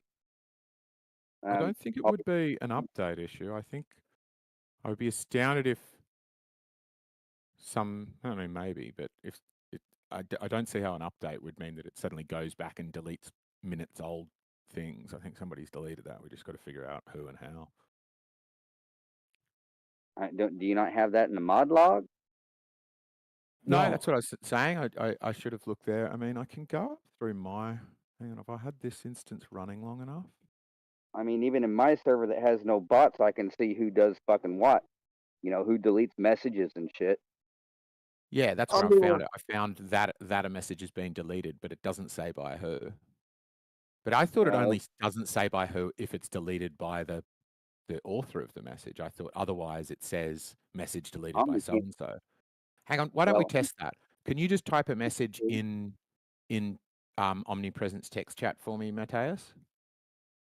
I'm saying Omni can check and see who it is just by going into his server's personal settings and go to the moderation log. Oh yeah. Double time, Omni. But yeah, let me go ahead and I'm gonna get off here and update this, and I'll be right back.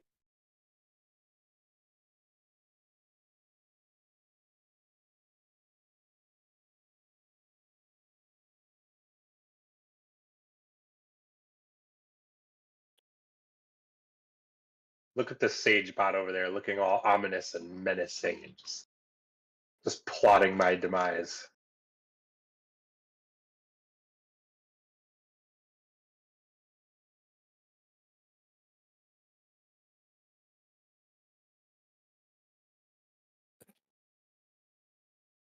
She loves it. She's just it's just the transcription quality is getting me. It's like that's the dumbest problem and it's the hardest one. Because if what I'm getting is not what people are actually saying, then the feedback is pointless.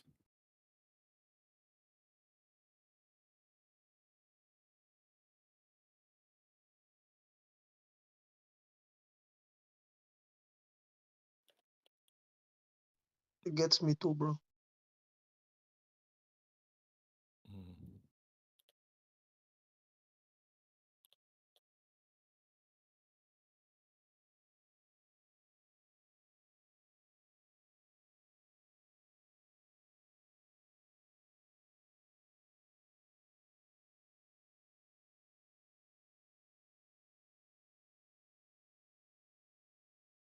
So what's news, Quad?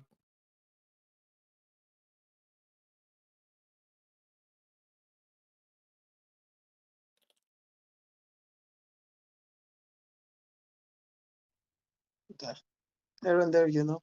I'm back. What I miss? Oh yeah. Matthias is gone, and he's coming back, but he was wondering if you can check your mod logs to see who deleted it. Does Matthias think eggshells is NSA? Is that what that was? Probably. I mean, it's a understandable. Like, obviously, I think it's insane, but that's because I think all the flat Earth stuff is insane. If the Earth is flat, then I get why people would think that people like me or Globers are NSA. But I'm just here for no strings attached, you know.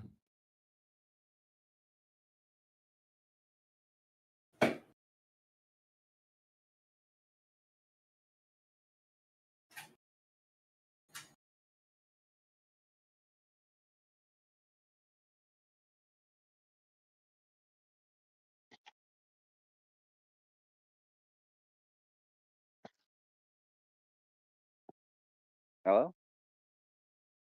Yo. Yeah, I didn't know if my signal was shit again or what. I didn't hear anything.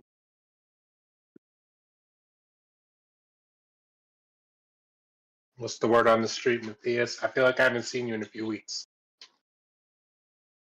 Yeah, it's actually Matthias. Oh, sorry. Matthias.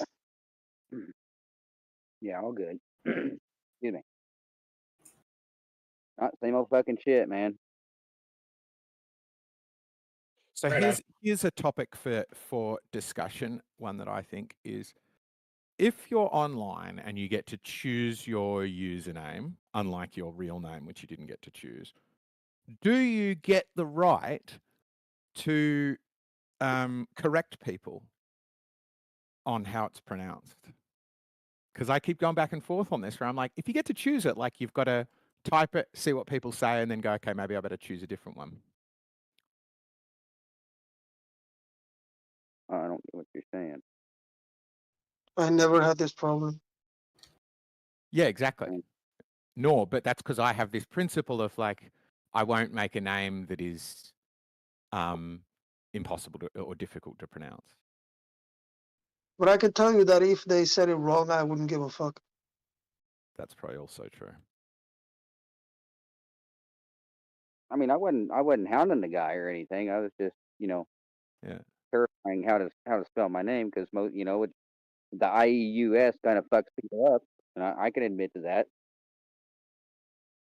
Yeah, no, I didn't mean to have a go. I just thought whether it would be a topic for party debate, because it somewhat relates as well to like issues of trans things and whether you guess at someone's pronouns.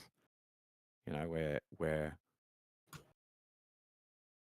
I think most people probably go by the standard of like you've got to be making a fair bit of effort to present as a certain kind of way before I will instinctively use that pronoun or check. But if you've got like a no. Yeah. So, Matthias, when was the last time you got a vaccine? Oh God. Whenever I was a child, whenever the government mandated all children to get a vaccine, and even then, the nurses came into the fucking school. I think it was in the 5th grade I was in. Yeah, the nurses came into school, and a bunch of them had to hold me down, and I even knocked one of them out. What my brother said. Yeah, I didn't like the fucking needles back in. I know why now. I know exactly why. Amen, brother. God bless.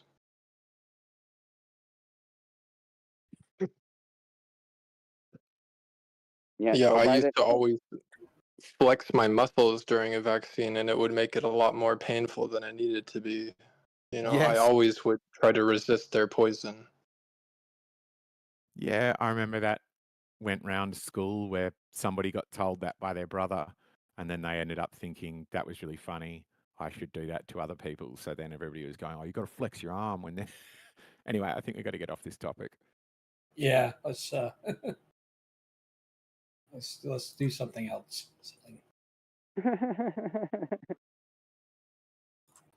What a terrible fucking dystopia we live in, right? We can't even speak about medical stuff. Hey now. I just went through this with Omni a while ago. Congratulating him, how he doesn't fucking time people out for fucking free speech and whatnot.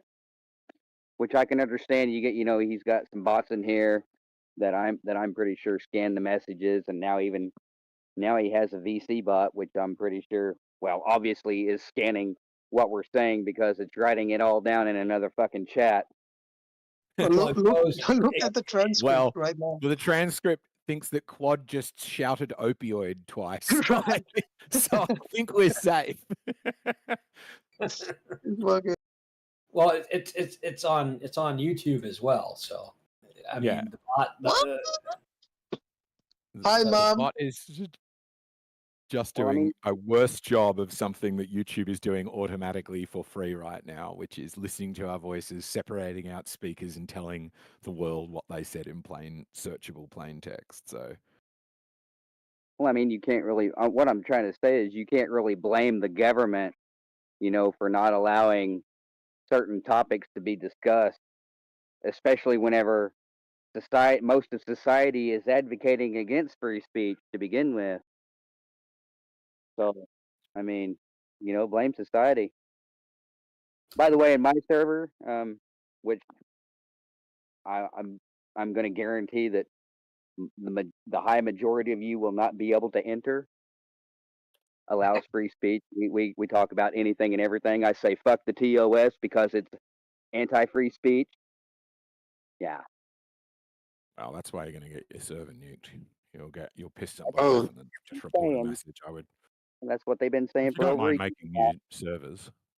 Well, that's what they've been saying for What over a year. What about saying I want to shoot the president? Is that as bad as the B word? Can we talk about that? Just saying that people been saying my shit's going to be nuked for over a year now, and it's still flying high and proud.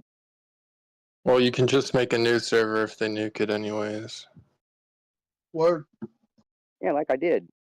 Because I had bots fucking scanning shit. Reporting to the Discord personnel, hey, this fucking word what was mentioned in Matthias' server. Nuke it. I hate free speech. Nuke it. No, you're doing a Boomer impression? I'm doing a Discord personnel impression. You sound like Boomer. That's what Boomer was saying to me the other day. So I'm not gonna nuke the Sabbath. Whoa. Oh my God.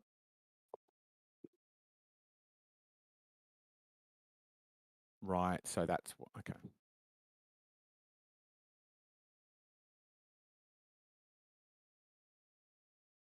Hey, Eggshells, you think it censored me when it said that opioid? Like it heard No. that?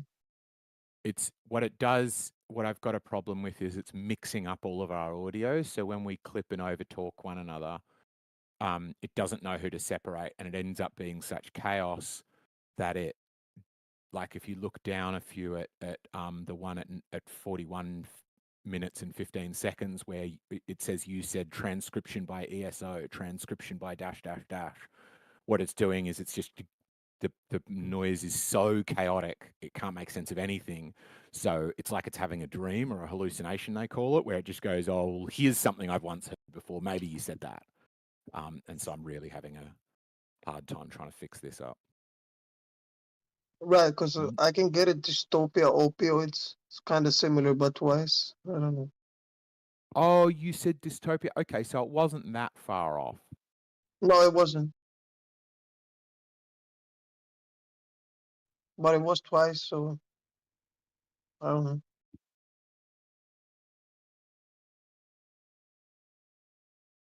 Okay, I've done a new fix. Let's get it again.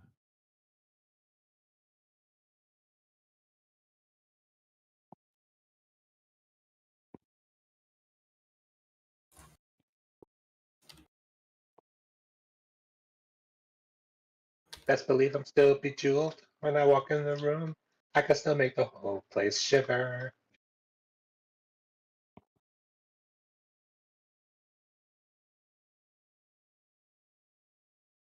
And then when I meet the band, they ask if you got a man. I can still say I don't remember.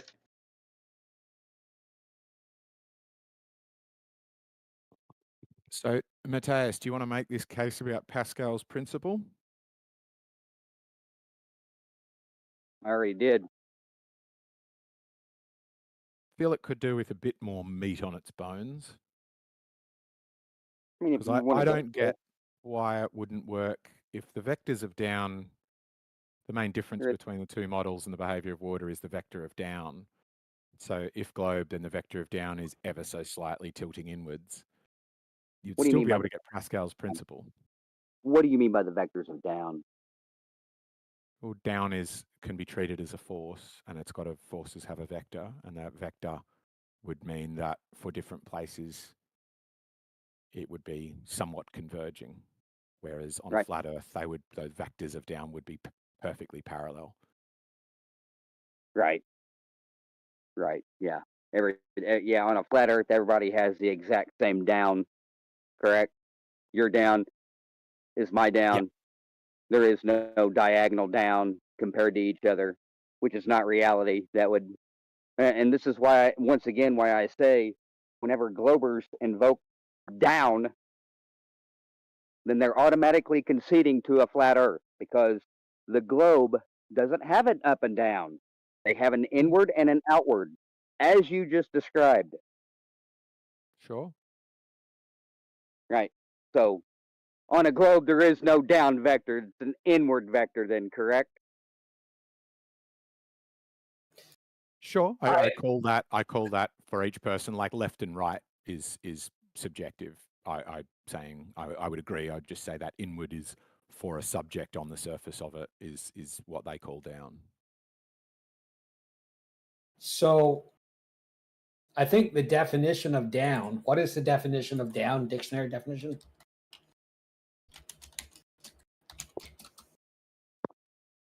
I hear people typing it. I'm actually doing it myself. Well, instead of asking what the definition of down is, we should ask what the definition of horizontal is. And the word horizontal actually comes from the word horizon, which basically means it's flat. What does horizon mean? So I've asked Sage to define it. She says generally refers to a direction towards the center of Earth or lower in position. It's also used to express negative or depressed state. That's odd because Oxford, the first thing that popped up on mine from Oxford was toward or in a lower place or position, especially to or on the ground or another surface. It doesn't say anything about a fucking orb or a globe or a sphere or nothing. Well, it doesn't need to, right? If we say down is like underneath something, or lower versus upper, we all know what that means, whether it's a globe or a flat Earth.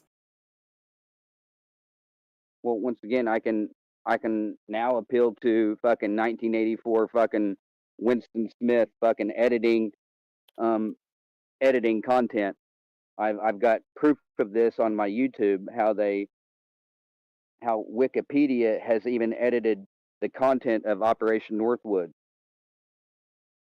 Just a minute, and I'll post that in the chat where you guys don't label me a fucking liar. Well, I don't think anybody would be surprised that a Wikipedia page has been edited. That's what Wikipedia is, right? Every Wikipedia page has been edited. Right. So if they're editing content, who's they? And changing the original, then can we also assume that they did that with the definition of down and with the definition of level, just to fit the narrative of a globe? No. Operation North being edited, or not definitions to fit a globe narrative. It appears that you beg the question of that there is some they who change definitions and edit Wikipedia. I think it is we change definitions and edit Wikipedia, and as such, kind of yes and kind of no, in that if we all choose to mean something by down, then that's what down means.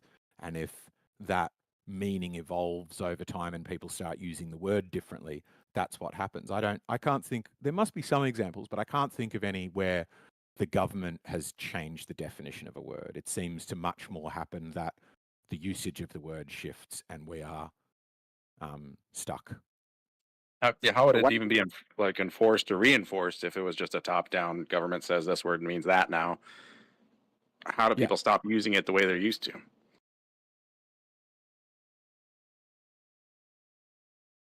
Yeah, I think it would become this sort of joke, pejorative thing where you'd be like, all right then, funny fella, let's use the silly government word.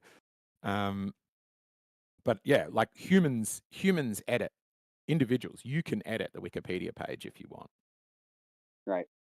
So it doesn't make sense to put that in the same category as the changing of, like, as if that is done by some shady cabal. I'm not arguing that people aren't able to edit Wikipedia. What I'm arguing is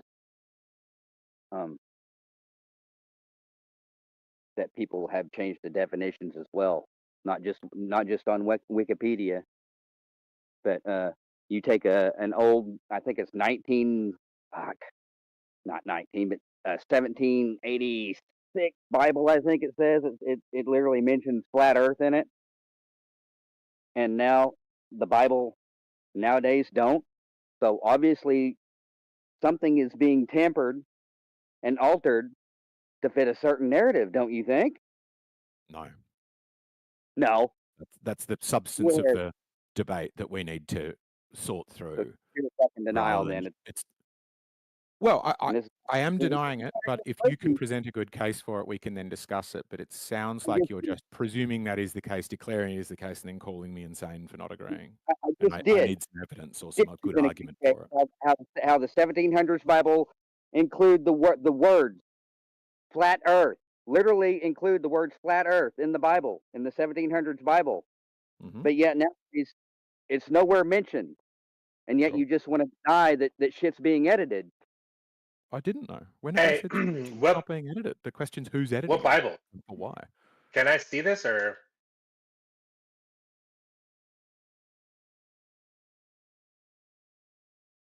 Are you going to lead me on a fucking deal to where I spend 5 or 10, 20 minutes, maybe 30 minutes searching for it? present it, and then you're just gonna No, fucking. I'm genuinely interested. I mean, I've never heard or You've seen the never word heard flat Earth inside of a Bible. Wow. Personally. How long have you been in this game again? Now, I'm admittedly saying I've never seen it. I mean, I'm really interested. I've How long seen. have you been in this flat Earth, globe Earth game again? Not that long, honestly. It's only been like 4 years. 4 years, and you haven't heard nothing about a fucking flat Earth being mentioned in the old fucking 1700s Bible. Correct. What's the name? I've never seen it. I might have heard about it, but maybe never seen it. Let me go fucking find it. I'm sorry. I mean, if you could, I'll look for it myself if you want me to. Just tell me what to look Well, for. so I'm aware of the term flat Earth in one version of the Bible where they're talking about, you know, the tents will be built on the flat Earth. Like they're talking about the ground where the tent will be pitched or something like that. I don't remember the specific thing, but you know, I mean that's got to be different than you know. Pitched like a tent? Are you talking about Job? No. What I'm talking about, it literally mentions the two words flat Earth. Well, this was flat Earth. Anyway, I don't, you know, I'm not sure, but that's not my, you know. Yeah. Once again, to prove my fucking point, I go to fucking Google online search. It was easy to fucking search a few years ago, and now it's not even fucking showing anything about it. So once again, the algorithm has been fucking changed. Oh no, you can't fucking show them the truth. You can't fucking show them the proof that you're talking about. So we're gonna make you look stupid and crazy and delusional. Yeah. Dude, once again, nobody has called you a liar, man. Like, I believe you right now. I'm just saying. I'm just saying it was a lot easier to fucking find a few years ago. You type it in a Google search and boom, it was there. Now it's not. Okay. Dude, I have a similar story. So when I was younger, I had to have been like 8 or 9 years old. My father made me and my brother read the Bible with him one day. And the Bible he gave us said that God caused multiple floods. I'll never forget that, dude. It said he wiped the earth out again and again and again and again. And it was only until Noah where he was like, well, hold on a second. Maybe I won't wipe out the entire earth this time. It was like, I've never seen that in the Bible again. There's only one flood in the Bible. Yeah, no, I don't think that is in the Bible. I don't know what Bible I was reading, man, but I remember what I read. But it could be bits from the Apocrypha or something, you know, like that some people consider acceptable. Yeah, the version of the Bible I read, it was like there was many resets. God messed up a bunch of times. Which would kind of that was like the whole gist of it. It would improve things quite a bit because you know, the Sumerians have basically the Noah story, exactly the same story as Noah with Utnapishtim. And this would then work with that, where you go, okay, well, it's happened twice, you know, there's been multiple floods. Oh no, it wouldn't really work because it's exactly the same story.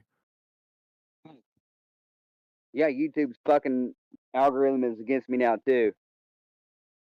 Once again, it was so easy to fucking find it to be top of the fucking list. And now it's nothing but fucking controlled narratives. Once you type flat Earth Bible, guess what? The first thing it shows how the Bible doesn't actually mention flat Earth. Wow, shocker. Which is proving my point. How they're changing the narrative and putting these algorithms in place to where it's fucking people that are actually seeking truth.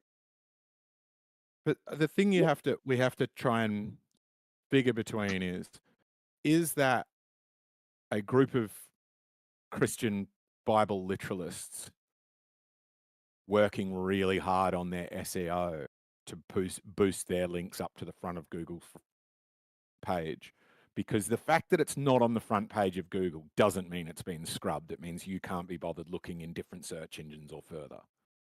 That means you got to fucking jump through all these fucking hoops and fucking dig for fucking hours on end just to fucking get what you're fucking trying to search for.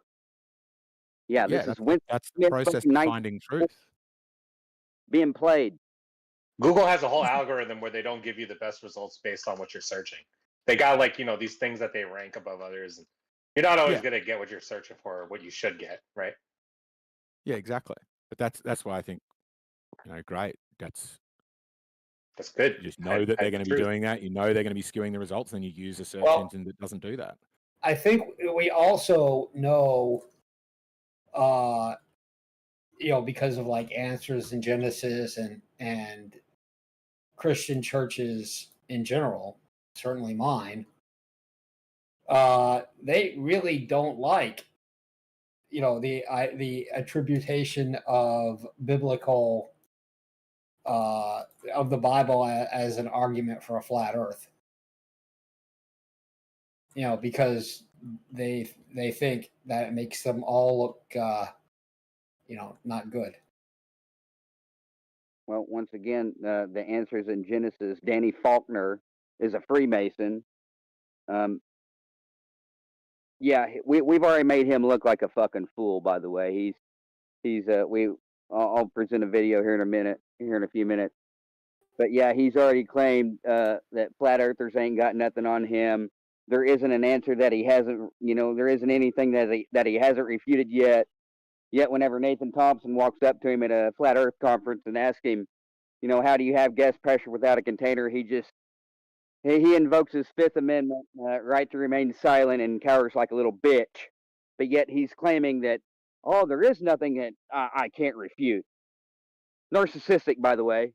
Egotistical, by the way. Yeah, I don't think that that the Father wants people to be narcissistic and egotistical either. So once again, more proof that he's not literally, one of the Father's messengers. By the way.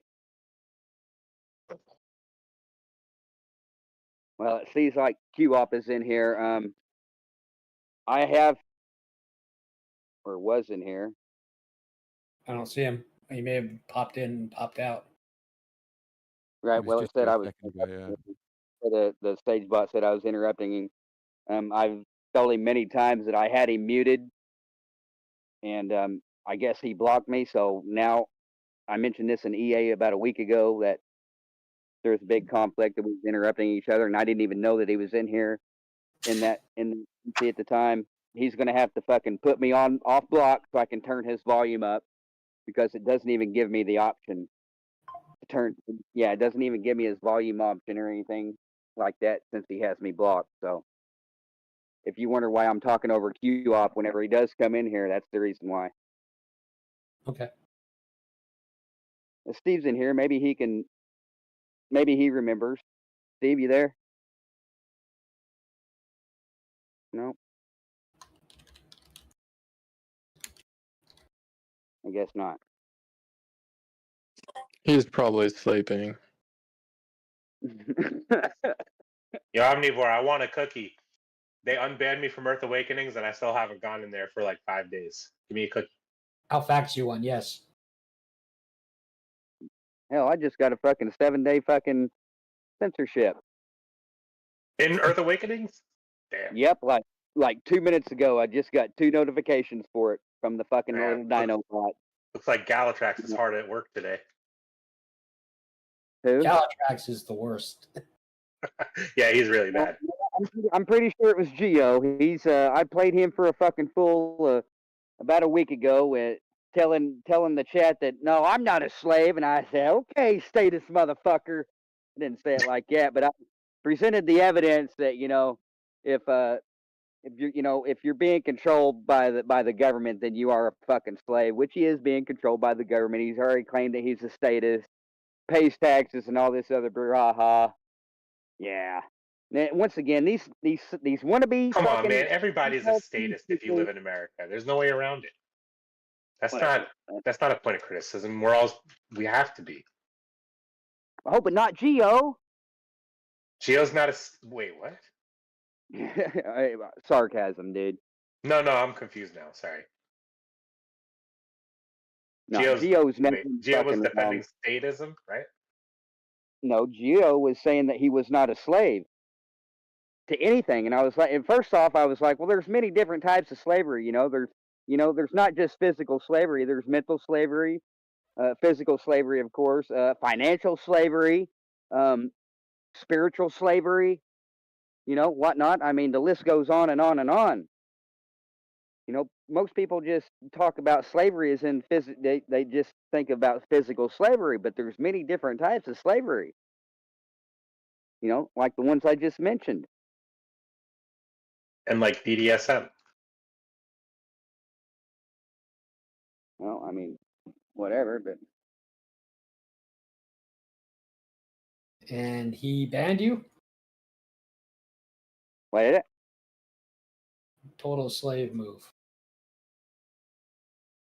No, he didn't acknowledge any of the points that I made. I gave up on having conversations I with think you. by banning you, he actually did. Well, no, like I said, that was about a week ago. What happened was yesterday, some newbie motherfucker came in talking about fucking I think he was schizophrenic because he kept saying we, like there was some other person or entity living inside him, and he was referring to him and that other entity or something, and he just kept repeating the same fucking thing, and I said, I was like, who broke the? Yeah, I put who broke the AI chatbot? LOL, and then boom. It wasn't a few moments later. I had a 24-hour timeout. Man. Well, yeah. Well, meanwhile, so I let the 24-hour timeout go on. Geo ended up DMing me saying, because I had posted a request to do an event there about how Christianity / the Holy Spirit leads to narcissism, and that's what my event was going to be consistent in Earth Awakenings. Well, he didn't respond. I filled out it. He told me what to do. Filled out a ticket. I filled out the ticket. Waited a couple days, and he finally responded about an hour and a half right before my time up was getting ready to expire, and said, yeah, you've been causing a lot of problems, blah blah blah. And I told him, your mods are biased towards me. I'm pretty much hated on both sides of the fence. Globe Earth and flat Earth. Globers hate me because I'm a flat earther, and the flat earthers hate me because I dismantle fucking their god government. And Geo, it just I don't know. These motherfuckers, they seem like they never want to acknowledge any fucking point, yet call themselves truth seekers. They're never fucking wrong about anything, about making bad choices on mods or anything like that. I even sent him a text. It might be accurate or beneficial to take some responsibility for that, because I don't think they say we mod you because you dismantle our arguments. I think most of the time I've ever heard people mod you, it's because you're screaming. Oh wow. Yeah. I'm Well, not the first person to say that, am I? Yeah. The reason why I scream most of the time is because I have to repeat myself, and it feels like you guys don't fucking listen to a fucking word I say, because maybe, I don't know, maybe my volume's turned down too low for you or something like that. So I feel like if I have to scream it to where you guys can hear it, then maybe the point will actually get across one of these years. But like I said, it's another reason why I really don't like arguing with you guys, because once again, you don't acknowledge anything, just like the Pascal's principle. I even had somebody a while ago talk about fucking, well, Pascal's principle can fit on a globe. Then show me a physical demonstration that details Pascal's principles that shows water contouring over a suspended orb. They can't. They didn't want to acknowledge the point. So once again, why fucking argue? Why argue with a fool that is not going to acknowledge anything?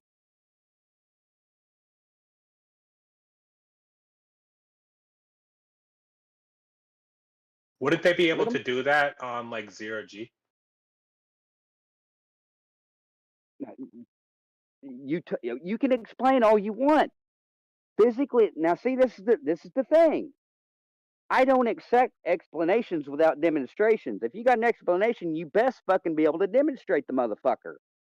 I can explain to you what a 33-foot 7-horn fucking gorilla looks like, but I can't present it in reality now, can I? Just because I explained something to you doesn't make it fucking magically appear in reality. So, I mean, the fact of the matter is we don't have a gravity machine, which means that we're not going to be able to demonstrate gravity to you the way you want. Okay, well, define gravity. What is gravity? Let's go there. And let me spin my tires and shit it for another hour debunking gravity. What's gravity? Gravity is the attraction that we observe, the phenomenon of the attraction that we observe between masses. So mass attracts mass. So once again, all in the floating clouds in the sky. Do clouds have mass? Clouds have mass, yes. Right. So whenever we see the clouds floating, not being attracted to the Earth, but rather floating in the sky, how are you going to scientifically validate that the floating clouds that we all see in the sky are being attracted to the Earth? So we see that in the form of rain. No, that now see. Okay, so how did the clouds get there to begin with? Evaporation. Well, where did the water molecules come from to begin with? You know, the ground, anywhere where there's free sand. Okay, so water molecules came from the ground and went up, not down. Yes. Right. So once again, that's mass. That's not attracting mass, Omni. That's mass repelling mass. No, it's not. No. So if it's going up, it's actually not being attracted to the Earth. No. Okay. So, are you aware that an object can be affected by... no further? No, you're not even going to acknowledge it. So there's no reason in going any further. Well, let me know when you're finished, and then I'll explain to you. Omni, you're claiming mass attracts mass, which is an outdated fairy tale that Einstein superseded. By the way, he brought in the big space-time, which is very unscientific, by the way. Oh, yeah. Okay, so first off, it turns out that objects like water molecules can be affected by 2 or more forces at one time. And when that happens, you do basically vector addition, which you probably remember from calculus, early calculus, or possibly physics. And that gives you a net vector, which is essentially the sum of 2 or more forces. So if I have a water molecule with a high kinetic energy, which it does have, and it is moving in some generally upwards direction, I can add to that vector going upwards a vector going downwards of 9.8 meters per second. And as it turns out, it can still have a net movement up. So are you now trying to claim that gravity is a force? I'm claiming that it acts like a force for purposes of vector addition. Yes, exactly. That would be in the free body diagrams that you remember from Physics 101. Yeah, diagrams, not physical demonstrations, though. No, there's demonstrations in physics too. If you remember your high school or college physics classes, you'll remember that they did do quite a lot of demonstration. No, actually the only science that I ever did that was hands-on science was in 7th grade, and that was and that was actually kind of a biology of a fucking pig, if you will. We dissected a fucking pig. Okay. Well, anyway. Yeah, the schools I went to. Maybe you didn't learn it. That's okay. But I'm telling you now that when things go up, they can still be being pulled down by gravity. However, if they have, for example, gas, those molecules have a very high kinetic energy, meaning they're moving very quickly, and they can overcome the pull of gravity, at least for a time. Now, once again, I've got a couple of citations that claim that, according to Einstein, gravity is not a force at all. Yeah. But unfortunately, so for that discussion, go ahead and finish. Just make it. I know your point. So just get it out. You all want to claim a pseudo force whenever my citation says explicitly not a force at all. Right. I know. I'm aware. Right. Pseudo force is knocked out of that. I'm not claiming a pseudo force. I'm not claiming a pseudo force. You said it's a force, but not really a force. So the phenomena is mass attracting mass. It acts as a force. We can treat it as a force for purposes of vector addition in free body diagrams. Exactly what it really is not material for this conversation. I mean, we can go into space-time, but the space-time definition, relativity, still invokes mass attracting mass. So that is not outdated. That is not outdated, and it's not incorrect. Okay, well, that once again, you aren't going to acknowledge any point, so there's no reason in going any points. Am I not? Done. Thank you for the interruption. I'm not done. There's no use in going any further with the discussion of Pascal's principle or gravity. So maybe we should start with the fucking basics, shall we? You know, I've said this before. It's a quote of mine from a couple years ago, and it says, in order to break their programming, they have to first know that they've been programmed. So let's go with that right quick. I thought we were going to do gravity, but okay, all right. Well, what happened? What happened was I had answers for all the gravity stuff, so now we're doing programming. Oh, I thought we were making progress. That debunked gravity, so we might as well start from scratch one. You did debunk gravity. I think you should demonstrate that. I think Matthias should demonstrate how it's been debunked. Well, thank you for the interruption. So once again, you guys are wanting to debate, but yet, you know, did you guys know that a debate consists of two opposing arguments? By the way, yeah, I've even fucking brought this in front of Nathan on his fucking show before, and he didn't like it because you guys are doing the exact same shit he does. I get 5 or 6 fucking words in and automatically interrupt because you don't like the words I'm saying. That's called logophobia, by the way. Oh, fear of fucking words.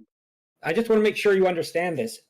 I know everything you're about to say before you say it. We've all heard it. So I'm just trying to get you to move along to say gravity is not a force. And then I can explain to you why that's not important. Or you can say, which gravity are you choosing? And I can explain to you why it doesn't matter. I can explain all those things, but I would like you to get through it as quickly as possible because I already know all of this. Yeah, I know your fucking narratives too, man. You guys are forgetting that I was a globe believer for over 20 years. You can believe in the globe and still not have had I even went into flat Earth groups. I wasn't done. I even went into flat Earth groups defending the globe and got my ass handed to me. You know, I do remember my first day in flat Earth group. Yeah, I believe you. Only I had the humility to concede when I was fucking wrong about stuff. Well, the difference I think that we're talking about here is that instead of, you had the humility to concede that you were wrong, but you didn't have the science background to, forcibly make the case that you should have made. I think it got brainwashed. Maybe. Yeah, well, the brainwashing, that's why I want to go to the basics. That's why I said, in order to break their programming, they first have to realize they've been programmed. So that's why I want to go there. That's why I want to go there instead of fucking you guys want to talk about fucking your pseudoscience of gravity. But is it possible that you got programmed rather than we got programmed? Now, let me break this down for you, okay, everybody? Now, do you consider the educational system a social engineering tool? Yes or no? No, I wouldn't call it that. No. Okay, I'll have to post a definition of social engineering for y'all. Make you guys eat crow. And if you guys don't want to concede this point, then there's no use in fucking even trying to fucking discuss anything with you. I don't know. You might call educating children to become productive, individuals within the population. I don't know. You might could call that social engineering. Right. So Oxford defines social engineering as the use of centralized planning in an attempt to manage social change and regulate the future development and behavior of a society. Now, I also did a video about how the educational system is a social engineering tool. And if you go look at the if you go look at the definitions of education, it talks about how it's even. Oh, let me post the one I found. Let me post this motherfucker. Even your fucking own schools say that the educational system is fucking indoctrinating fucking kids, by the way. Let me go. It's right here at the top of my fucking screenshot. Let me see. Oh, yeah, here we go. This is a good one. Hey, Jen, you made it. Yeah. Jen, CBR1, ladies and gentlemen. Educate to indoctrinate. Yes, ladies and gentlemen, good morning, good afternoon, and good evening. Hope everybody's having a good Sunday. I'm just listening at the moment. Okay. From today.uc, yeah. From today.ucsd.edu. Educate to indoctrinate. Education systems were first designed to suppress dissent. Who says this? It's posted in the fucking chat. But what's this? Today, where's this from? Today.ucsd.edu is the source. Which proves my point how the educational system is a social engineering tool. So, by the way, wait. disagreed with. Okay, so hold on. Are we talking about how far back are we talking? Are we talking about in America? I have no idea. It looks like all around. Because from my research, the flat Earth was actually taught in schools until around the 1900s. Once again, your 1984 Winston Smith had to change the fucking narratives. Thank you, Rockefeller educational system. Well, let's look at the subject matter of the educational system, like middle school, like, mathematics, some advanced mathematics. That's handy to have. That's a good thing. General literature, English, reading and writing and doing stuff like that. That's handy to have. Right. Yeah, I'm more things like more that. concerned about the science curriculum and the history curriculum, especially the science curriculum. Now we all know that science is a hypothesis test to establish a cause and effect relationship. Now why? Now riddle me this. Why is it that the educational system hands out a book, a fucking 1-inch thick book in every fucking grade and it's labeled science, whenever science doesn't have anything to do with reading from a fucking 1-inch thick book? Once again, I don't follow. Yeah, you don't follow. So in science, we're supposed to do a hypothesis test to establish a cause and effect relationship through experimentation. Science has nothing to do with reading from a fucking book, dude. Well, Okay? no, it does. You spend an hour in the class, and then you'll spend 2 or 3 hours in the laboratory doing the experiments that you read about in class. Science. Give me the definition of science that says read from a book, from a fucking book labeled science. Go on. I'll wait. Well, like I said, you read about, the science, whatever. Okay, whatever. Oh, you don't want me to talk? I thought you wanted an answer. I'm sorry. Your answer should be consistent of you finding a fucking citation or a definition of the word science that says reading from a book labeled science. And you haven't done that yet. I was just describing the process of teaching. I don't know what you're going on about. I'm fucking wrong and you're fucking right. Reading from a fucking book labeled science is science, as you declared. No, the lab is where you learn what you've been taught. The laboratory. Always associated with the science class is the laboratory section of it. Where's the ball section of the laboratory? Where's the ball science physics part of the lab? That science consists of people in a fucking lab doing fucking science experiments, not reading from a fucking book. You don't think But they yet, also that's what read science though? is. That's how the educational teaches this so-called science, is you read from a fucking book and and I'm not fucking done. And this is why I fucking yell. I'm sorry. Chill, This is why I fucking yell. You guys want to interrupt right at the fucking middle, or they're right at the fucking height at the fucking point. Just try to be concise. Just manage your emotions. Well, that's exactly my point. And this is how I'm saying you're indoctrinated. Your program, like you said, it's science has nothing to do with reading from a book. However, that's how the early years of science, is being taught by reading from a book and parroting the fucking information that's said in that book.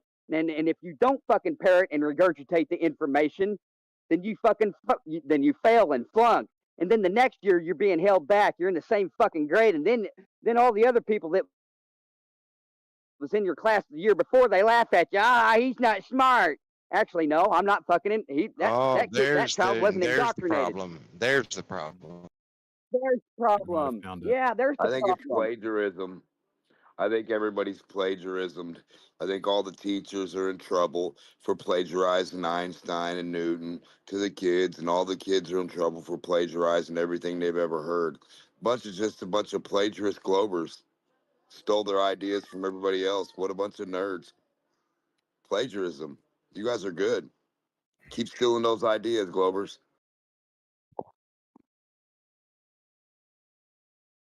I thought you got in trouble for plagiarism, Globers.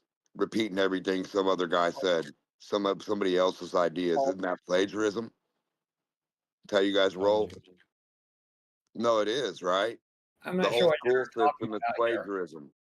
It's so much for the Plagiarism is combo. school It's system. over. That was a short one, guys. Damn, 5 of you. Carry on. You got to join in on the conversation as best you can, Demok, or we'll just do it without you. Well, and to address Matthias, it's like I'm going to pick an advanced one, like an animal science. Had already had quite a bit of foundational work, but the science of raising a high quality herd of baldy cattle through identifying marbling and expected progeny difference, and being able to ultrasound the actual back of the animal, and you could actually see the percent marbling and how much back fat the cow has. We did a bunch of reading and learning about what ultrasound was and how it worked, and then we went to the barn and herded the cows up and actually did the ultrasound. But if we just go out there to the barn and grab an ultrasound machine, some dummy's going to stick it up their butt, and think it. You gotta learn what you're doing before you go out there and do it. Yeah, we're not talking about animal science, dude. We're talking about natural science. By the way, not sure why you fucking had the non sequitur red herring to that. That's animal science too. It's not limited to. Well, we're talking about natural earth science. Cows are natural.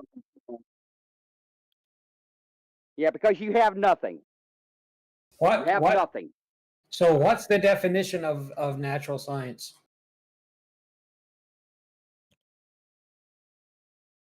I think it's science about the physical world. That's what I thought it was. Yeah. Am I not right about that? Yeah, everything that's not supernatural. Is chemistry a natural science?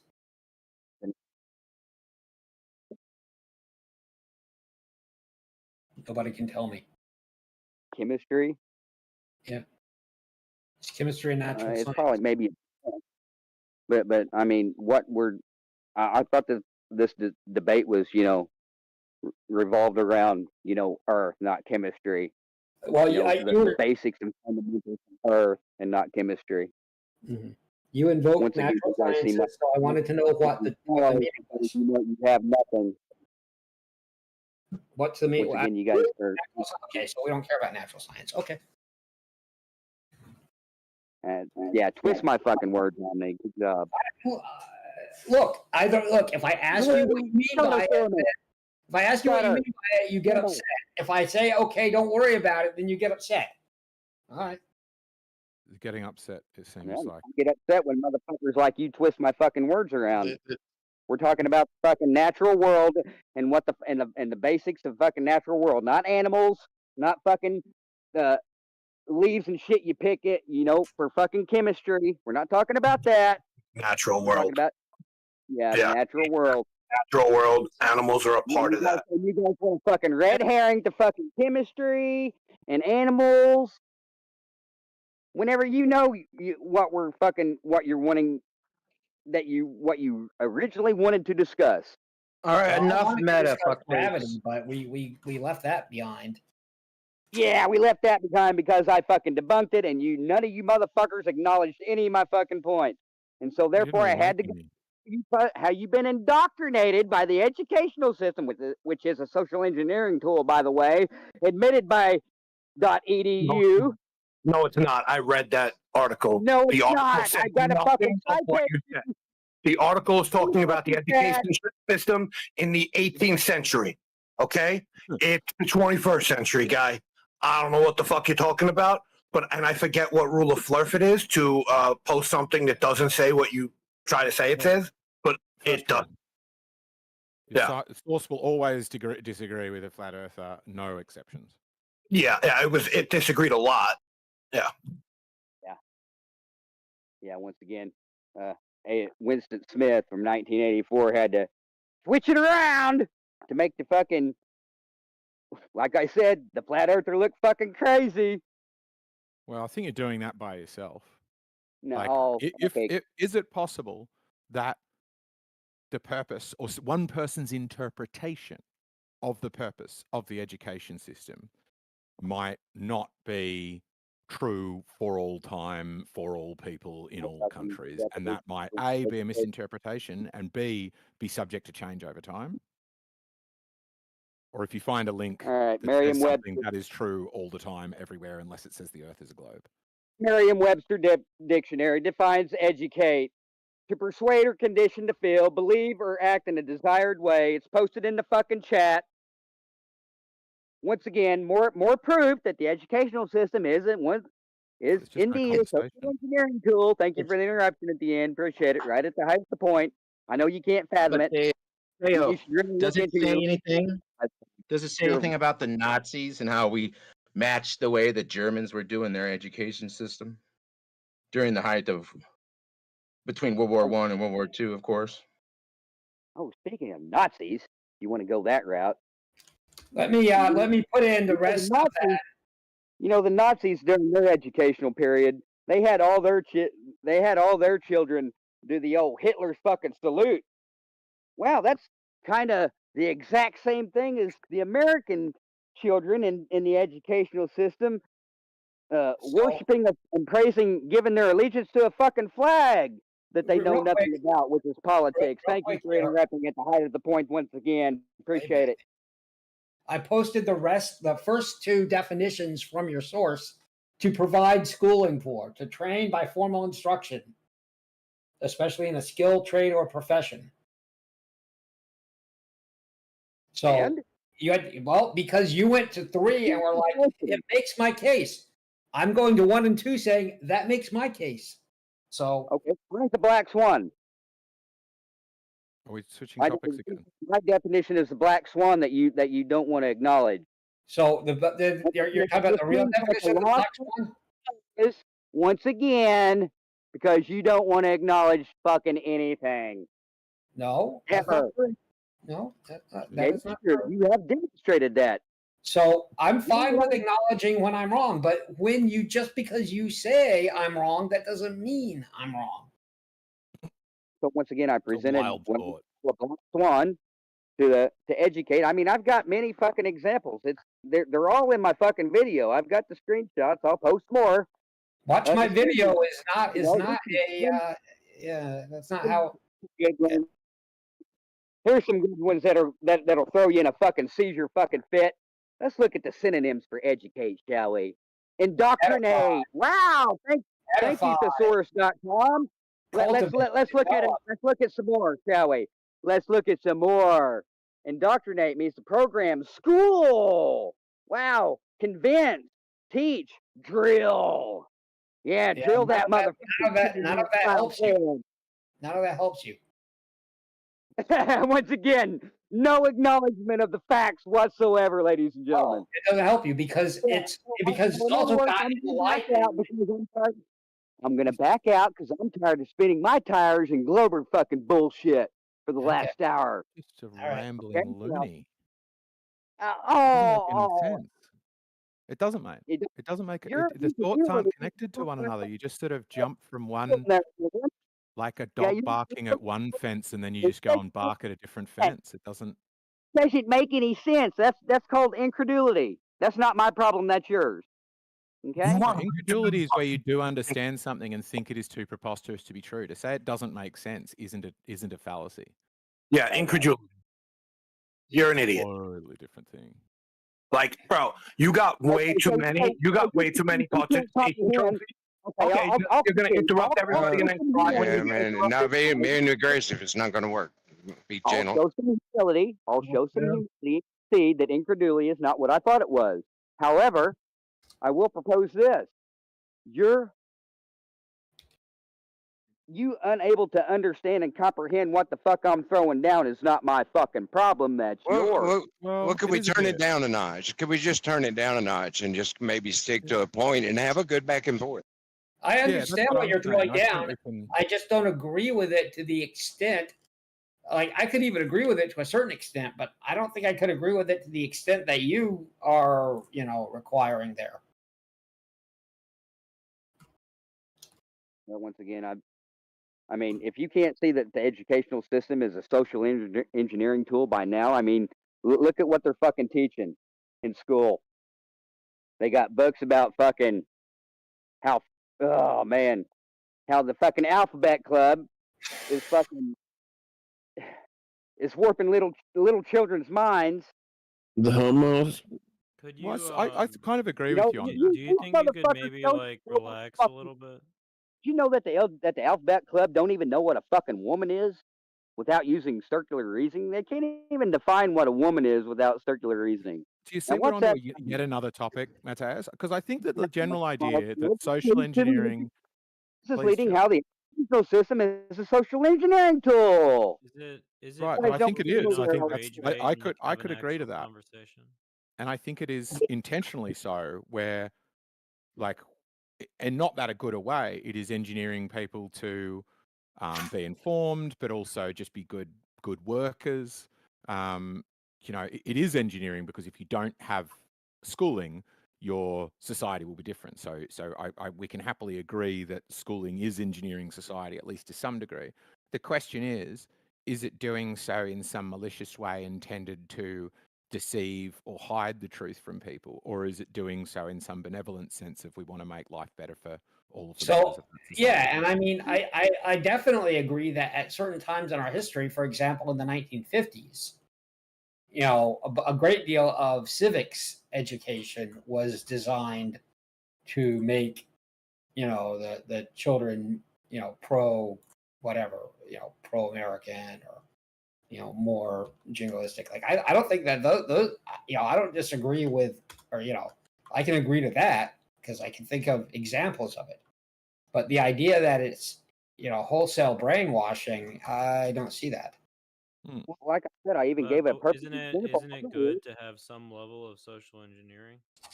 Yeah, I even gave a perfect example of how it's brainwashing whenever the child doesn't regurgitate and parrot the information from the science book and flunks the grade, flunks the class, gets held back, and then all of his friends or his peers that was in his class before or in the advanced grade are laughing at him saying, aha, you flunked. You wasn't smart enough. And meanwhile, I'm not going to finish my point. Meanwhile, the mother and the father see that the child flunked, and the teacher probably claims that he's got ADHD or autism. Let's go give him some fucking pills to where he's not being a child anymore. Yeah, let's do that. Let's give the child the some parents, pills. not the doctor, right? Yeah, we're scattered out here again. Yep. So you bounced around to like 4 or 5 different topics. So a woman is whatever identifies as a woman. These are all I mean, examples. is it that you disagree with what's being taught in schools, or you disagree with like the existence of schools? He disagrees with children being prescribed methamphetamines. You're not even. Well, not methamphetamine. Topic in 20 seconds. You guys don't understand my fucking point because you always fucking interrupt. I think it's schooling is bad. That's his point. Topic about 4 fucking No, I think schooling would be a lot better I think schooling, the educational system, would be a lot better if they actually taught shit like how to plant a fucking garden, how to be self-sufficient, to where the child doesn't have to grow up and slave for a 9 to 5 fucking job 5 days a week, off to slave 5 days a week, off to repeat until he fucking either retires and dies or fucking dies before. I like my job. So I'm okay again, with are that. you just opposed to the existence of school, or are you just opposed to what they're teaching in schools? I oppose to what they're teaching as well. I mean, like I said, like I gave the example earlier, science in the early classes involved reading from a fucking 1-inch thick book, and that's not what science consists of. I've had Globers even agree a while ago that that's not what science consists of. Science consists of people in a fucking lab doing experiments, not reading from a fucking book. Once Do you think again, there's the like book. some level of like knowledge in order to run The experiments? fucking height of the fucking point again. I don't understand what you're saying, Matthias. I always interrupt right at your point and don't even hear your fucking point. So therefore, I don't understand what you're saying. But Get Matthias, the you are fuck out of screaming. here. You are screaming long strings of disconnected thoughts without letting anybody else respond. After a certain point, you need to understand that somebody is just going to jump in if you do that. Or if just you can't leave a gap in self-regulate I'm gonna other just jump people. in now because you're fucking just rambling on about and crying about how I'm trying to provide leave a points. gap, other people are You gonna. hear this I'm from gonna every fucking room. interrupt you and scream and yell since you're doing the fucking same thing to me. Yeah, it's what Nathan calls No one's funding. yelling at you. But Literally, you're no one's funding yelling at you. me though. You're You not get this letting. everywhere. I'm gonna give Every you room, the every room you definition go of to debate gives once you this again. feedback. I have to give you the definition of debate once again, where two opposing views are heard and collected. Great. What's our view? You're not letting me get it. But you're not shutting up though, Okay. so you're not letting So us talk. let's Right test. at the I think fucking your height view. of the Let me steel man your view. Your Hell view yeah. is that Yeah, your you're view not is letting that me schools are my social engineering systems not letting designed me to. full opposing view out. You're not to letting even- anyone else talk, but you're to You're even doing have the thunder anything to muting, mate. argue. At some point, you do just have to mute it, man. If nobody You mods guys them. are gonna listen, learn, and fucking actually Made get better than educated. Democ. Yeah, so basically, your debate is two opposing views. You're not getting my my view? full opposing view. Once again. What's my view? You're not really Matthias, getting he's just trying to have a fucking conversation with you, and every time he tries to have a conversation with you, you're like, "You're interrupting me." You've been telling him he's been interrupting you for like 10 minutes now. At some point, maybe let the dude respond, for fuck's sake. Just Yeah, say let what him the respond to opposing what? view currently You is. can't Otherwise, you are fucking hear debunking my yourself. argument. 50. He can't even hear my argument because my argument always gets interrupted at the height of the fucking point. 50. It's like birdshot, though, man. It's like birdshot. It's all over the place. Why don't we try and steel man one another's arguments, and then we'll know whether we've both got the idea of the opposing view of the argument as per the definition of debate. Nobody Why don't can we try fucking that? hear it. So nobody can steel man it because nobody can hear it because you guys keep fucking interrupting it. Okay, what's mine? You start first. What's my view? Steel man, my view. Your view? Yeah. You haven't been interrupting, right? So you must have been listening to my view. So you must be able to steel man my view. I ain't If gonna the issue fucking is listen me, to you should show I the ain't gonna fucking listen to some jackass motherfucker while he interrupts me and declare a fucking blind fucking victory. And what's my view? Fuck you. So you don't know. So you are the problem in Yeah, disguise. you little bitch. He don't know.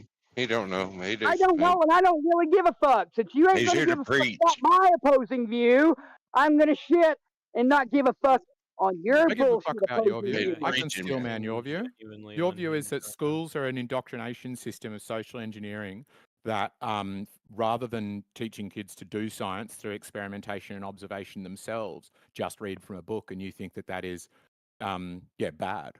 Isn't that basically your view and what you've been saying for the last half hour? And you've got not Yeah. a fucking clue what my view is. So who's the one debating here? But you don't understand why or how. But you don't So understand my explain view at all. to the audience how and why. That You've got education no idea what system my is view is, and I know what yours is. Explain how and why, though. Just because you heard, just because I was able to get 2 or 3 sentences out that I had to do multiple times, by the way. So doesn't mean that you actually heard all of my fucking points that I made. So how and why? Explain to the audience how and why, if you don't Well, care. there could be multiple answers to that, but first, Steelman, my view, then we can continue the discussion. Go for it. I want to know how and why. That way, I know that. So you can't, can you? You're just waiting around about. Oh, so you are just going to throw this on. Well, I mean, I heard him. He says it could be considered social engineering, and not necessarily a bad thing. You know, it kind of depends on what we're teaching. Bingo, nailed it. Yeah, thanks, Left Line. Yeah, that's what I was going to say too. Oh, was it? No idea. Tip of your tongue, was it?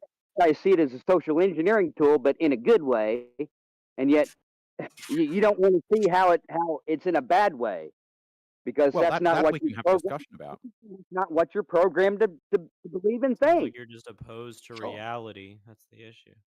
Oh, share some more pain with us. Come on, go ahead. Nobody. So let's have a discussion I mean, no, let's yeah. audio so the little fucktard can share some more feelings about me. Go ahead. Go ahead. Oh, you're a big guy. Come on. Strong Come guy. on. Well, okay, about the regurgitation part, where you've got to regurgitate. Really, to me, my education, it was foundational, stepwise. You know, you had to learn some of the stuff in the lower end of it that was going to show back up in the upper grades, that you really had to have a good grasp on what was taught in the lower grades. So in order to assure that happens, you get tested on it, and to make sure that that student is prepared to go to the next level and learn things that get piled on top of that. If you don't have the foundation, you can't do the upper level stuff. So that's why they test, to make sure that you're ready. Right. It's a basic concept. Do we stand on the shoulders of giants when we do things like, well, fucking anything, but especially when we do science? And if you don't understand what's been done before, then you won't be able to do anything new. So, yes, we have you read out of little books so that you can understand what's been done before. That doesn't mean we're feeding you some evil brain rot here to destroy the universe. Yeah, let's just test that. Let's just test that theory. I myself didn't even know that science was a hypothesis test to establish a cause and effect relationship via experimentation until, let's see, almost 15 years after high school.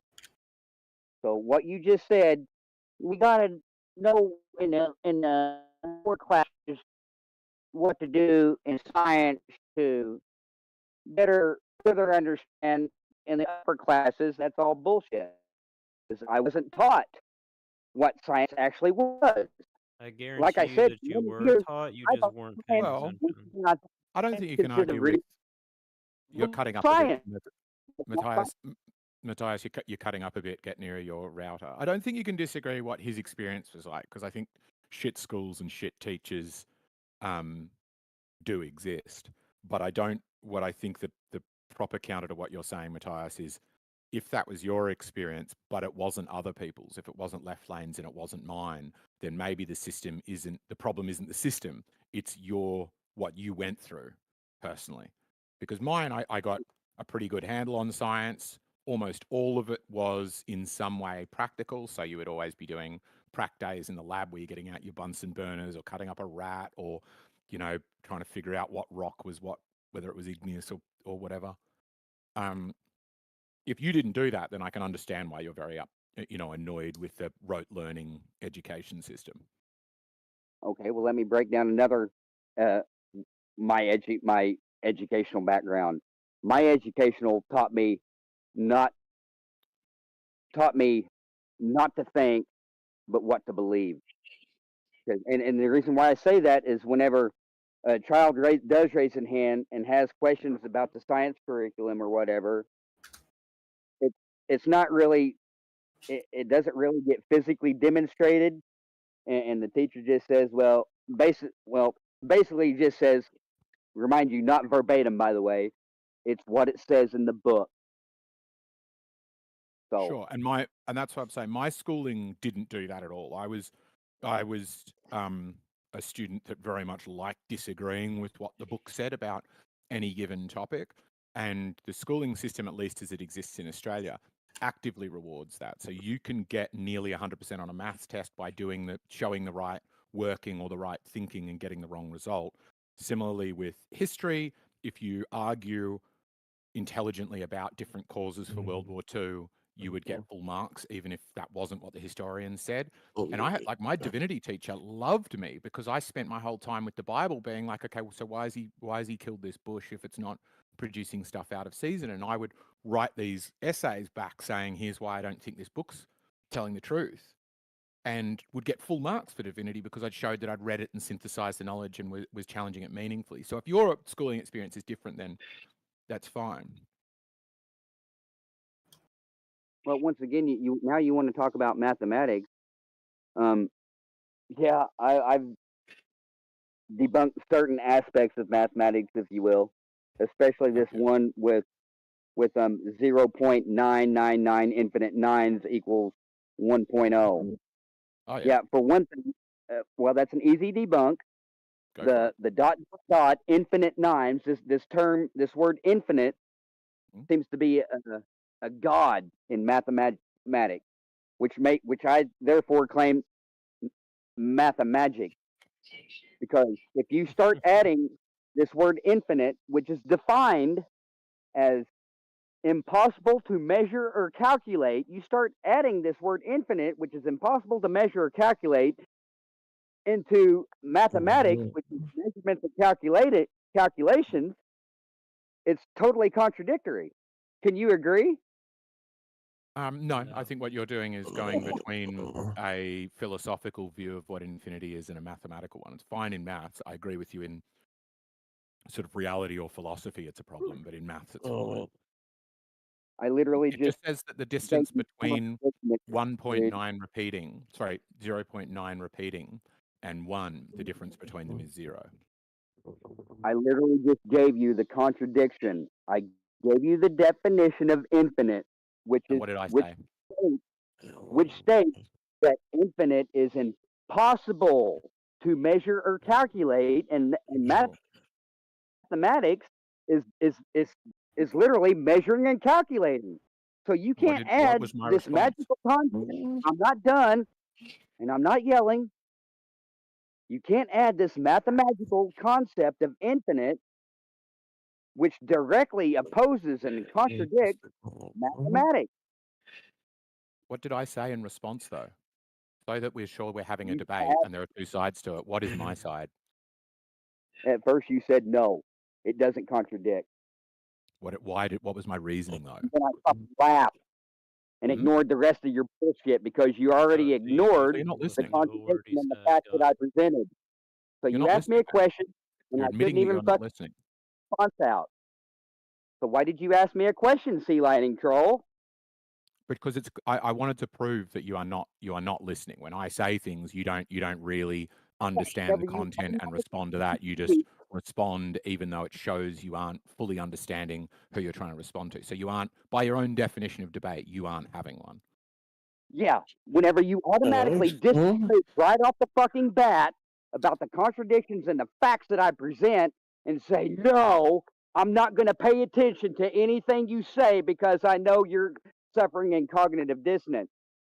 Now, whether you change your fucking opinion later on, that's besides the point. But once you say fucking no and ignore the fucking facts and the definitions that I just gave and the contradictions I just gave and just deny it, I'm not going to pay attention to your fucking bullshit that you say after your denial. You're pointless. You don't listen to a word anyone else says. Why should we? You just talk don't know to what you? you're You talking don't listen to a word. So real quick, Matthias, I don't agree with you about 999 repeating versus not being equal to 1. And I have reasons why I don't agree with you about it. How would we have that discussion? How would we have the discussion where I've heard what you said, but I don't agree with it? Well, I mean, there's basically, if you can't realize that the definition of infinity states that infinite is impossible to measure or calculate, yet this magical infinity is inserted into measurements and calculations, also known as mathematics, then I can't fucking help you understand my point of view, Omni. Okay, so basically, if I don't agree with you, we can't have a discussion. Got it. If you can see my point of view after I just pointed out the fucking contradiction, right? Then there's no, then I can't help you, man. Yeah. Okay. Okay. What do you want me to do? Fucking pound it into your fucking skull? You want me to come over to your house and beat the fuck out of you and threaten you, or what? I mean, what? Let's just try to think of it. Point of view. Well, hang on, man. Just try to think of it in a practical. You got How would you accept my point? You can't hear me. You can't hear me if you're talking. What about just thinking of it about it from a practical stance that you do some experiment or some calculation and you're looking for whole numbers and your answer is 0.9999999. I mean, it's practically one, right? You don't have to say it absolutely isn't one. You can say it's practically one and move on about your business, right? Not what they're claiming, though. They're claiming, once again, that was the infinite topic was just one debunk. I haven't, a second debunk is the very same fucking pseudo-math equation. I have a question for you. What is 1/3 and plus 2/3? Are you going to finish or no? What is 1/3 and 2/3? 1/3 and 2/3. Yeah. That's one. That's one whole number. Okay, wait. Okay, yes, it's one. Right. Okay. So now, so wait, I already know where you're going. I already know where you're going. I'm gonna. In fact, here's what I'm gonna do. I've already got it on copy paste where you're going. Okay. Yeah. I've already got it on fucking copy paste, dude. Okay, what's the copy paste? And I'm gonna debunk your fucking 0.333 bullshit. Once again, infinite. It's a good way to go about it. I like the thinking, Omni. Yeah. I mean, you would think that he would have led with this if he can debunk it. Yeah. I'll post it in the chat. Copy paste. There you go. What's 1/3 in decimal format then? And that's okay. So I think it's 0.3333. So what I 33 cannot be 1/3. That's not true. Read what I fucking posted. Yeah, I see that. I see what you posted. You said that. Yeah, that's not true. That is not correct. That way the audience that you're recording for can 1/3 cannot be written in decimal form. Dude, this is just basic. You know how to do basic division, like they were taught, like you were taught, like 4th and 5th grade, right, Matthias? I'm just saying, you know how to do basic division, right? You put the number that you're dividing into, right, underneath the box, and you just basically divide it out. For Like long form division. Not letting the opposing hear a view word because he's yelling over the top of no everything. fucking debate. Matthias, do you know how to do long form division like we were taught in 5th grade? I don't give a fuck about your fucking questions. So if you can't do the division that says this is bullshit, which is 5th grade, which is 5th grade math, why would we listen to you? I don't give a fuck if you want to listen. You can't even do it's 5th grade fucking math, Matthias. Put in some effort, dude. You want to talk about 5th grade math? Okay, let's go it's there. Fucking 5th grade math. Put in put in the effort of a 5th grader. Let's go to first grade, shall we? 0 points. Let's go to fucking first grade math, fucktard, shall we? And here's the fucking second debunk you guys wouldn't let me fucking say a while ago. First grade fucking math, you stupid fucks. 0 point anything is a non-whole fucking number. 1.1 is a whole number. You cannot magically transform a non-whole number into a fucking whole number. What about 2 That's halves? my second debunk to your fucking infinity bullshit, by the way. That I know you're not going to Not with math, with some words that didn't make a whole lot of sense. I prefer you do it the mathematical way. Fucking sense out of it, Omni or 50. That's not my problem. That's yours. Like this is the first thing I saw where I was like, oh, that's how an infinite thing can be finite. If you just think about it, 0.3. The flat earthers. Matthias, mate, chill. Used to fucking believe endless reading. You're not the only one here. Take a breath, calm down a bit, let others speak. 50's talking. Yep. Matthias, like if we just do the math, right? 3. How many times do you divide 1 into? How many times can you divide 1 into 3? We have to move the decimal place. All over him. Right. We have to. But you have to move the decimal place over, and then how many times will it go in there? It'll go in there 3 times, right? And then you divide that out. So I'm not even going to hear what you have to say. You have the same thing left over. Give another 1. You have to move the decimal place again. You get a 3 again. It just repeats over and over and over again. That's the very simple steps of just basic the math, Matthias. So He's I don't not know listening. how He's not listening. It's not a conversation. I want you to acknowledge my fucking point. Allowed to just continue to do this. I'm about to mute him then. If he's not gonna if he won't speak to anybody, then what the fuck's the point of him just going nuts? I don't know. I have some. You're pulling like a Matt Shea. I just want you guys to acknowledge my fucking point that 0 point any number is a non-whole number, and 1. We're trying to have a debate about that, not just agree that you're right about something we think you're wrong about. And you guys let him get out his point. Let me get out my fucking point, left lane, that you keep interrupting, you fucking piece of shit. We know demons. You've got no idea what our point is. Oh, demons. Oh, okay, XO.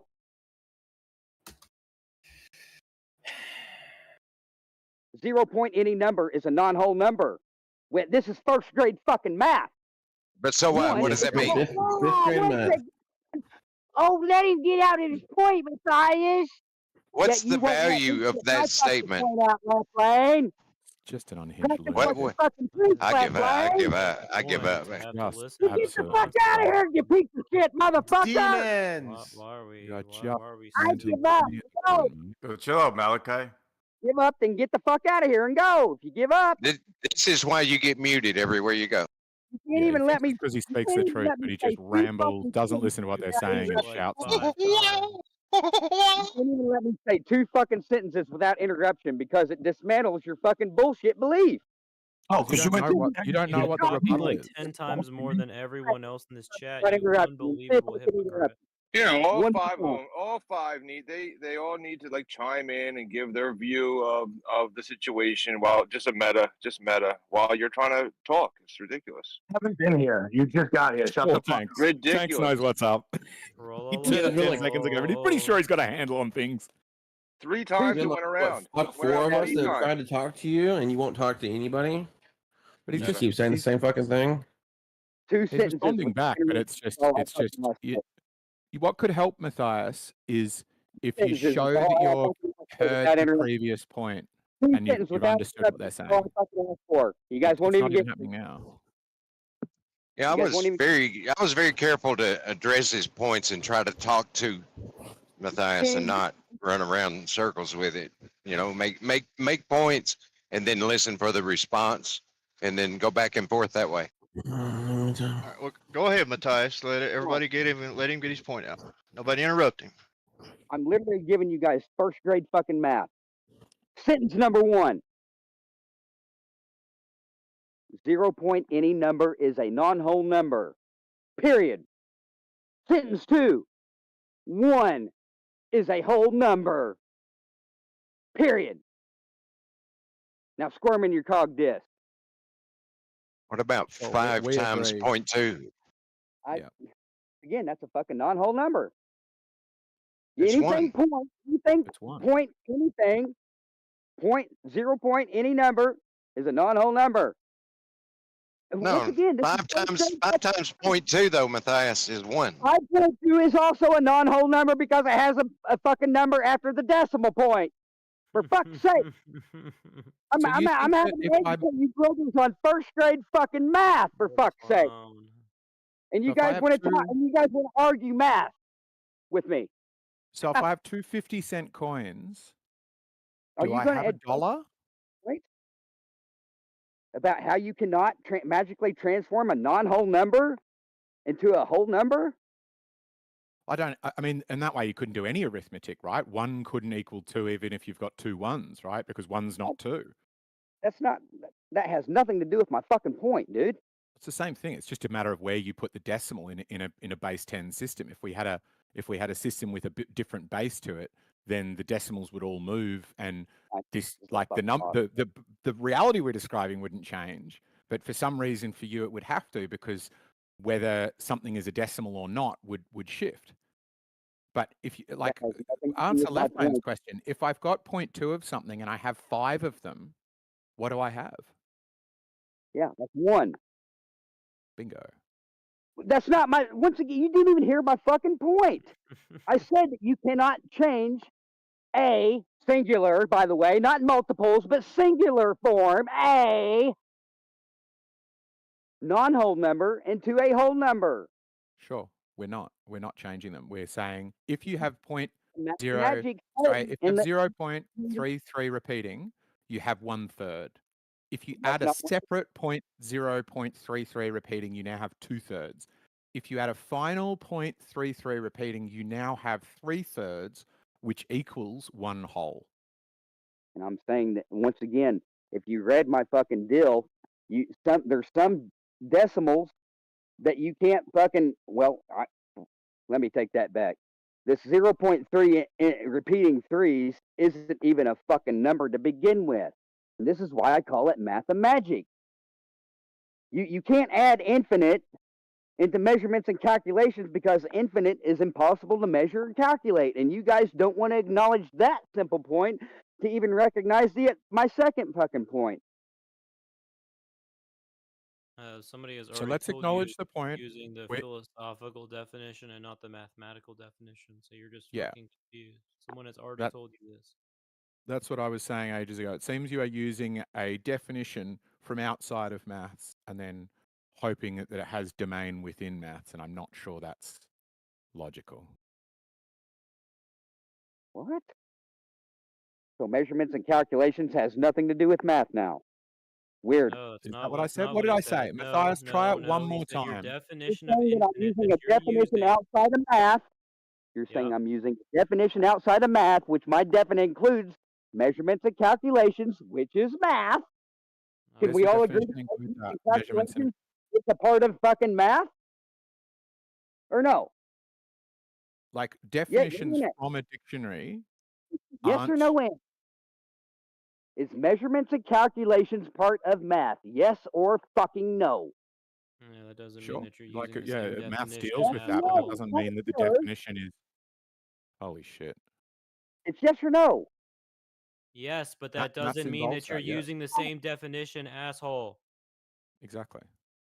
So whenever my definition includes measurements and calculations, Yes, that part of just because you tacked If on you some got other three words doesn't mean that your things definition is the same. Now I shut the fuck up. They let you fucking call me an Oh asshole. my, you're such a victim. My God. Now I shut the fuck up enough long enough to hear you call me an asshole.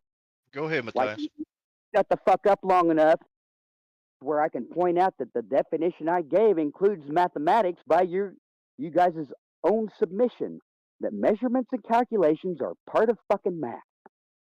Just because you tack on some phrase like calculations and measurements to a fucking definition doesn't mean that it automatically is the same definition used in mathematics.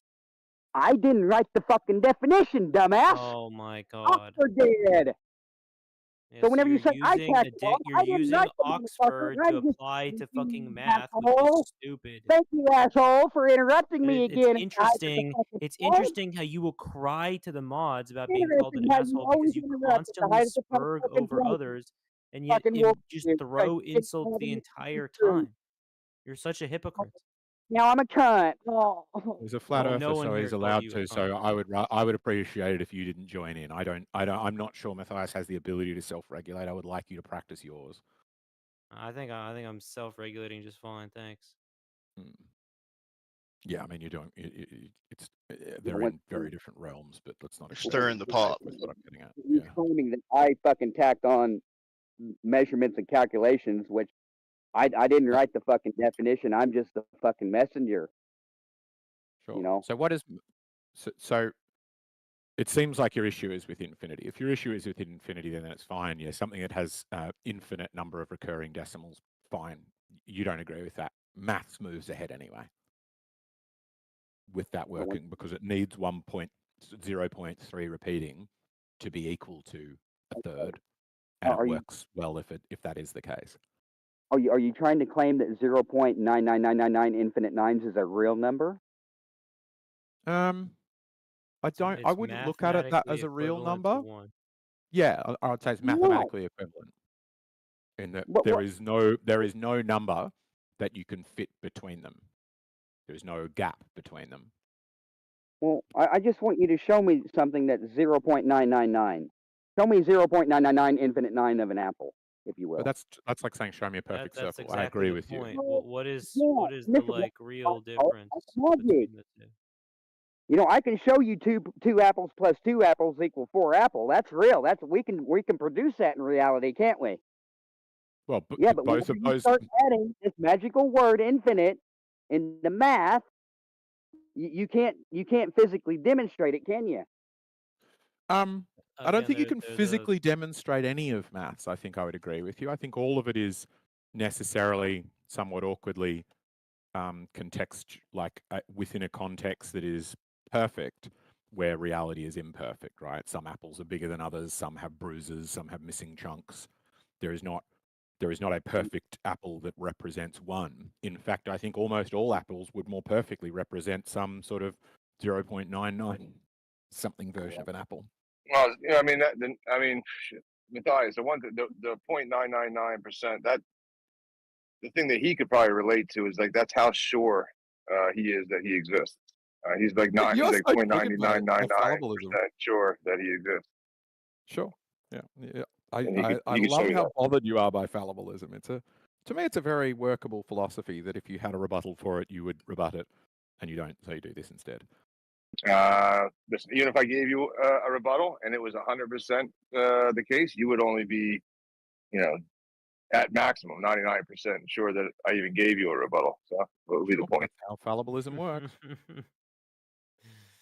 That's the I idea. sense that Tanks got blown out of a Did you prior literally debate say and what? is salty about it. Am He I got wrong? blown out in a debate, and it was like a good 2 years ago. He got destroyed in front of a large group of people on fallibilism and will not let it go since then. That was a very Absolutely perceptive comment. BTFO. That's hilarious. Did you You made a literally say very perceptive guess there. Yeah, Did you literally say only what? mildly salty. Yeah. You did. Yeah. I mean, like, what's the Matthias? You said like like show me 0.99999 repeating it. Yeah, exactly. Right.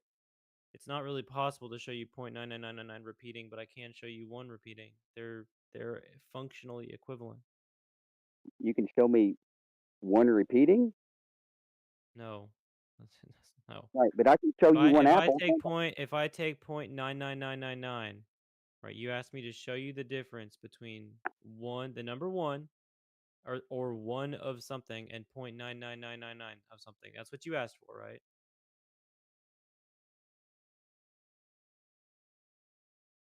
Okay, and you said, well, I can't. No one can show you the difference between 0.99999 and 1.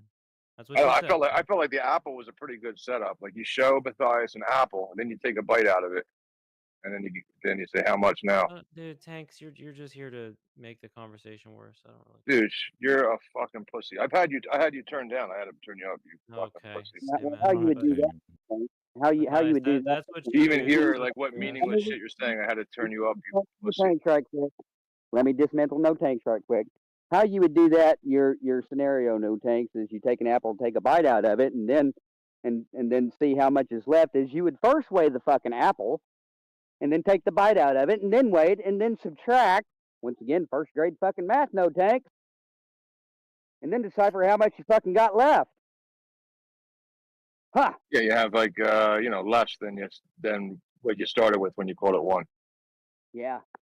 So if an Right, apple so weighed, the so if an idea of apple weighed 5 grams at the get go, and you took a bite out of it, and now it only weighs 4.32 grams, right? You took 1.68 or no 0.68. Yeah, 0.68 grams out of that single bite. Then correct? Sounds right. Yeah. I think I've got a way to get at this actually. Would we agree that once you took a bite out of the apple, there there would be no decimal you would get to, like you would end up having to have a tolerance, right? Where you go, I'm just going to calculate this to 7 decimal places or 4 decimal places or 400 decimal places. But you would always end up getting to a point with your scales where you go, well, my scales can't read per, mole. So I would end up having to do it. But if you did have a scale that could measure down to the mole, you would end up quite possibly with a number that had nearly infinite decimal points after it, down to, if it would have to measure atoms, I guess, but you would then have this extraordinary number of decimal places after that. It's not a full apple anymore. It's 0.87643, da da da da da. Well, it seems like you're proposing a hypothetical instead of physical example.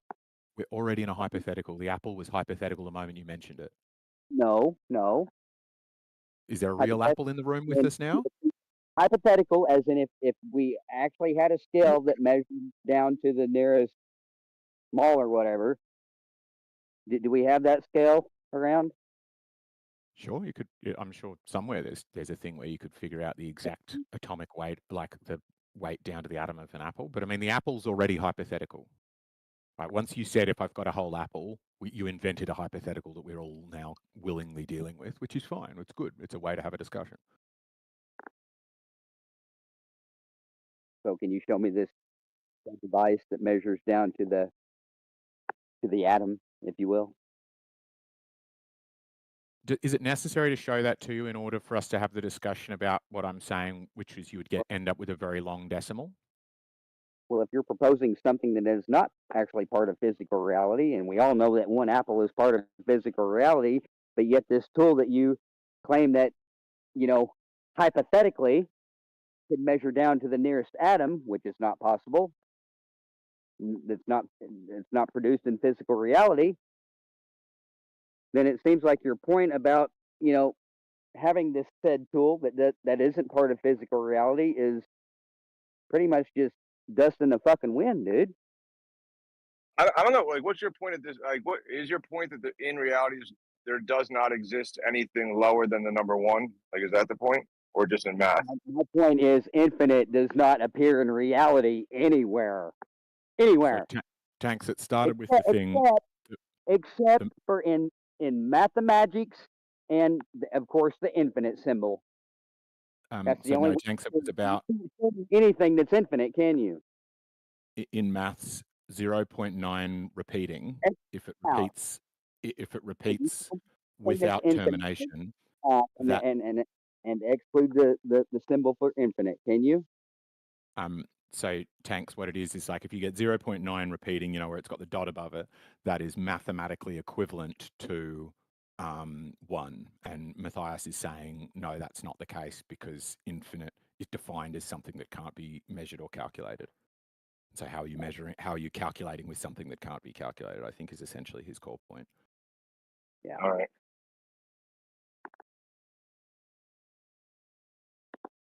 But yeah, once again, the Oxford definition of infinite includes impossible to measure or calculate.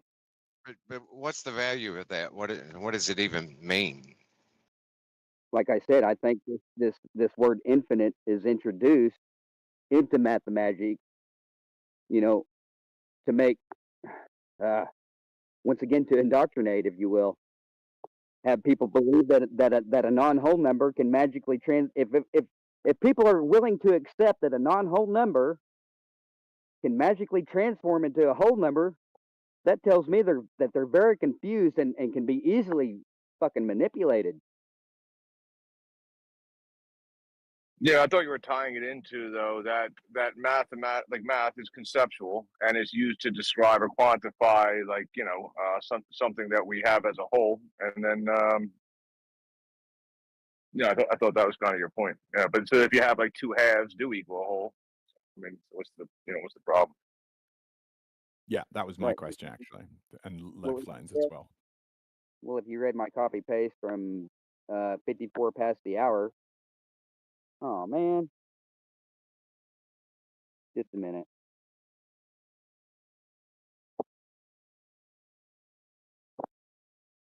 It's just circular. I think your copy paste seems to me to be circular, and your core argument is 0.9 repeating is not 1. And Omnivore's question was, is 1/3 plus 1/3 plus 1/3, if expressed in decimals, is 0.3 repeating plus 0.3 repeating plus 0.3 repeating, which necessarily equals 0.9 repeating. And it seems your copy paste just acknowledges that maths and then returns to the incredulity that 0.9 repeating is not 1. My copy paste debunks actually that math. Once again, I don't think it really makes a whole lot of sense. Understand what I'm throwing down. You don't even know what I'm throwing down, yet you're trying to fucking refute and debate against it. I am. Let me copy paste it for you. It's just up here in the chat. Fucking tap, dude. I can see it right now. Basically, what I'm saying is, once you add infinite with numbers, it's not math at all. It's not even a fucking number at all. It's Yeah, not but even there's a something fucking about number there's at all. also something about how 10 isn't even actually isn't really a number. Like 0 is not a number. 10 is not actually. It's really just 1 through 9. 1 through 9 are numbers. Yep, and then the rest This are is just new. repeating. Yeah. I can't. I could look it up to kind of sort it out, but that like isn't that 10 only is if the just system is 1 starting base again. 10? You know, if we had a base 12 system, then that would be true of numbers 1 through whatever number we used for 11.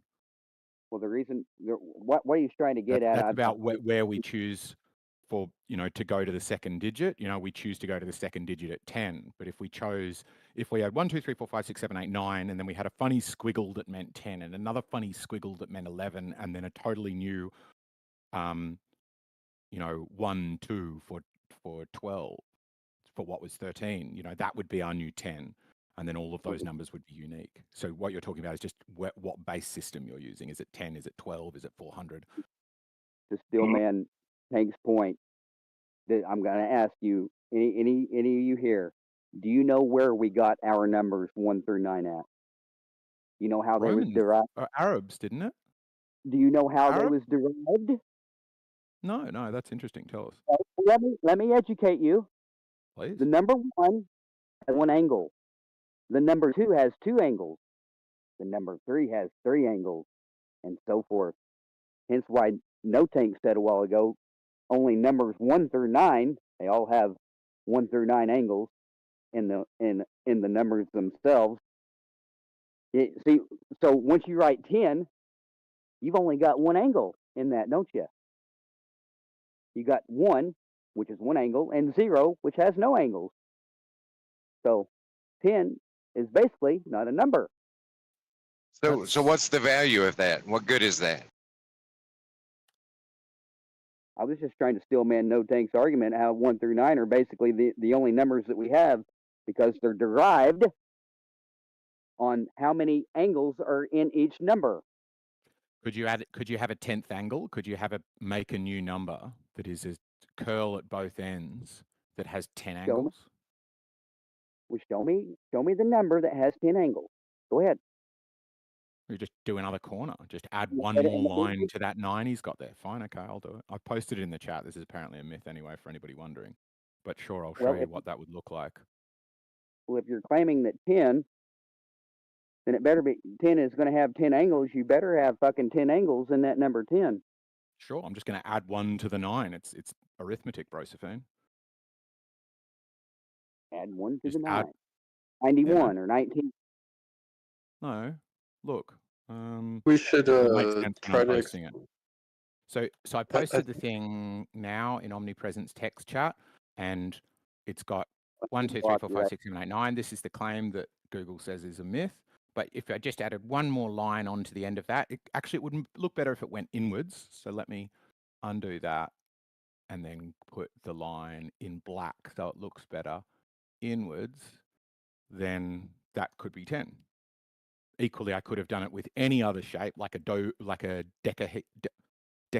Is that what it's called? Dexagon? A 10-sided shape. Yeah, there's a million ways to do it. Decagon. Decagon. Just keep drawing lines with vertices in between them until you get to 10. There's nothing that stops you doing it. You can do a 1,000-sided shape if you want. There's no reason why that should terminate your natural numbers at 9. And the Sumerians went to their base system was, what was it? Somebody knows this. The Sumerians came up with a 360. So it was some multiple of 3s, right? It was 12 probably. What base was the Sumerian system? Well, I mean, I'm not sure, but I mean, this is speculation, but I'm thinking that's the reason why the Roman numerals existed. Is because I think it might. 1 through 9 are the only numbers that you can have because, once again, each number was derived from each angle in each number. How many angles in each number? Are there 4 angles in number 4? I see. I guess if you count each side of the right angle. Yeah. You got to keep counting, and it's a little bit of a stretch, right? Because look at 9. Get up to 9 and go. Who's drawn 9 with a clear corner on the bottom of it, right? The bottom of the 9 is a stick. Everybody knows what a 9 is. It's got one line. It goes around in a box for the loop of the 9. Then it goes down. Fine. Then it goes across. Okay, that's reasonable. That's a 9. Then it goes up again. Then it goes left. Then it goes down. Like it turns into this tight little raccoon tail thing just to get up to 9. It's obviously hogwash. No, it's not hogwash. Maybe they did that. This is once again pure speculation, but maybe they did that. That way the people wouldn't confuse a 6 for a 9. No, it's back to my question. What good is this information? Yeah, that's a good question. It's called knowledge. Knowledge that you obviously didn't know about because I had to educate you all on. No, I've heard it before, and I couldn't come up with any utility. It has no utility. It doesn't mean anything. Everybody knows it. Everybody knew about it, but nobody piped up whenever I asked a question. Do you know where the numbers got their derivation from?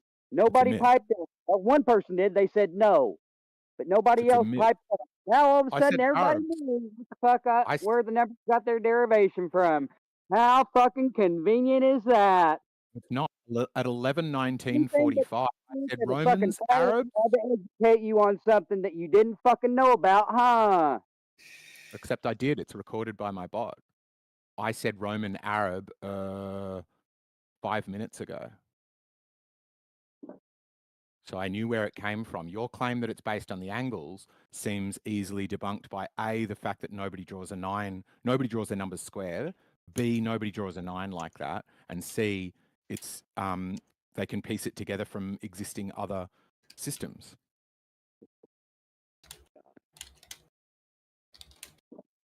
No fucking humility at all. Like, if it was based on angles, wouldn't it look a bit more like the sexadecimal system?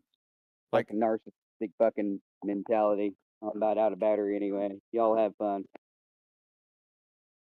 But look at the oh man, look at the sexadecimal system. Sorry. No, I just he ducked out.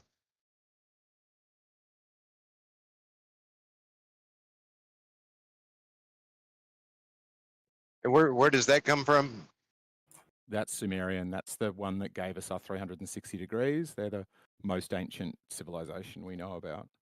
They're like Baghdad was where they think that whole area, like Uruk and Ur and Gilgamesh, they told the story of Noah with Utnapishtim. Like, I would say birthplace of civilization. They were obsessed with angles and full circles, which is why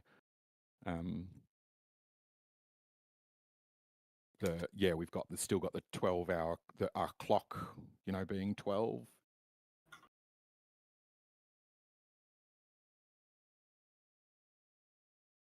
Yeah, so theirs is a base 12 system, is it? Because it's single blocks. Oh no, maybe it is a 10 system. I can't quite work that out. No, base 12 makes a lot more sense because 12 is a highly composite number.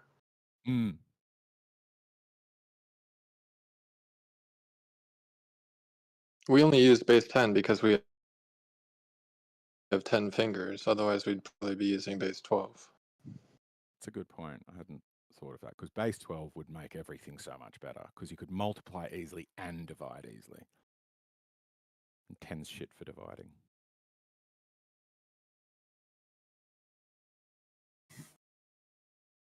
That's an interesting thought. I'd never thought about it that way. That's a good one.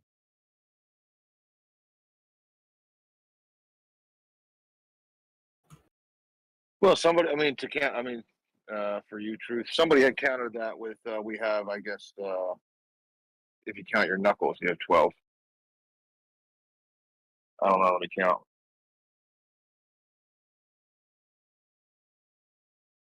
But if 4 per. How many finger knuckles and do you 4 have, bro? I only have 10. No, Three, you hang know, on. 1, 2, 3. on one 1, 2, hand. 3. You got- on one hand, if you just count your fingers, because you've got 4 fingers and each have 3 knuckles. Yeah, that's what somebody had shown before. Isn't the knuckle like the bone?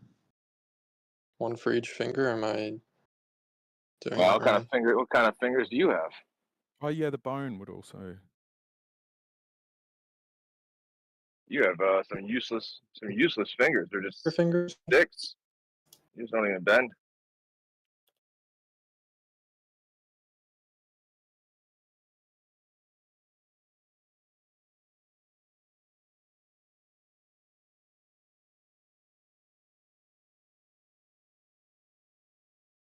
Yeah, I see. It got confusing. It got confusing already. So yeah, I guess get back to the 5 fingers on each hand. Yeah. So, no tank, did you know that they have a number in math where you can square a number and it equals a negative number? No. That doesn't make sense. Yeah, they call it an imaginary number. Do you think that's real, or do you think that's fake? Well, I mean, I guess to like Matthias's point, it's not representative of anything in reality, but you can write it down on a piece of paper. I imagine. I think it does actually represent something for in electrical engineering. reality.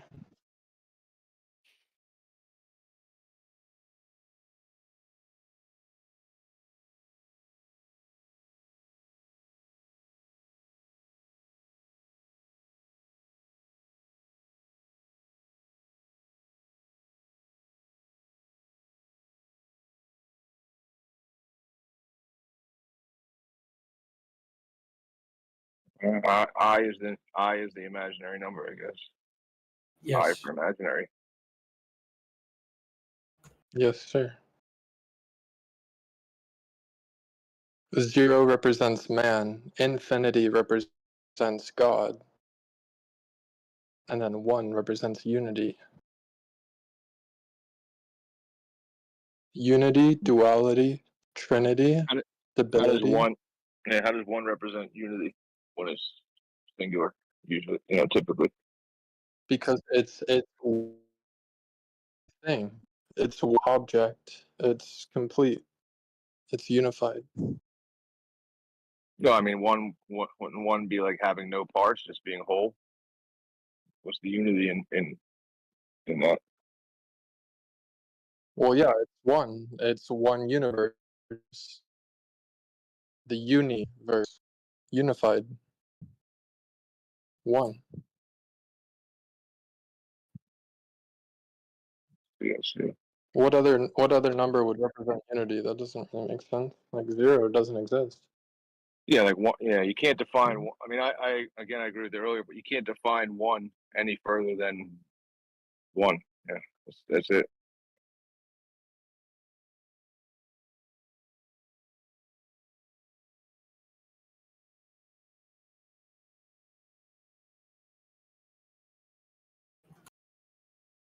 I think the number 4 represents the logos. And then 5 represents change. 6 is the physical world. 7 is completing the system. 8 is abundance.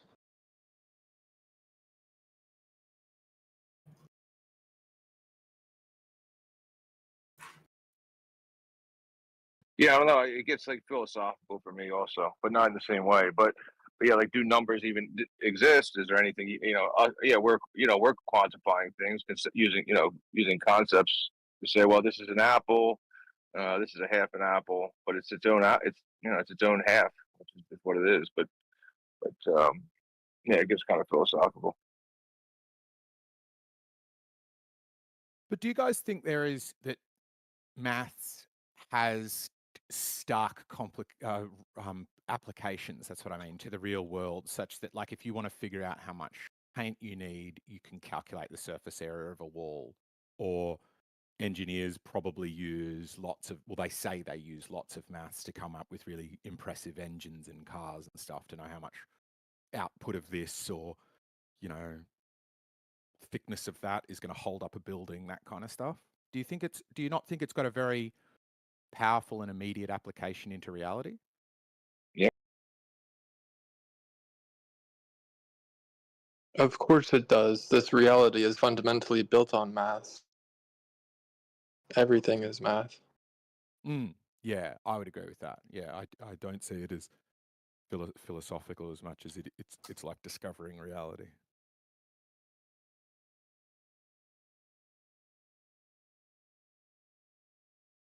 Yeah, but at the same time, I mean, it that's what I mean. There's some kind of weird crossover where it is like fundamental, but I don't know if what we're calling math is actual. So it's just this weird.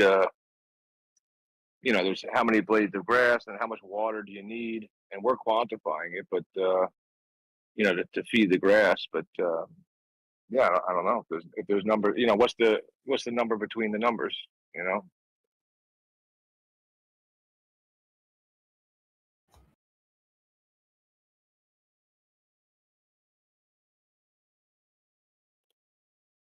Like, what else would it be though? I don't know. Like, what if it's not math? If it's not math, that implies every what? There's infinite numbers between every number, right? Yes. Then what are we actually talking? So then what are we actually talking about? That's what I mean. Yeah. I mean, yeah, it's just infinities within infinities. It's just, a massive fractal. Yeah, it's like if math is what's fundamentally like, I don't know, unifying the world, and there's infinite amount of numbers between the numbers, then how could it be math that upholds the world?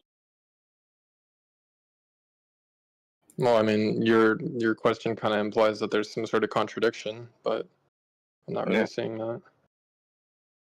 Yeah, so if there's an infinite amount of numbers between the two numbers, 1 and 2, there's infinite amount of numbers. But the thing that upholds the world is math, which is like 1 plus 1 with and that's it. It's fine. It's finite. It's absolute. It's logical. And how could it be math that's sustaining the world? How could it be something that's not whole or not complete or not absolute? That's absolutely holding up the world. I don't know what that means. I'm not even upholding the world. Yeah, I'm just not following the sense of it. I don't get it. The maths is upholding the world in what way? If math is a fundamental part of the natural world, meaning like one drop of water will produce 1 drop of water plus 1 ray of sun will produce 2 blades of grass, right? But there's an infinite amount of numbers between the ones, between the one, you divide it infinitely. How could it be that it's fundamental? That the absolute, math is absolute. It's proof. There's no like uncertainty to math. It's absolute. But there's an infinite amount of unknown, not absolute numbers in between it. So how could it be upholding the world? Speaking of absolutes, this makes absolutely no sense to me. Well, that's about. I mean, I could try to do it again. Sure. Yeah. Yeah. If it's fun, if it's necessary, right? If math is absolute, right? Is math absolute, or is it just like? Does it change? I don't know what. Does it change, or is it no, concrete? So, yeah. So if it returns a result, it's true. Yeah. Yeah, it's true. It's concrete. Like 1 is absolutely 1. It's not 1. It's just 1. Yeah. Fine with that. Carry on. So if it's 1, if 1 plus 1 equals 2 is the world is founded on that, and 1 is actually just an infinite amount of numbers between it, then how could it be that is what is truly sustaining the world? I don't. Yeah. Just as there is an element. I don't know how it's not making sense. I don't know how it's not Just landing. as there is an element of the universe within man, there's also an element of man within the universe. It can't be like eggshells. It can't be one, the number one that's making something true, because between between one, It's not like the one one making. side of That's not. one and the So other that's side of one, between the edge of the water, there's an the left side and the right side of the one drop of water, there's an infinite amount of divisions you can make. How could it be true? That's what's making things true. So it's not, maths isn't making things true. Maths isn't doing something. It's not, I wouldn't say maths is in reality. I would say maths is a description of reality. So we've through being able to come up with numbers, developed a thing that gets very good at describing reality, but it's not like maths upholds anything. It doesn't create anything. It doesn't keep anything in place. Certainly not in my worldview. It is just we've by figuring out how to make numbers, discovered it's just logic. It's just reality. It's there. It's not maths doing something. It's with maths you could choose to look at it that you could divide a number down in one number. You could get one lollipop, and if you really thought about it, how many times could you divide that lollipop? And in reality, probably down to the atom. But in maths, you could just keep going. Why not? But that doesn't. It's not going to affect reality. It's just a way of doing Yeah, I thought things. the earliest point was like, deals with it. I thought the earliest thing that you said was like, don't you guys agree that math is like useful for square footage, paint, or something like that? Therefore it's kind of like woven into the fabric of reality. Math is. Yeah, but you're then going, well, it's doing some work. It's upholding reality. At least that's the wording you're using, or that's the impression I'm getting. And so correct it if it's wrong. But what I'm saying is, if it's woven into it, and is it fundamental like to reality or not? It's like the law. I see it the same way as the laws of logic, in that they are ways of describing reality. They don't do anything. They don't exist in reality. They aren't real. They are descriptors of what is real, what it means to be real. They don't hold anything in place. Is the way you're making it sound? Is that what you mean? It sounds like this is a pre-sup argument, but rather than using God as the necessary precondition, it is maths. Stop being so scared of God. Why are you so scared of God? I'm not. I'm just checking. I just want to understand the whether you accept God or not. God still loves you. You don't have to be afraid. Maybe you do. Who am I to speak for God? Maybe you should be afraid. I would be.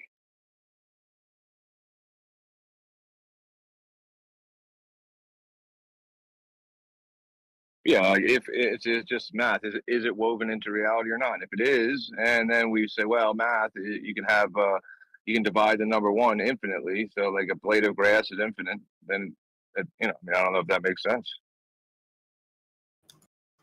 I don't know what you mean by a blade of grass is infinite. Like you could look at, you could choose to look at a blade of grass as something that you could divide down infinitely. In my mind, you would get to an atom, but then maybe an atom has parts. Maybe you could divide that down a bunch more times. Maybe there is a base bit you would get to, but could you say, I can divide this blade of grass down infinitely, but because I don't need to currently do that, it doesn't really matter, because divisions by infinite numbers or multiplications by infinite numbers don't really need to exist in reality. We won't. Well, maybe there's maybe there's some parts of math that might not exist in reality. But maybe able... Matthias is onto something. Then maybe you got some math is fundamental, and this make believe math is trying to destroy the fundamental nature of reality.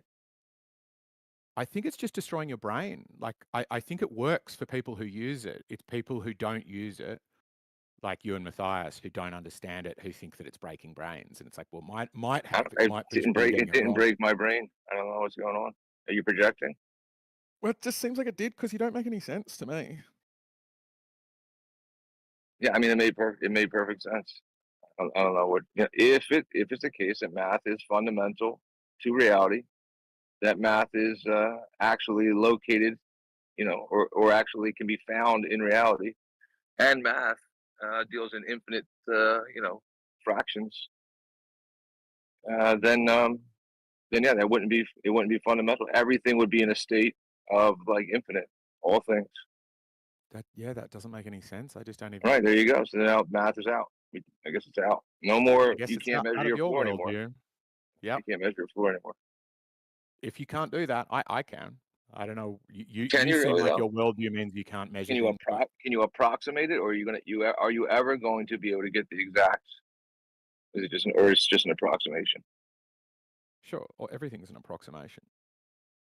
Okay, Tell me so something that's absolute. the truth is absolute. And can you detect the truth? You're meant to be showing me Yes. some ability to detect it in reality, not. That's Yeah, I just saying pointed. what the I just room's pointed. actual I just size pointed is. out. I just pointed it out. So show me in something that, that's just even absolute in that, reality. yeah, even in that, if it's absolutely true that math is reality, and math can be infinite, and all things can be described using math, then it's true that math is not reality. Left lane. Can you Dude, yeah, Eggshell's summarize brain is what broken. Hanks is Can you help? saying? Can you help him out? His brain's broken. Can somebody help me? It's just for you. This is just for you, Eggshells. And it's not even complicated. It's not a trick. It's not complicated. There's nothing to it.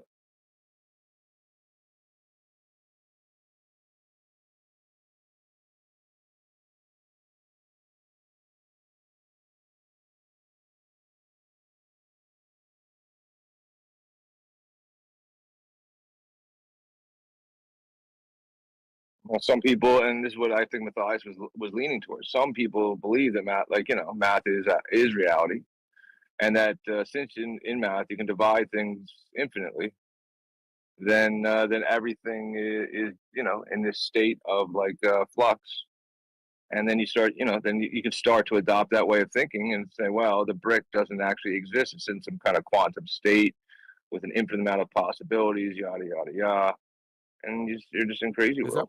Is that what you think? It does I sound think like you're that's in what's crazy happening world, to you. honestly. Yeah. Yeah. But your crazy world is you think up really crazy thoughts and then you try to think, and then you think I don't know. that I other don't know people why think you're losing your shit over just dividing by two. If you lost your mind over divide by two, then that's like a you problem. I don't know what to tell you, man. Yeah, it's good. Yeah. I don't. Again, I'm going to ask, what's the use of this? What good is it? Yeah, that was appeal to left lane. Actually, he'll clear it up for you.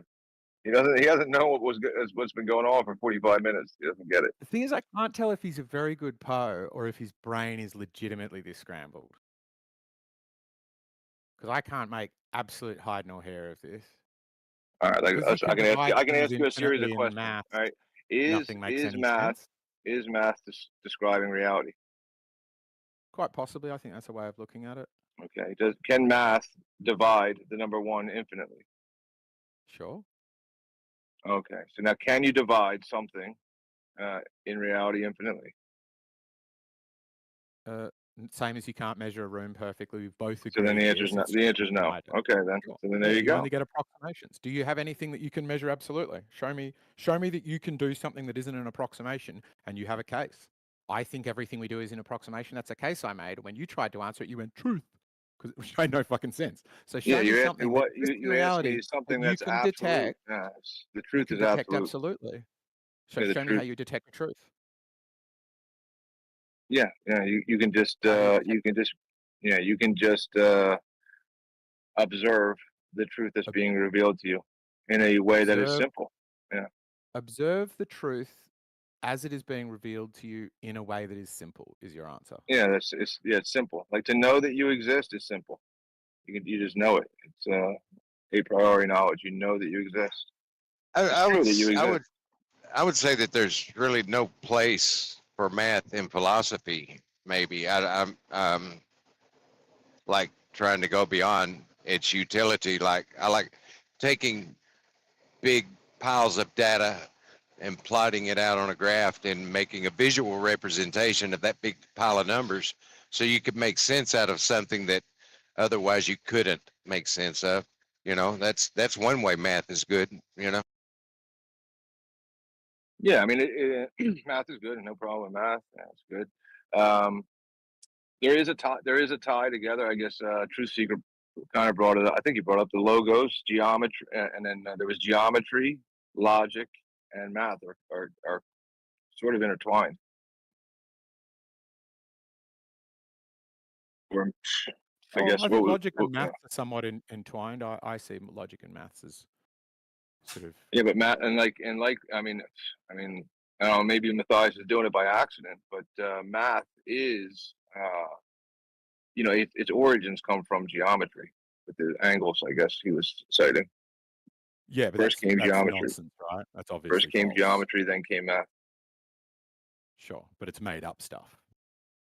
Maybe that is maybe the number thing. Maybe that is. I don't know who represented numbers that way, but just historically, it was geometry then math.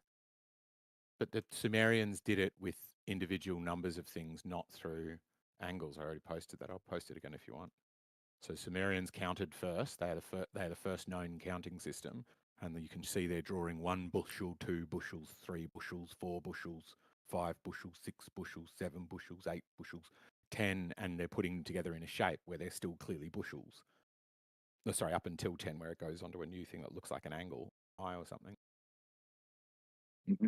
Yeah, they're tied together. Numbers, yeah, not angles, right? Because there's what 4 angles, 5 angles according to that in the first one, but there's just 1 bushel. So it's obviously about just counting discrete things because it's meant to have come about. You can't draw one without the line. So I mean, which one do they come at the same exact time, or what? No, this one's thousands and thousands of years earlier. This is the first known counting system. All right, so is a line that's geometric. The number 1, that's a line. So which one came first? Do they come into existence at the same time? What are you talking about? This is a bushel. It's a drawing of a bushel in cuneiform, right? So it's a wedge-shaped depression in a bit of clay. You don't draw with a pen in ancient Sumeria because pens didn't exist. They would get this like reed, and if you bob the end of a reed into a clay, it makes a conical impression, and that's called cuneiform. And the idea is maths came about first because they had cities where they made farmers do farming for them, and they had to count. You can't have a city without geometry. Maybe, but you also can't have it without farms, and that's why they think they developed these numbering systems to count. You know, so and so's given me 10 bushels. He owes me another 4. Yeah, I mean, I don't even care about this point, but the point is, you know, that they're intertwined. Logic, geometry, and math, they're all locked together. They're intertwined. I think that's very true. I just don't. I just go back to what Left Lane said. Where do we get from here? Show me what this can do in reality, and I'll get excited. Show me how this means a faster wheel or a stronger glass or something that isn't just navel gazing on Discord. Wait, what gives you something? Well, maths and engineering give us cars, right? What do we do with this revelation that you've found? It's old news, man. That math, geometry, and logic are tied together. If you start to think that they're not, if you start to think that you can separate them, then yeah, I mean, then you're not going to be able to have cars in cities. Yeah. Sure. It's just fundamental to, you know, it's just fundamental. Yeah. Sure. Yeah, I mean, like for Left Lane to say, what is logic ever going to do for me? That's like, come on, dude, it's crazy. What's a wheel? What is the geometry of a wheel ever going to do for me? It's crazy talk. No, no logic. I didn't didn't say anything about logic. I said philosophy, and talking about math philosophically can run you in circles without anything productive. Yeah, that's what Matthias's point was. That this is like infinite is just an idea, a philosophical idea. What, you know, why is it in the books? What's it ever going to do for us? Nothing. Well, I mean, to think about like in derivatives where, you know, what's the value of x as x approaches 0, blah, blah, blah, but x will never touch 0. So that gives you the understanding of that, you know, that value will never be 0 kind of thing. And they have to get a lot more into it to show the value of that. But there is value in it, in understanding that kind of stuff. All right, well, now there is value in it. Yeah, the value of y as x approaches infinity and things like that. That is fascinating what professors said. So they've got a base 60 system, but they used base 10 rather than base 12, and nobody knows why. Yeah, I thought it looked like it was base 10, but I didn't want to admit it because it debunked what I was saying at the time.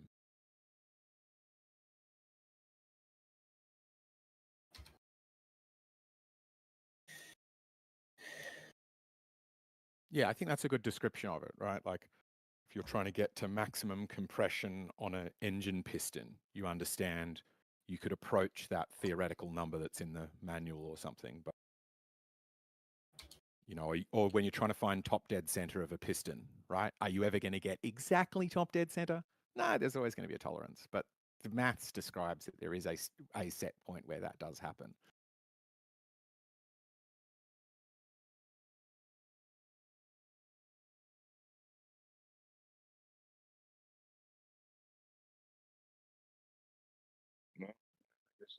But yeah, I don't know. I guess if your sentiment was left leaning, like what is the point of talking about this? I think the flat earthers kind of, that was their point.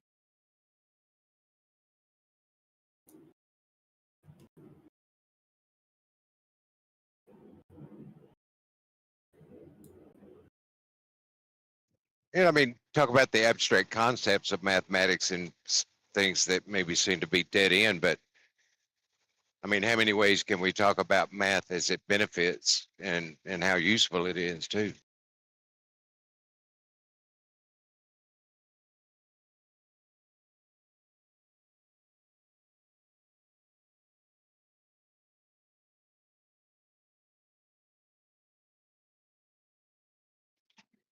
I kind of felt like Matthias was sort of describing his experience in school when he was talking about passing exams, and maybe he had some difficulties. He obviously didn't get the science part, but maybe they just didn't offer that class where he went to school or something.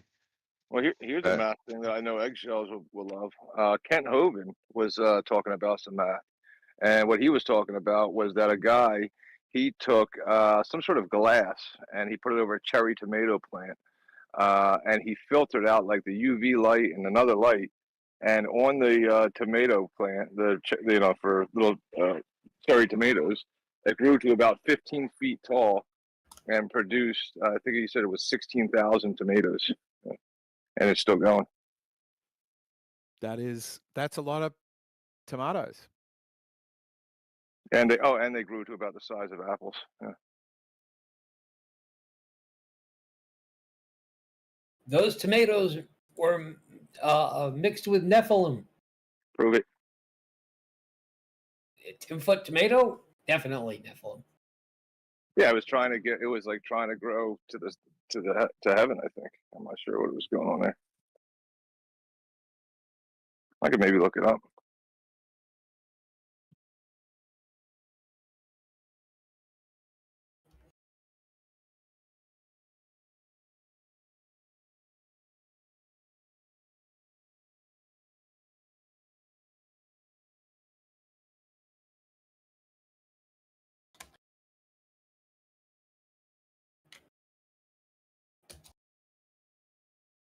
I was kind of hoping Matthias was going to do like a Terrence Howard type of thing where he writes like a proof of, his whole stupid mathematical thing, and then he'll get invited on the Joe Rogan show and all that shit. Everybody see how stupid he is? Matthias on Joe Rogan, I'd love to see it. Yeah.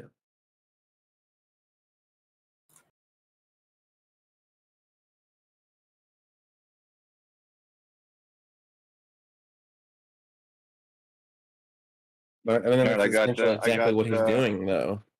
I'm sorry. I was going to post the video from the Christian lad for Eggshells to see that like, so some people ask like, well, what point, what's the point? Like, just look how much the Christians are producing. Let me tell you. I sure go and post it. There it says 15,000 tomatoes in one plant in all caps. And your Eggshells, you're going to have to listen to the voice of Kent Hovind to really get this, to really absorb this information. Is this supposed to be real? It is real. It is real. Israel. That would smell tech if you got Kent Hovind rocking on here. Sure. Am I going to just watch a guy say the same thing you said? Because I'm down for it, man. No, I don't Lots know. of I don't know. tomatoes. It's that you can even see the title. I left things out. So It's pretty exciting. Yeah, 15,000 is a lot of tomatoes, but I am kind of having no, fun you're doing gonna have to something. listen to the. It's like I think it might be a 30-minute speech by the Christian Kent Hovind. Those tomatoes were made. They were produced after their kind as well, which is irrefutable. After their kind, that is evidence actually of the Noah's Ark, isn't it? That's pretty good. After their kind, 15,000, because that's way better than 4. Of the tomato kind. Yeah. Is that like a close encounter? No, it's what a Christian saying instead of species, because they don't want to give you the word species, so they say kinds. Oh.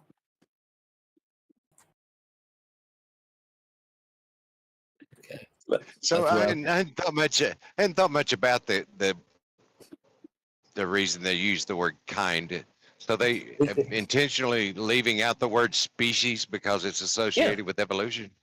Exactly. Yeah, exactly. That's exactly what they're doing. It's because it's basically a way to get out of having to talk about species.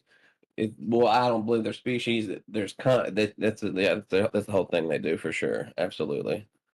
I mean, they might not consciously know they do it, but I believe it at one point, like Kent Hovind or somebody went out and kind of like taught that because it is sort of effective, and that's why you hear it so much. Yeah, but sometimes globe earthers actually take the opposite side, where they will only talk about animals if you use the scientific name. You know, like someone wouldn't talk about a dog, so they want to use the word like canine something. That Christians will say canines are a kind, but yeah, I mean that's silly too. I mean, but because they basically, because I mean they got to account for like the ark. I mean, if you think it's a serious story, I don't know what percentage of Christians actually believe that the ark was actually a real thing. My guess would probably be about a third. But Well, I mean, you have seen the evidence of like all these underground cities. I mean, there's definitely evidence of flooding, right? Or is that not agreed upon? I mean, and not for the whole world. I mean, dude, I really wish I could remember this guy's name. He was the head of the He was like the first. He was the first head of the British Royal Society for Geologists.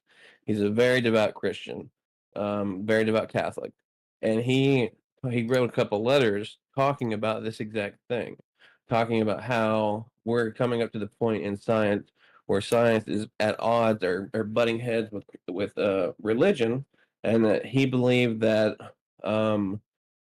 basically that you can't take the book literally. Essentially, it's like what he was getting to, and they're really interesting letters too. They're not very long; they're like maybe like 2 pages, but it's a really kind of interesting piece of history. Wish I could remember the dude's name, but as far as like geologists, I don't believe there's any consensus of a global flood. There's like local floods, but No, global flood. But I mean, if you're a glober, a global flood is obviously insane because to flood a small amount, the people who talked about a global flood didn't know Australia existed. It wasn't clear that they knew China existed. It's almost certain they didn't know America existed. So for them, a global flood would have been the flooding of the entire, Three Rivers area, Euphrates and the other one and the other one. yeah. And that's I'm not sure if that happened, but sure, it could have. We've got Doggerland, we've got places that have flooded to that grade, but I don't think anybody could believe that we're on a ball and it was all covered in water, because where did the water go? Really? You don't think anybody? I thought that was like the story. Yeah, I think that most So people. you guys don't believe that a ball can be covered in water? I mean, I agree with that. no, he's just saying back then, like that's so long ago that most people didn't know the Earth was a ball. So like a local flooding would appear to them that the world flooded, right? Yeah, I think that's what he's saying. So like, which makes more sense in the writing. But sorry, go ahead. No, I was just saying. Yeah, go ahead. Well, I don't know. It seems like all over the world there is evidence of, I guess you would say local, like that town is flooded. And there's like a, it's underground city, like under the, like I don't know, China found an underground reservoir with like a rainforest, like a whole forest, network below sea level. And then what else you got? You got they found like looks like a pyramid in or some sphinx or pyramid or something in the Grand Canyon. And then you got all this shit going on, man. It seems to be like I guess you could just say, well, it's not uncommon that places everywhere will eventually have a flood and be abandoned. But yeah, to say like that there's not evidence of a flood everywhere in the world, that would be. I'm saying there's evidence of a flood everywhere in the world. Do you disagree? I think if you go looking for it, confirmation bias will help you find it, but I don't think it's sensible to conclude that. No. Okay, so you think it's possible that there's a continent in the world that didn't have a flood? I just don't think they were all at the same time. Okay, but yeah, so that's what I'm saying. So there is evidence of flooding all over the world, but you believe it's not at the same time. Yeah. Yeah. All right, so then yeah, things existing on floodplains is how you get sedimentary rock. We can see very old seafloor sedimentary rock. When you go up the Himalayas, there's seashells in the rocks that crack open. So yeah, there's no problem with that for me. It's just did they all happen at the same time? Was that happening at the same time the Grand Canyon was being carved, and where does Noah's flood fit into all of that? Because I obviously think that it makes more sense if that takes an extraordinarily long amount of time. I mean, the Grand Canyon? Well, I mean, it's not. I mean, what do they say? What is the deepest and the highest height? Like, how long do you think it would take to just drop a rock from the highest point to the lowest point? That's how much. You think that would take billions of years for the highest point to reach the lowest point? If that's what you think, I think it'd be easier if you tell the room what you think, and I'll tell them what I. Yeah, I think it could happen. I think it could happen in one day. Yeah, that's fun. Okay. I think the ground could split open and a canyon could form in one day. Really, a meandering like serpentine in one day. Because I would expect it to be very straight. If it happened in a day, I would expect it to be very straight with really sharp cracks and not be made of a serpentine, lazy back and forth looking like a snake's body. Because snake's body rivers are always slow. It's just an obvious thing that physics describes. That you get serpentine rivers on existing floodplains, and they flick back and forth like a snake. Okay. So you're taking the position that like the water carved out the land, not that the land split open and then water filled it. Oh, I thought you were saying that a flood's done that in one day. You're saying that the water, the land has cracked apart in a day in a way that it might if a river had done it. Why is it cracking in a serpentine fashion? I would expect a crack to be pretty much straight, particularly if it's happening in a day. Why? Or somewhat fractal. I think cracks are straight. They're straight angles with sharp vertices, right? Whereas rivers are serpentine. They look snake-like. Yeah, I mean, a hole is a circle. You can fall into a hole in one day. I don't know why it has to be straight.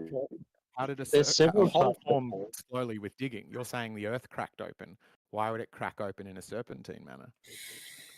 Why not? Because cracks are straight. What's your evidence that things only break perfectly straight? I don't know why you say glass bulbs, glasses, plates, windows. Eggshell? You think eggshells are cracked straight? I wish they did. I made 2 eggs earlier today. I wish they cracked fucking straight. Didn't see straight lines and sharp vertices as I described? Yeah, like an edge. They're saying so. Like there should be like an edge to a canyon. if it happened Well, quick. if you look at the Grand Like a Canyon, cliff. I posted it in the chat. See how that's serpentine? See how it looks like a snake? Yeah. What? And then, yep. Does that look like a crack to you? Yes. Could you show me another crack that looks like that, please? Dude, you're a fucking Eggshells? pervert. Anything? But I could, but no, thank you. Oh, you could. You could show evidence for what you're saying, but not right now. Your girlfriend goes to I another could, school. yeah, exactly. Yeah. I mean, you could go ahead and smash a rock. I mean, get a brick and smash it. I don't know. Yeah. Is it going to look like that? Okay. Let me Google pictures of smashed rocks. Yeah. Give me some other examples. I can do your stuff for you. That's fine. Smashed rocks. An eggshell. Right. Can do that next. Okay. Smashed rocks. So all the things that you named. Yeah. Eggshells. When your skin splits open, you know, kind of like that. Gotcha. Okay. Here's smashed rocks.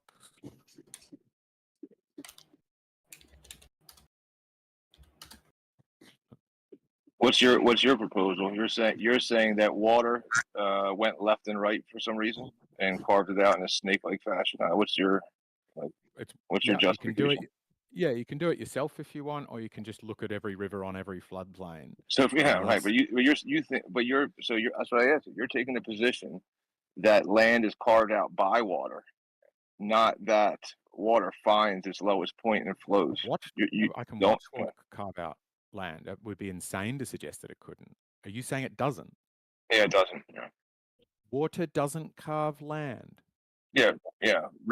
Water doesn't make rivers. That's my claim. Your claim is that water does make rivers. Oh, you just haven't been outside the city ever once, have you? You've just never been. Yeah, you're saying that the river, evidently. the water first existed, and then the land that it lies within comes later. So I guess that would be just like flood, only flood. Water can't carve land, is what you're saying. Dude, just take the position that you want to take. I take the position that the water finds its lowest point and then resides within that cavern or hole. You're taking the opposite position. You're saying that the water first exists like some kind of worldwide flood, and then it will make depressions in the land and then swerve around left and right and make the holes. I don't know why you're even arguing that. Is that what you believe? No, really? You made that up. That insanity came I'll give it to you. unresisted from your brain. My belief when I that look did at that, come out of your mouth. When I look at that, I mean, that was wild. Let's see how it goes. Ready? I believe that the land cracked open, right? And then the water found its way into the lowest point of land. Right. So the land cracked open. I can see why you're saying that bit, that the water would find it if like a bomb crater or a volcano or impact from something from the sky. Water would pool at the bottom of that. There's no problem there. There's just a problem saying. Okay, why do you believe? Then, let me finish. I just also. Well, you never told me what you believe. You're just reciting what I believe. Yeah, I'm getting there. As water fell into that to find that lowest point, do you think it would drag a bit off the walls with it? Loose bits of dirt might get carried along with bits of water. Do you think that's possible? I don't know. I'm looking at the picture that you posted. I'm still looking at it, right? I don't know if that's possible for water to carry a bit of dirt in it. I don't know. Have you ever seen water with dirt suspended in it? I'm looking at the picture that you posted. Erosion. It's real simple, though. I'm looking at the picture that you posted, right? And you said it's like a squiggly, like a snake, and that could only be made by water. Is that true? Like water would just be squiggling back left and right to make that. That doesn't make any sense any other way, right?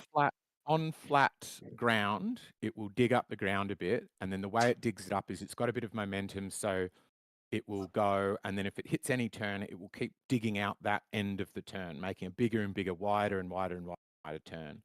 And on a steep bit, it'll be going very fast, so it'll go in straight lines and make jagged turns, such that a fast-flowing river will look a bit like a crack. And often they are flowing through existing cracks in a mountain, right? It's just real simple. I'm looking at the picture. Please let me finish. When they get down to a floodplain, they tend to meander back and forth. And you can test this yourself just by making a pile of dirt and spraying a hose on it. And if the hose is coming out with a lot of force, it'll be straight.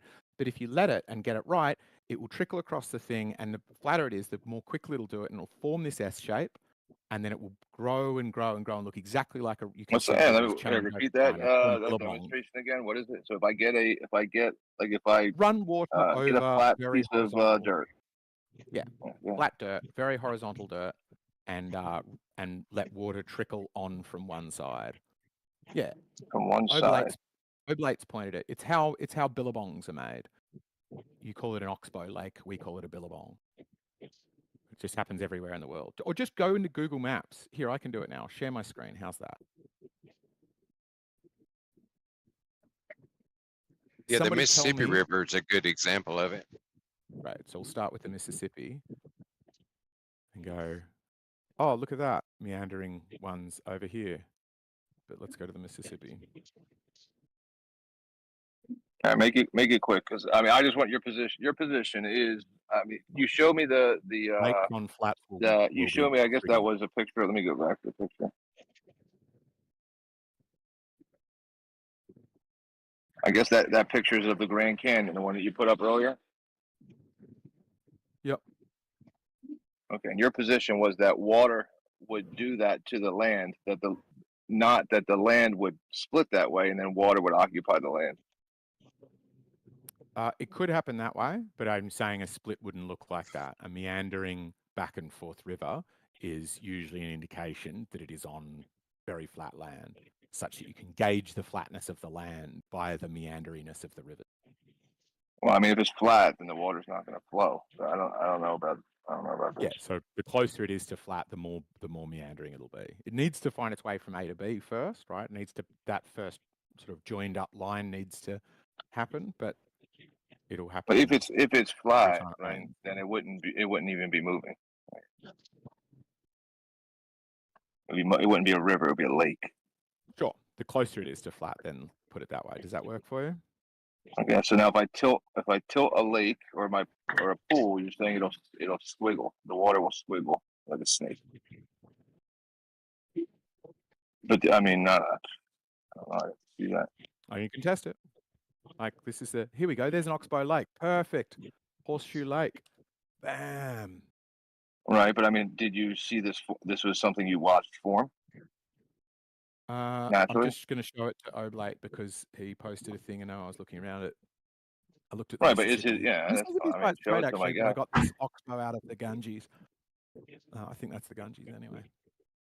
Yeah, but It's a great evidence. isn't the reason for Oblate sharing it and you championing it is that this is something you've seen occur naturally? Isn't that why you're bringing it up? In Australia, it's called a billabong. Quite famous. Right, and you guys have watched it occur naturally in Australia, or I've watched it occur naturally in a over time, like maybe not you by yourself, but like some people recorded it, and then it was like, oh, it's getting bigger. Standard, if that's your standard to reach the What do you conclusion mean my of something standard that is is that so obviously true. that's if your evidence is, look, this does happen naturally where water squiggles and carves out the land. Is that the claim, Anvil? That you've seen this occur not in nature?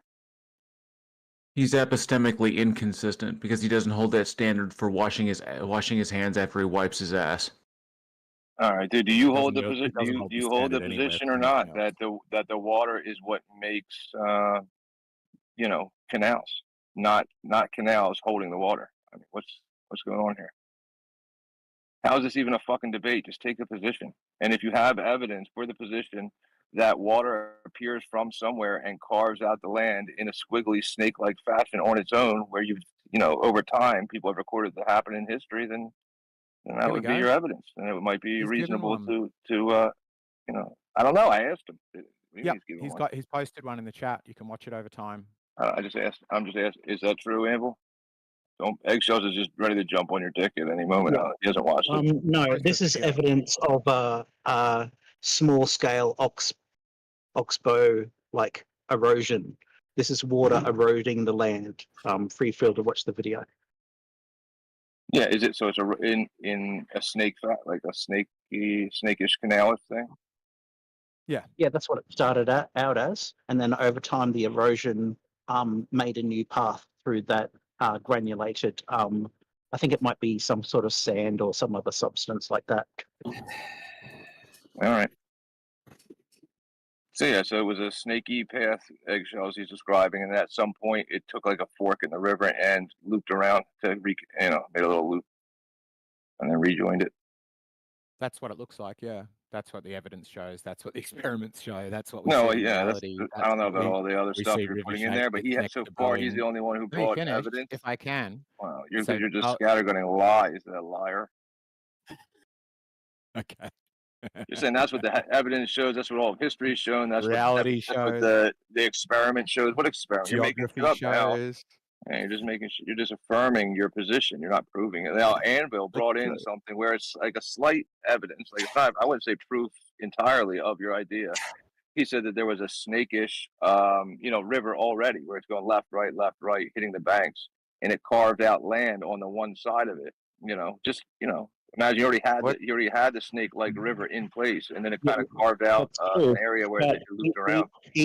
Even after that erosion, it was still like serpentine after the erosion happened. Right. Like it went from one serpentine pattern to another just through erosion alone. In exactly the same. Basically, what it's saying is, in reality, we see rivers that serpentine, and then right next to them, in the same shape as them, as if it used to be joined to them, there is a lagoon, kind of Billabong, Oxbow Lake thing that very much looks like it was once part of it, because it will have similar kind of water, but will obviously be stagnant. It won't be flowing anymore. And so you can just look at that and go, I wonder how that happens. And I think that would be enough to go, okay, maybe these turns get so bendy. The idea is the two loops get so far apart and they get so close to the next one, they just break through the wall and ignore the old long way around, make a shortcut. And then if I can test that in a sand pit, what would it take, I guess, is the question. What would it take for you to go, okay, maybe this is how Oxbow Lakes are made, and we could move forward with the conversation? Yeah, but it's just adding on to, like, it's just it makes sense. Obviously, it's reasonable that if I have a water slide, like this is kind of like what you guys are saying right now. If I have a water slide, right, and I build one, and this water slide goes down and it goes fast, but then I add another water slide onto it, then it should do the same thing as the initial water slide. Yeah, of course. I built the water slide. Of course, it should go down. The water will go down it. Of course, I'll slide down it in the same way that the other one worked. But you're saying, well, because we have water slides, that means that the water made the slide. You're saying the water makes the slide, the very first slide. Is there any evidence of Earth cracking open and creating a river?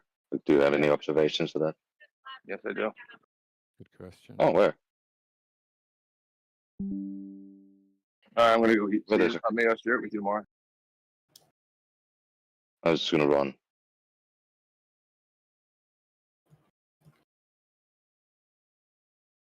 I've never observed an earth crack creating a river.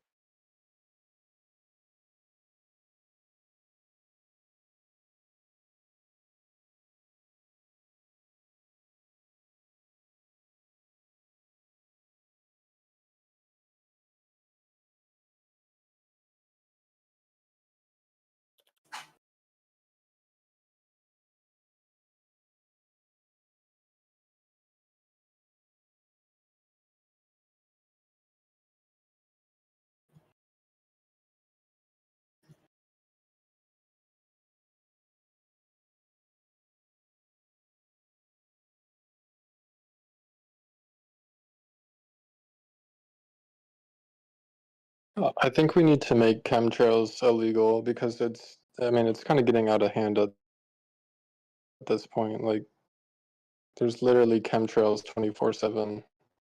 I can't escape it. They purposely fly over my house. You mean contrails? There's a larger scale version for your eggs of Oxbow Lake. Just a couple of minutes before now. Oh yeah, watching Oxbow Lake form. From 1985 to 2013. That's good fun. It's weird how there's all this evidence for just water making those rivers. Yeah. Yeah, it's a perfect. It starts off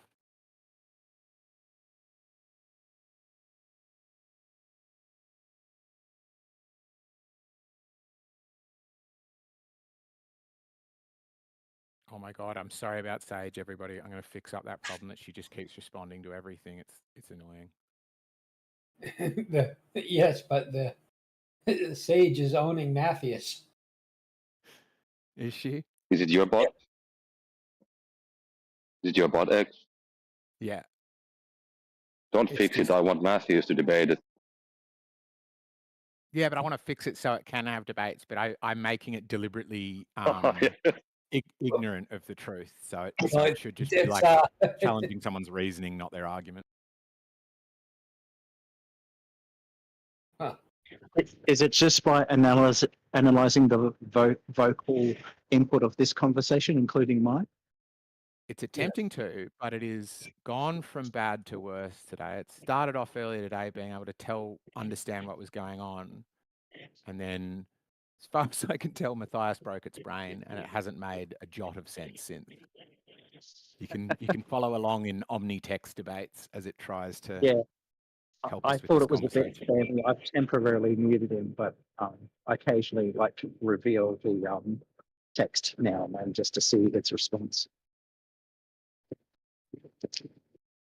I wonder why no tanks would post a link to rivers that are changed because of earthquakes, not created because of earthquakes. Yes, actually, I hadn't thought that. It would already need a source. So it would have It's to already a create- river. Yeah, so if you had like a large lake or something near a, let's say, a San Andreas fault line or something, and there was a split and that opened up the lake, I can see how like water initially might go down that crack.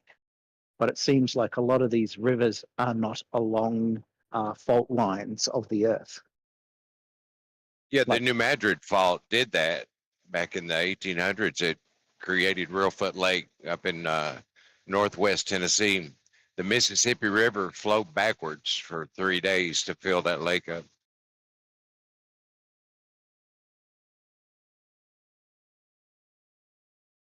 Flowed backwards. So it's got to be really gently sloping, doesn't it? If it can flow backwards for that long. I think the elevation change is something. I may be wrong though. I'm thinking it's like 400 feet top to bottom, all the way down there. Yeah, that would make, because I did the Ganges in India when I did my big motorbike trip. We went near Varanasi all the way to the coast to get a train, and so we're following the Ganges the whole way. And it was something similar, and it was days of riding to get a couple of 100 meters change. Not even meters, I think feet. Well, yeah, that makes sense. The Tennessee River, just like 150 miles to the east, is 359 is our summer flood stage, so that's 359 feet above sea level, and the Mississippi is close to that, so that would be about right. I can't tell if Tanks. Sometimes I think Tanks is a very good troll.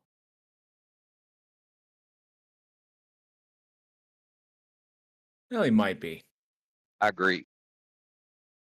His epistemology is all over the place, but that's been explained to him ad nauseum. So could you tell a difference between a lake that was carving through, finding its own level, and a earthquake crack that the water flowed through and slowly eroded over time, causing those jagged edges to become smoother over time? Because I believe the evidence shows that, like Billabongs / Oxbow Lakes, as example from that like 20+ year times, like water does erode soil.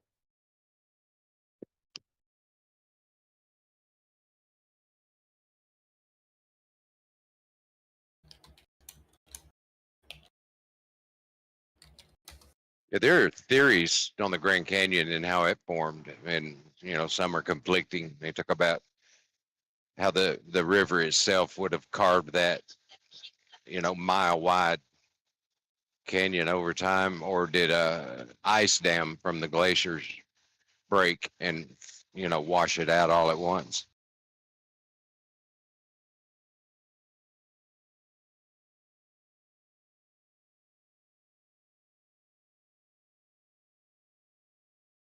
Found it.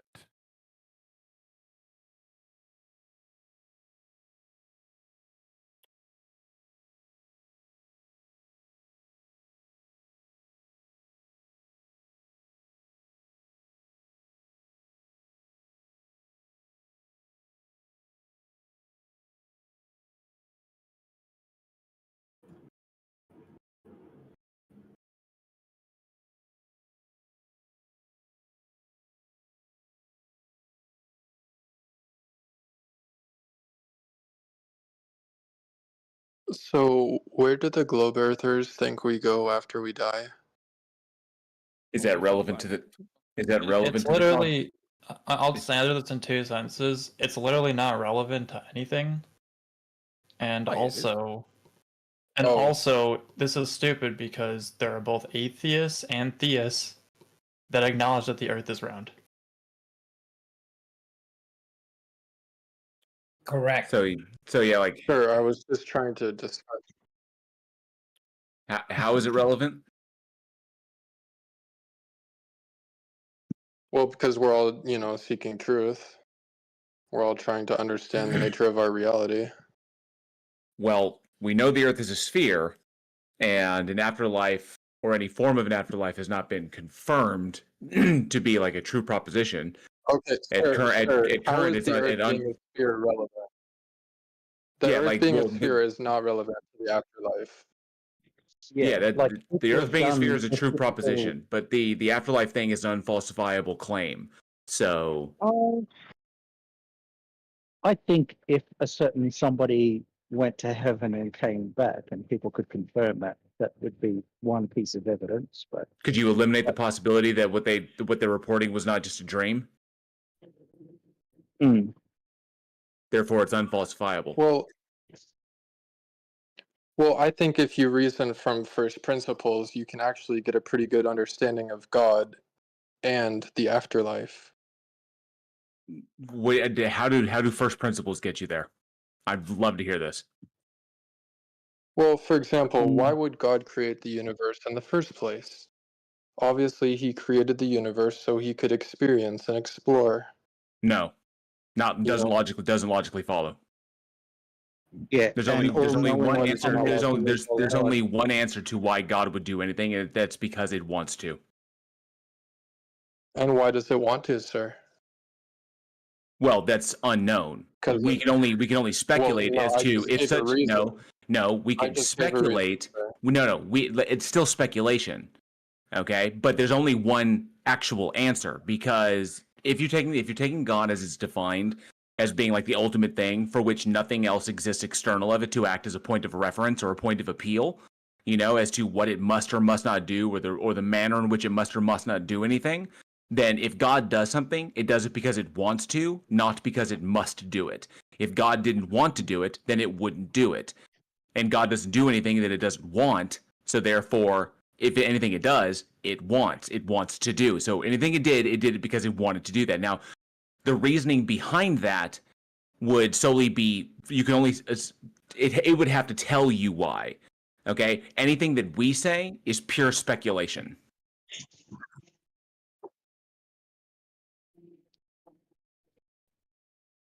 Because nothing says that God must necessarily create. And even if something did say that God, even if its nature was to create, nothing says what its nature must necessarily create. It could create anything that is logically possible. So that it creates anything is because that whatever it creates is whatever it wants to create. And so if God answered a public prayer in front of like 10,000 people, it wouldn't just be up to my individual own brain saying that. I would have multiple testimonies of a particular event, and I think that would be slightly more valid than a personal revelation, even though that might feel impactful. Nobody else has experienced my personal revelation. And even then, if you don't possess a mechanism to differentiate between something that's actually coming from a God and something that you've simply been conditioned by others or conditioned yourself to believe is coming from the God that you personally believe in, because it matches whatever you're expecting. If you don't have a mechanism to eliminate that bias, then you can't claim that it actually is. You can say you believe it because you're convinced that it did, but you can't say that it came from a god as a true proposition about like something coming from an external entity, from an entity that's external of your mind. So otherwise, it's just an affect of mental abstract. So there's nothing much that you can do with that. Maybe not. I'll think about it. Thanks for having the chat. I'm finishing my lunch break at work and heading back to the grindstone. All the best, guys. So there is one thing that we know is that God set up the universe so that entropy is always increasing, meaning Why? the number of microstates. Sir, please. The number of microstates is always increasing. That means the set of all possible configurations is always increasing. AKA, God is creating a universe that gives him more opportunity to experience and to explore. Why would it need to do that? Because that was his will. Couldn't it just give itself the experience? That's what it did when it created the universe. But it doesn't need to go through the timeline or go through the sacrifice of other conscious agents that have autonomy in order to get there. It could simply just give it to itself. Okay. Maybe God put itself inside the universe and there's an aspect of God in each one of us. Then that's just panentheism, and you're just replacing universe with God in order to feel special. Yes, sir, that's correct. But I think God created the universe. Why? You know, a normal person thinks that the universe came from nothing. No, they don't. That's not the position at all. Okay, what's the position? Okay, typically by the evidence we have in physics and cosmology, anything that we talk about like prior states before the origin point of observability that we call the Big Bang is going to be hypothetical. It's going to be like just hypotheses or hypothetical scenarios based upon the math and what we know on this side of observability. But for all intents and purposes, the evidence appears to indicate that the universe itself, basically the sum total of existence, has always existed in one state or another. It's simply the work that's being done. And so whether all of those particles exist in one point or they exist spread out, or the work is maximal, or the work is the most that can be done, or the work is very, very low, or there's no work or whatever, but the universe goes through transitory states, and this is just one state of the universe itself. But for all intents and purposes, it has existed, it has always existed, and will always exist, just in one state or another. Now, whether or not those states, prior to this one or after this one that we're currently in, where matter is possible, whether those are even quantifiable by our understanding of math and logic, that remains to be seen. Because we could be talking about states that we can't even articulate, because we have no capacity to even view them from our biological standpoint here in the third dimension. So as far as I know, it's a big question mark. Okay, but we don't know what the states are, but there is no logical contradiction in it simply having always existed and simply changes states. And we are experiencing a state in which matter is possible. But doesn't that kind of go against the law of cause and effect? No, because it's just like... Doesn't there have to be an original cause? No. They don't have to say that the universe has a beginning. It simply changes states. It's just states changing depending upon particles interacting with one another and the capacity for work to be done. Yeah, it's not just changing states though. Entropy is always increasing. Right. You can't reverse that. Yeah, but once the universe that we're in right now reaches thermal equilibrium, meaning that no more work is possible because all the particles are too spread out from one another because of the expansion of the universe. Once that state is reached, and we're talking like septillions of septillions of septillions of years in the future, but once that state is reached, no more work will be possible. I was going to say, and there will be no more matter forming anymore. So once the universe reaches that state, then all that's left is the gravity that's drawing things towards one another. And then eventually everything just condenses down into the final black hole, and the final black hole eventually just evaporates out into Hawking radiation. Now, in a universe in which there is no matter, there are different quantum effects that can take place when nothing is interacting with space-time. Now, this is all purely hypothetical. This is all like mathematics and stuff like that. We've never observed it because obviously it's so far out in the future and whatever in the past. But there's no telling. But this is all explainable and completely possible. It's just altering states is all there is. And we do know that the Casimir effect results in virtual particles coming into existence out of nothing, literally like spontaneously coming to existence and then annihilating with each other. Okay, and so we know that this is an effect via the Casimir effect. Now there are a lot of questions that we don't know because we don't have access to it, but that's fine. But there's no justification to say that there is an agent behind anything that created the universe with intentionality.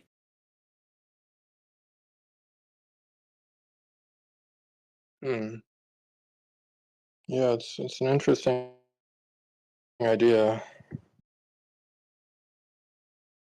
I don't really think we're ever going to get to a place where work is not possible. I don't really think that's realistic. Well, humans wouldn't, but I mean, we'll never observe it. We'll be long dead. Our species will be long dead. I don't think the universe itself. Well, that I don't think it's the mathematical projection by the expansion of the universe that eventually will expand to that point, and that's why entropy is increasing. The second law of thermodynamics holds that the amount of work that can be done is going down. Therefore, the entropy, which is the lack of ability to do work, is going up. And if that continues on at the consistent rate that we observe it happening, then eventually there'll be a point where no more work can be done because particles will be too far apart to interact with one another.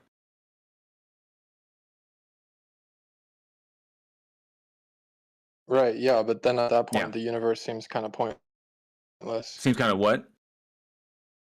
I think it's more likely it would collapse into a black hole and then just restart and start a new and just continue the loop. Well, black holes aren't eternal either. But black holes aren't eternal either. Black holes eventually evaporate as well. Right, exactly, yeah, and then it starts the new Big Bang or whatever when it's done. And then you would have basically you'd have empty void, you'd have space-time with no effects because there'd be no matter to interact with space-time with the theoretically it's a quantum space-time being a quantum effect. You would have no matter interacting with space-time, and so what does that even look like? Is it just a black void? Like what's happening there? Obviously, there's no light. Okay, but there will still be particles, but nothing to interact directly with space-time, and there would be no gravitational effects. So what occurs at that point? Then we just have virtual particles annihilating with one another and releasing energy when they annihilate. Could it just lead to another Big Bang? Or another point of observability? Probably. Or maybe. It's possible. But we have no idea. All we have are mathematical models. That's all we've got. It's kind of mind-blowing to think of the universe as a big hum of nothing. That's crazy. So ultimately, but none of this is justification. Our lack of ability to answer a question is not a justification to get to a god. The only reason you'd get there in the absence of an answer, or the only reason you'd go there, is because the concept of a god implies intentionality, which implies purpose, which implies that somehow, things are special. Things are special and unique, or they're made to be there for whatever reason, even if we don't know that reason. And so, but just knowing that you were meant to exist gives a lot of people purpose, personal. It's very emotionally fulfilling, but unfortunately, emotionally fulfilling things does not logically entail truth. So, and if truth is what we're going for, then we can't just go, oh, it makes me feel good, so therefore it's true. That doesn't work. Yeah, but I don't know. I kind of believe the universe exists for a reason. I just think the universe is just here. Right, but where do you get to the conclusion that the universe exists for a reason? What is leading you to that? What evidence is saying this indicates that the universe is here purposefully with intention? Because I can't think of a single thing that's been created without intention. Okay, so there's two mistakes there. One, it's a false analogy because there's nothing to indicate that the universe is created. So technically, it's a false analogy. It's a fallacy of composition because just no, hang on, NBA, hang on. There are things that are created in the set in the universe. There are things in the universe that are created, but just because there are parts in the universe that are created does not mean the universe itself is created. So that's a fallacy of composition. It's also a false analogy by saying that because there are things in the universe that are created, therefore the universe itself must also be created. If you want to go in that direction, but you're just basically saying it's an argument for personal incredulity. Like you can't see it or fathom it as being any other way but intended.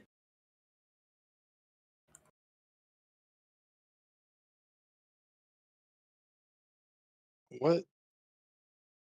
So it's like 3 fallacies that you're committing there in order to get there.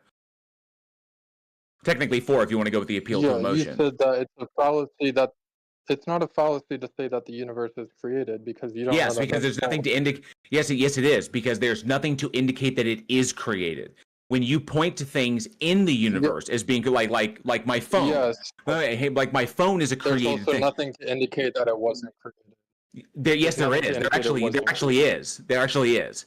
So when I look at my phone is created by human beings. This is an object that is created. Technically, it's created out of other materials that were naturally formed, and then we just create a new object out of those things because we realign those things to create a new object. But just because there are parts of the whole that are created doesn't mean the whole itself is created. So that's a fallacy of composition to assume what is true to assume that because there are things that are true for parts of the whole, that it is also true for the whole. To do the opposite is a fallacy. As a whole, right? Yeah, well, yeah, but to do the opposite is a fallacy of division, composition division fallacy. So yeah, but the universe is united. So it's not like a phone is. Well, it's not united. It's not united. The universe is technically what we would call an aggregate. It is the sum total of all things that exist. Yeah, someone else was trying to say something. We have like the laws of physics and all these other things that unite the universe. I would say. Which are descriptive. Yeah, the laws of physics, laws of logic, the quantitative logical language of mathematics.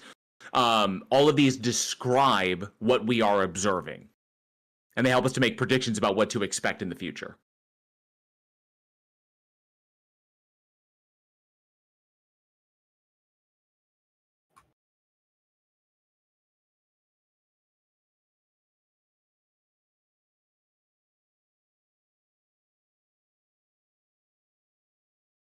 Was NASA show trying to talk?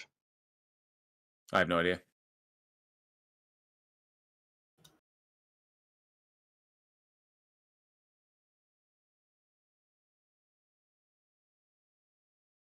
So ultimately, it kind of comes down to parsimony and making sure that you're not multiplying your entities necessarily, and not drawing conclusions based on not drawing conclusions inappropriately. So not fallacious reasoning. So you want to make sure that your conclusions are logically consistent, that they correspond with reality, pragmatic, parsimonious.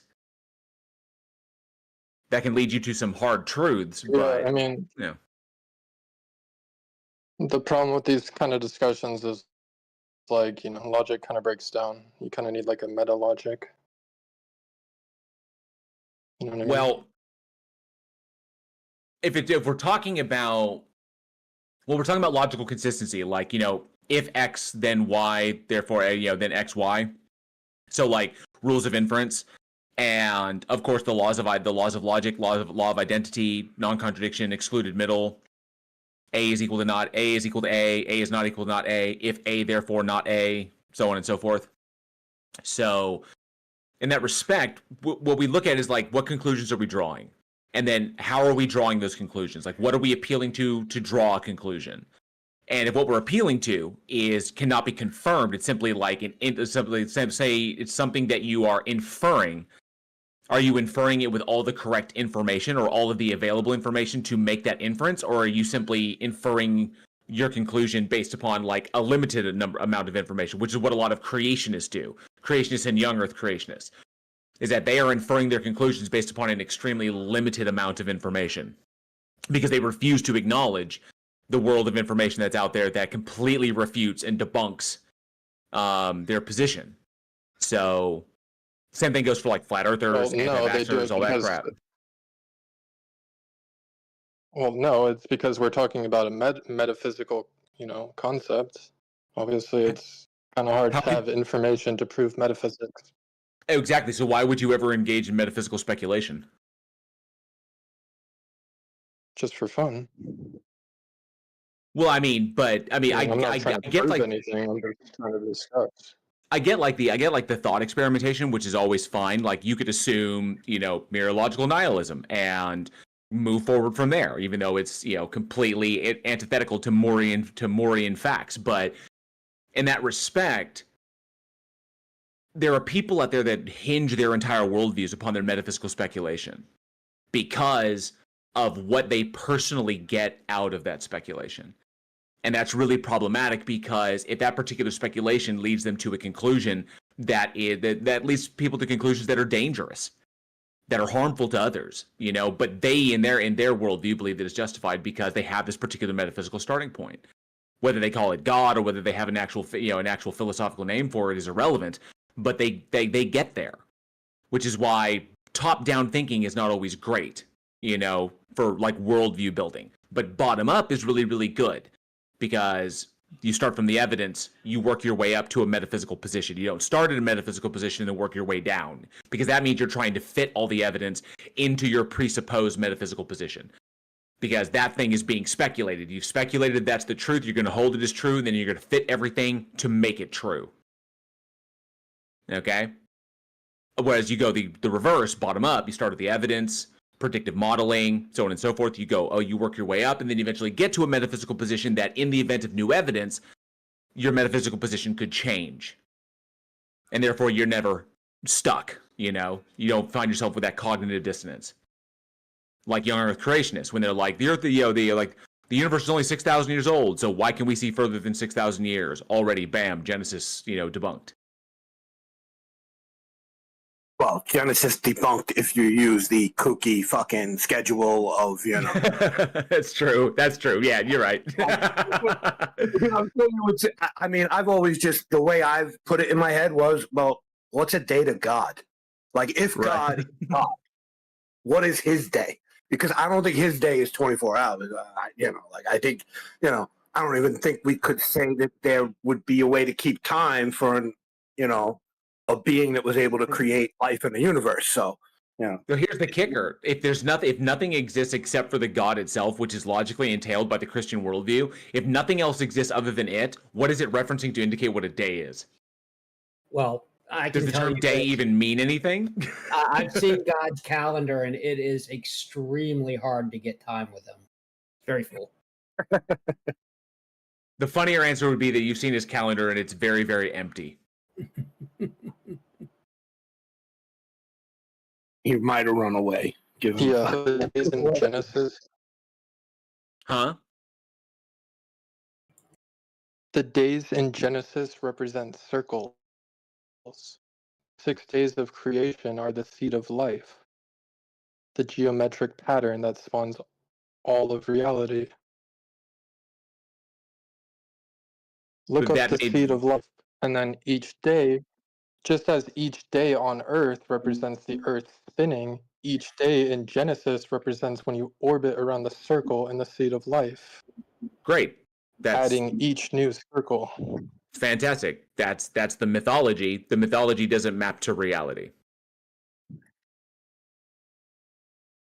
I believe that about no, it doesn't. It doesn't. We know that the Earth is a little over 13 billion. We know that the universe is the universe as we observe it is 13 billion years. They're a little over 13 billion years old. Young Earth. And we know that the Earth is a little over 4 billion years old. Yeah, I never said that the Earth is young. I'm not a young Earth creationist. Well, the Bible does. So Well, yeah, one interpretation of the Bible does, yes. Well, you got to do a lot of heavy lifting and a lot of semantic wordplay in order to try and suss something else out from it. So it's like the mythology in the Bible is just like the mythology in any other religious or any other holy text around the world. It's gonna have things that are reported that happened in history, places, people, big events that were important to that particular culture. But it's also going to contain their mythology and the things that they believe like beyond the world, and stuff like that, or like, whatever gods they happen to make up. This is the same for the Egyptian coffin text, the same for the Egyptian Book of the Dead, the Tao Te Ching, the Bhagavad Gita, the Vedas, the Quran, the Bible, you name it. Texts from all around the world, since people have been writing crap down, from their various cultures' ideas of what was going on. And because humans tend to reason the same way, we are the same species. We tend to reason the same way. We tend to make the same kinds of errors, like type 1 and type 2 errors. We tend to anthropomorphize things. That's pretty much universal as far as like humans go, because we are the same species. We tend to draw the same bad conclusions.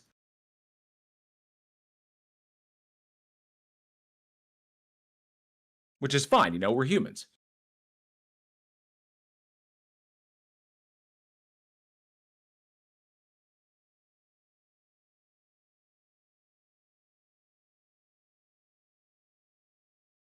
Yeah, I do have, I wouldn't say it's an argument, right? But I do have some reasoning for why what I've always said in my head is why I think God exists, right? So if evolution is about survival traits, right? And the things that make the species stronger, then why do humans make and appreciate art and music? Wouldn't that speak to a divine spark? Because there is no need for art and music in survival. No, there is. Well, okay, so the first we got to clarify one thing. When we talk about evolution doesn't have a goal in mind. Okay? When we talk about evolution, we're simply describing essentially descent with modification. Okay? The organisms that, like, it's not like evolution is a thing that is in place in order to ensure that things survive. No, the fact that things are able to survive in the space, like because of genetics and like this, and the alleles that are naturally selected. These aren't selected by an agent. These are the ones that happen to make it through to the next generation within a population of organisms. So evolution is just describing the process by which that happens, by which allele frequencies are maintained through through selective pressures, both negative and both positive and negative. So evolution doesn't have an intention in that respect. There's no goal. Okay, it's not a goal-oriented process. Secondly, when we're talking about human beings in the sense of this thing, when we talk about things like culture and art and conceptualizations of things that are beauty and the other transcendental concepts like this, they do actually have a survival mechanism to them, and that is group forming. Okay, because groups of people that all appreciate the same thing band together. Groups of people that all hold the same thing important all tend to act to congregate in groups. Human beings are being a social species. We do better and we thrive more. We thrive physically and psychologically and emotionally. We thrive better in social groups with good structured social groups. Religion is fantastic in that sense from an evolutionary standpoint because it was a common idea that could be very attractive, presented very attractively. It gave people like a purpose that was beyond their own. Okay, it united people into groups, into large groups. It made them very effective, made them very what's the word for it? They could accomplish things more rapidly. Okay, they could get things done, and plus with survival in numbers. You gather people together in a large group, you get them all believing the same thing, you can accomplish amazing things. Number one, survival of the species. So yes, finding commonalities, okay, does bring people together. And that is survival in numbers right there. I know, like, that's just my little thing. Like I said, I'm that Christian who's not going to try to convert you and doesn't think that's my job. And I don't, you know what I mean? Like it's a personal choice and faith, So like I never understood the people who think they got to try to convert people who just aren't interested. Like just leave it alone, man. That's your thing, I don't get it. See, that's the kicker, because I find it fascinating. Now I get that there are some theists out there that believe that when they're going out there trying to convert people, that they're doing them a favor. And that's their cult mentality talking to them. It's like, you to say whether it's soul winning or whatever. In that respect, I get it. This is social dynamics, is what it is. It's one group trying to get others into their group, because the bigger the group, the greater the odds of survival. If every single person on the planet, if like 90% of the planet were all Christian, what chance would the other faiths really have? So it's all about just competition. It's competition between social groups is all it is. These just happen to be ideological frameworks. Now, the reason I find it fascinating is the necessity of faith. Okay, because faith is like, that's one of the big sticking points. When I was coming up and I actually started like looking at the stuff that I was raised with, indoctrinated with, when I was confirmed in the faith, and then I got older and things started not lining up. I started recognizing stuff that didn't make sense. It was like, wait a minute, that doesn't track. That's not logically consistent. So I started asking questions, obviously that nobody really had answers for, and it came down to faith. And I could not. It was like, why would you put it? It stopped being about why would you put faith in anything. It started becoming, why would an entity that is fully capable, according to the stories, of revealing itself in whole to humans, and that its revelation of itself would not be a violation of free will, because it didn't violate the free will of Adam and Eve, it didn't violate the free will of Cain when that happened, it didn't violate the free will of Saul on the road to Damascus. If God can do this, then why is faith even necessary? What dictated to God that faith must be a part of the system? Because that makes no sense. Because then they'll say, oh, it violates free will. You have to choose to do it. No, I can still choose whether or not to follow God, even though I know it exists. Because I could still conclude that it's not worthy of worship by virtue of its actions. I don't hold it to be worthy of worship, therefore I don't follow it. And I'd be a theist. I just wouldn't be a Christian in that respect. So my curiosity is, why faith? Why is it necessary? Why would an entity that supposedly has this power and this knowledge and this wisdom need to use that when it doesn't need to use it? So why did faith become a necessary aspect of this relationship with this God that it supposedly wants us to have? And that made no sense to me.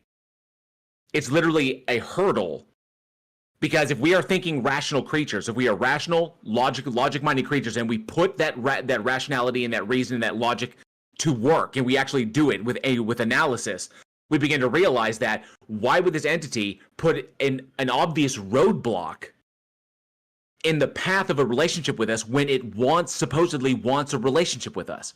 Why would it do that? Because the only way to get past that roadblock is to literally turn off your rationality, your logic, and your reason.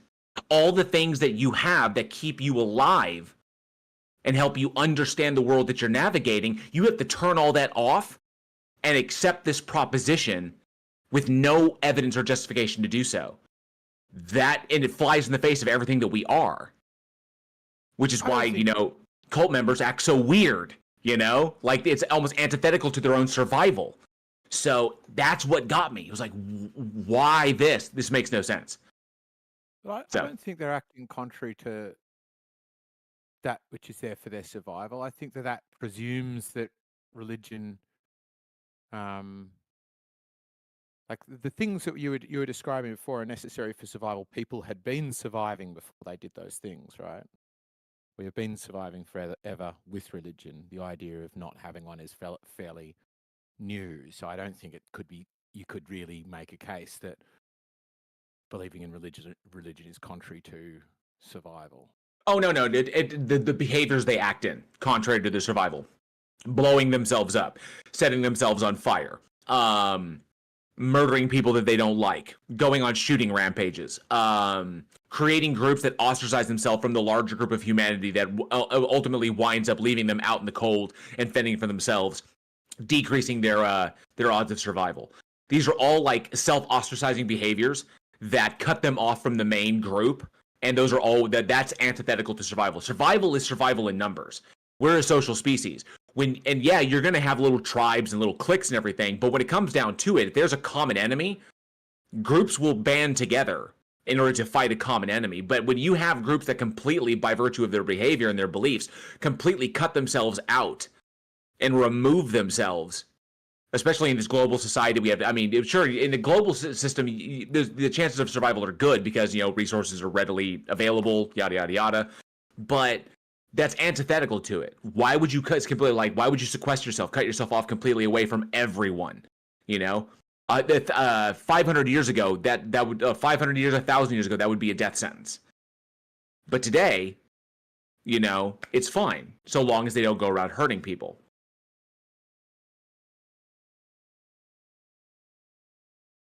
It's the behaviors. It's like the focus of my YouTube channel.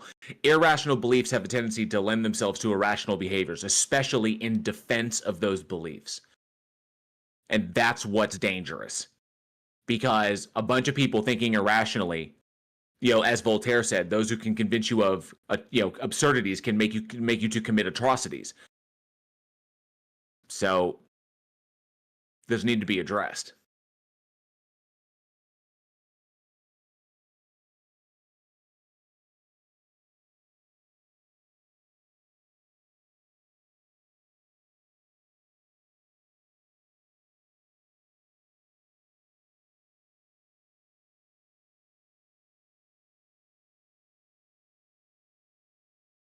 Mm-hmm.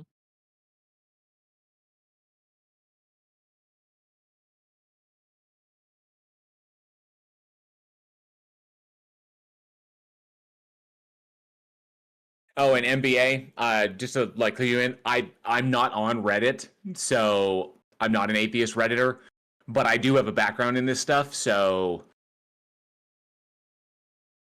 when you say my worldview is soulless, that all that is an emotional appeal. In reality, it's just an emotional appeal. Souls don't exist. You can't point to a thing and say that is a soul. So it's weird to say that my worldview is soulless. My worldview is non-theistic. Yes, there's no theistic concepts in my worldview. Wait. So you do believe in the soul? You believe in the soul? No, souls don't exist. The soul itself. So your worldview how about this? Now, how about this, MBA? Now, how about this? What do you think? What is it that you think a soul is? Wait, JL, I need to introduce you to my shoes. That's funny. So, MBA, what do you think a soul is? I think a soul is the fragment of God. Okay. How do you know that you have a soul? Did I say I know there's a soul? I mean, it's like asking me, how do you know God exists? How do you know your metaphysical... How do you know your metaphysical claim is true? Wow, dude, you got me there. It's retarded. Okay, so ultimately, no, it's not retarded. No, it's not retarded because ultimately it's going to come down to you're acknowledging all the things that are important, which means you're aware of them, and yet you still believe. Correct, yes. Why? There's actually, what's that one statement in mathematics that says there are true statements that cannot be proven? But that's math. Yes, that's math. We're talking about Gödel's incompleteness theorem, and when there's, I'm aware of this. Okay, no, but that's mathematics. But that's mathematics. Cannot be proven. But that's mathematics. That's not mathematics. No, MBA. No, MBA. No, MBA. MBA. Stop. Because you're missing a huge part of it. MBA. You're missing a huge part of this. I'm trying to help you out here, dude. You're missing a huge part of it. That applies. You don't even know what Gödel's incompleteness theorem is. I do. Good job. I'm trying to explain how it doesn't apply to this. You are taking a mathematical principle and you're applying it Right? You're wrong again. It's not only math, it's logic. The whole world. We live in a logical reality, right? NBA, you've got to stop. Okay, stop blue screening, dude. Math is logic. NBA, math is a logical language, dude. Math is a logical language. So when I say math, I'm talking about the quantitative language of logic that we call mathematics. Gödel's incompleteness theorem is a Gödel's incompleteness theorem is a mathematical principle that applies to mathematics in that language. But we're not talking about things that are mathematically quantified when we're talking about things that we are holding to be concrete entities external of our minds. Okay? If the God exists, okay, then it exists either as a concrete thing, independent of your mind and independent of context, or it is a mental abstraction. It exists as a conceptualization in your head. It's one of the two. It's a true dichotomy.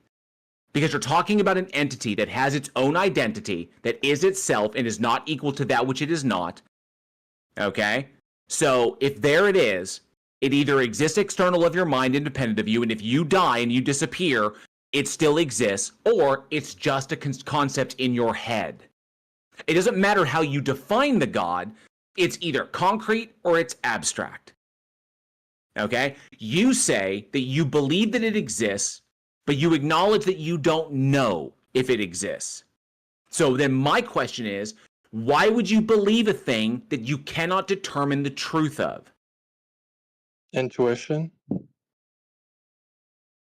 Okay, then how did you eliminate the possibility of, say, type 1 and type 2 errors? There's a whole lot of problems there just going off of your off of intuitional thinking. Okay, let me ask you something. How did you eliminate the possibility of God existing? Depends upon the God. What you're asking me. I can answer that. You're saying, how can you eliminate the possibility of the soul not existing? Like, that's so dumb. I can answer that. Do you want me to answer it?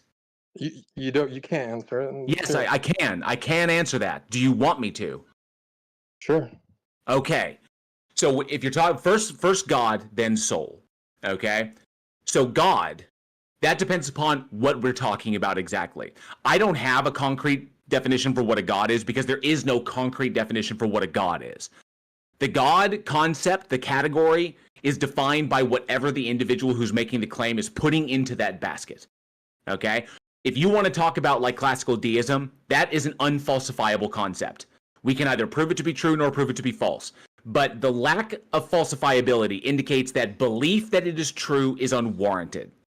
Now, if we're talking about the Christian God, the Abrahamic Christian God, that God does not exist because it is defined in a logically contradictory way, meaning that it has attributes that violate one another. It can't have both or all of them. It can only have one of them.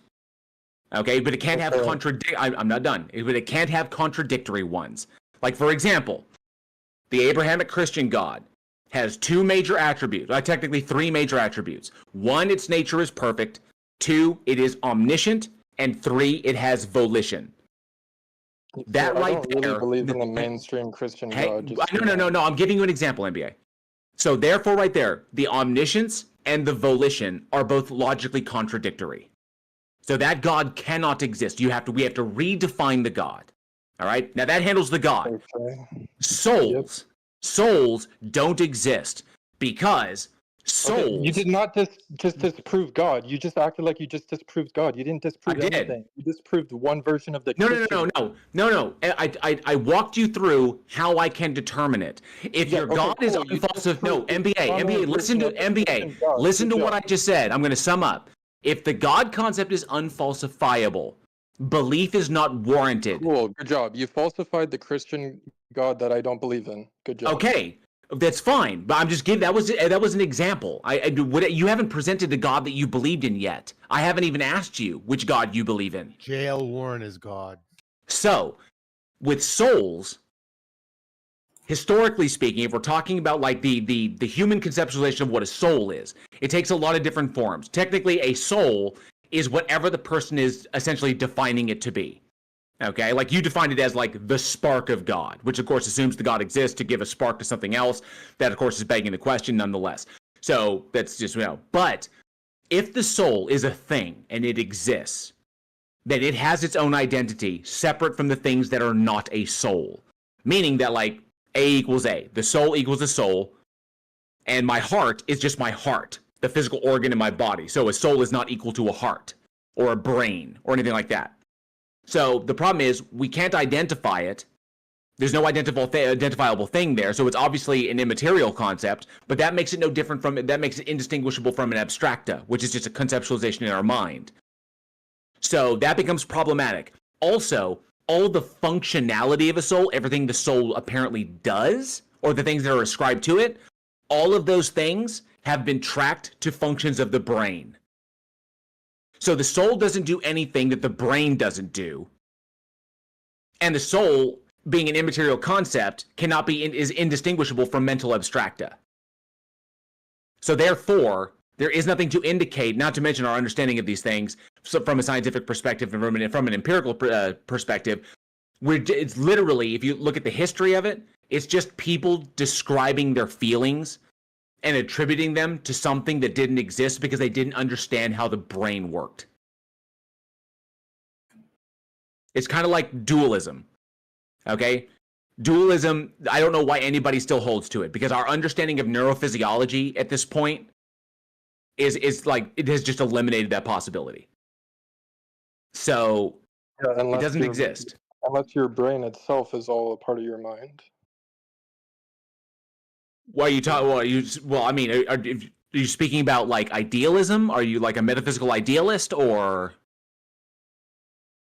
No, I was just saying, if we're all, in a dream, then, your brain couldn't be physical.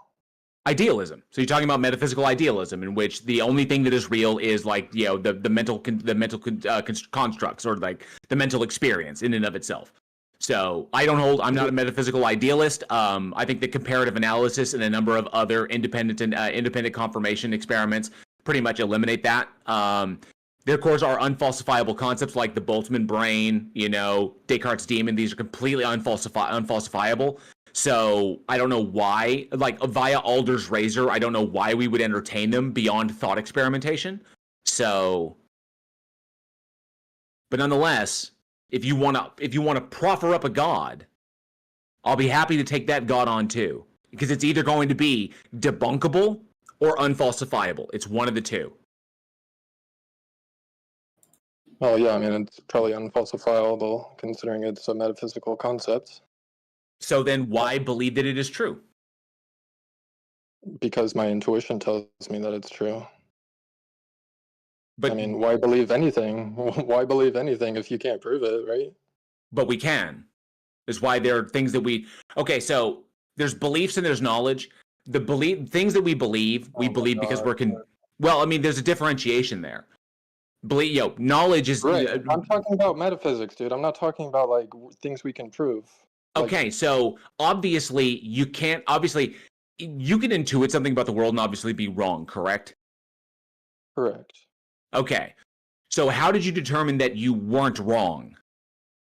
Like I said, I never said I know God exists. I said I believe God exists. This is why I'm, like, really confused why you're trying to have this argument. Because I'm trying to get to the heart of your reasoning. Because ultimately, to me, if you're wanting to get to the end of it, it sounds to me like an appeal to emotion. I mean, yeah. Why do you believe anything? It's ultimately there's going to be some logical, infallacy for something metaphysical.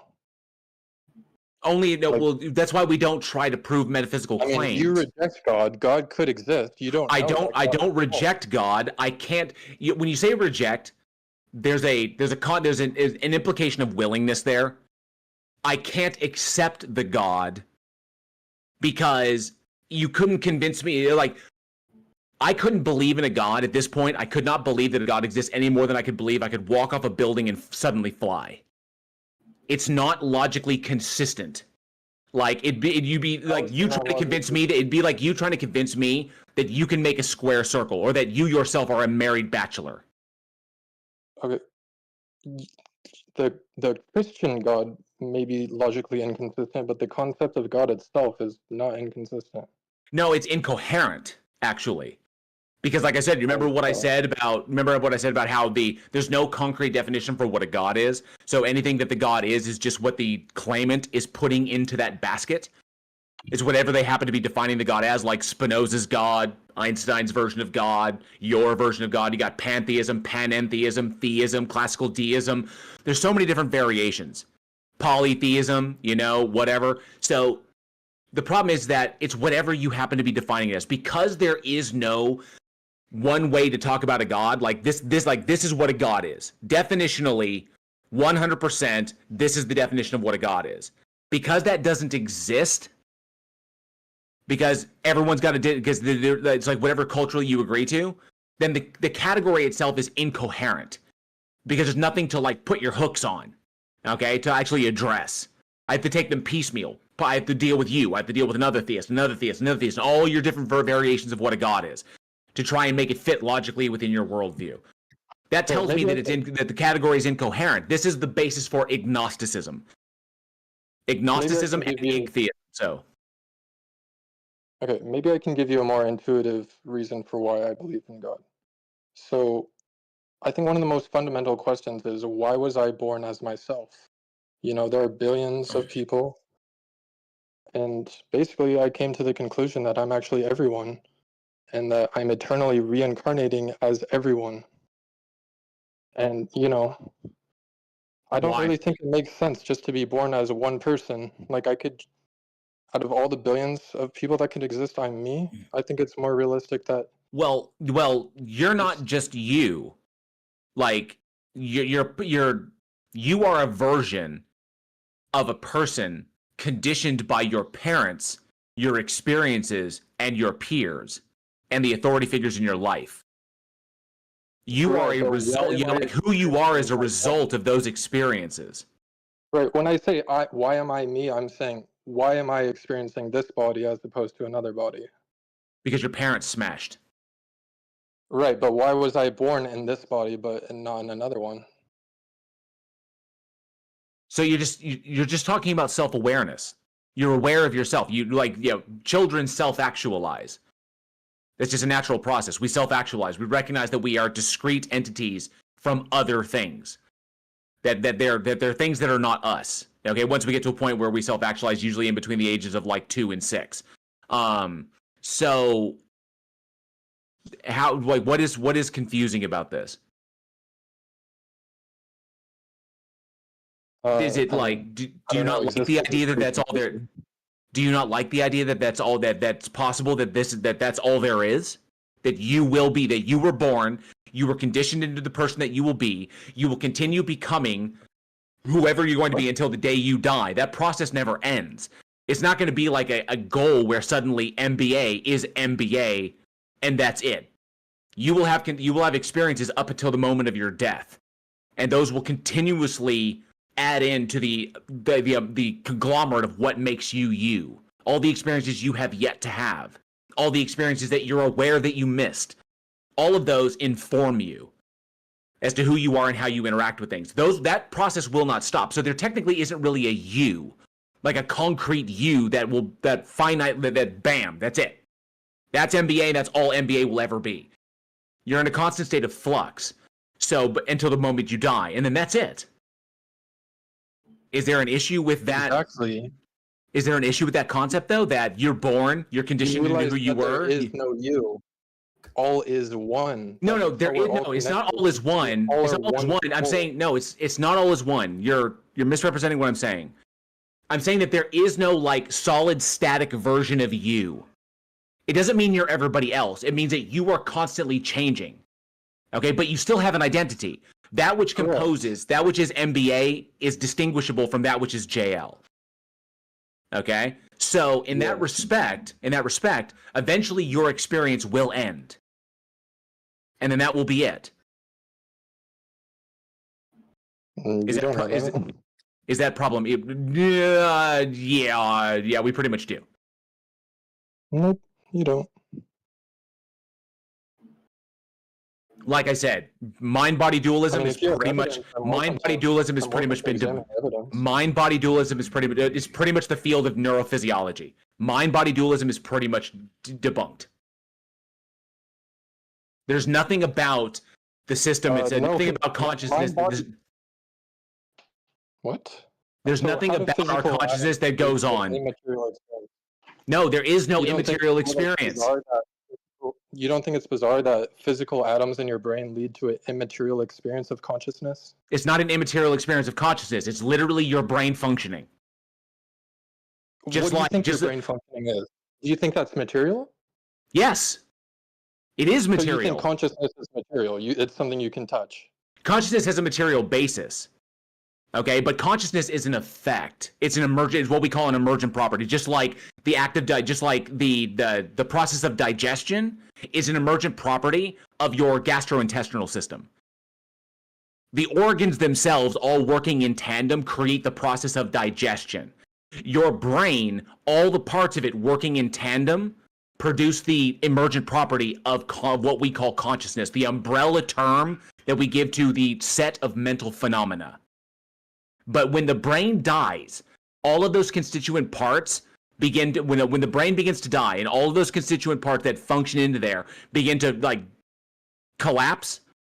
They collapse in an order down to your basic autonomic systems, the systems that are basically running your lungs and your heart. Okay, and the brain dies in a predictable order. It drops off conscious experience. It literally reduces everything down to almost your brainstem to try and keep your body alive, regardless of what's going to be left of you if they manage to keep you, like, sustain you. Okay? Because there are people who go brain dead, and functionally they're still alive, but they're gone. It's just their brainstem is still kicking, and their heart and their lungs are still going. But that's it. Because that's what the brain does. Your consciousness is not important enough to keep alive as opposed to your heart and your respiration. Because your brain will save those for last. Your frontal, temporal stuff, that all goes first. Yeah, I guess I'm kind of a panpsychist. Like, I kind of believe everything has consciousness. So, and I wouldn't understand why, other than the fact that it's an emotional appeal. You do it because it makes you feel special in the universe. Dude, I can't hear a thing you're saying. I don't know if you're roboting or if it's me, but... I said that the reason that you hold to that, because there's no rational reason to hold to it, that you're doing that metaphysical speculation to hold to that metaphysical position because it makes you feel special in the universe. It makes you feel connected. It makes you feel like you have purpose because for some reason you're unable to derive purpose for yourself. Okay, I get that. There's a lot of people that are like that. They make you feel like you're smarter than everyone, and you think you're smarter than everyone, and you're really just an arrogant prick. Oh, you don't like the psychoanalyzing bullshit? No, you roboted. I couldn't. No, NBA, you roboted. I couldn't hear you, dude. I'm trying to hear what you're saying. You're roboting.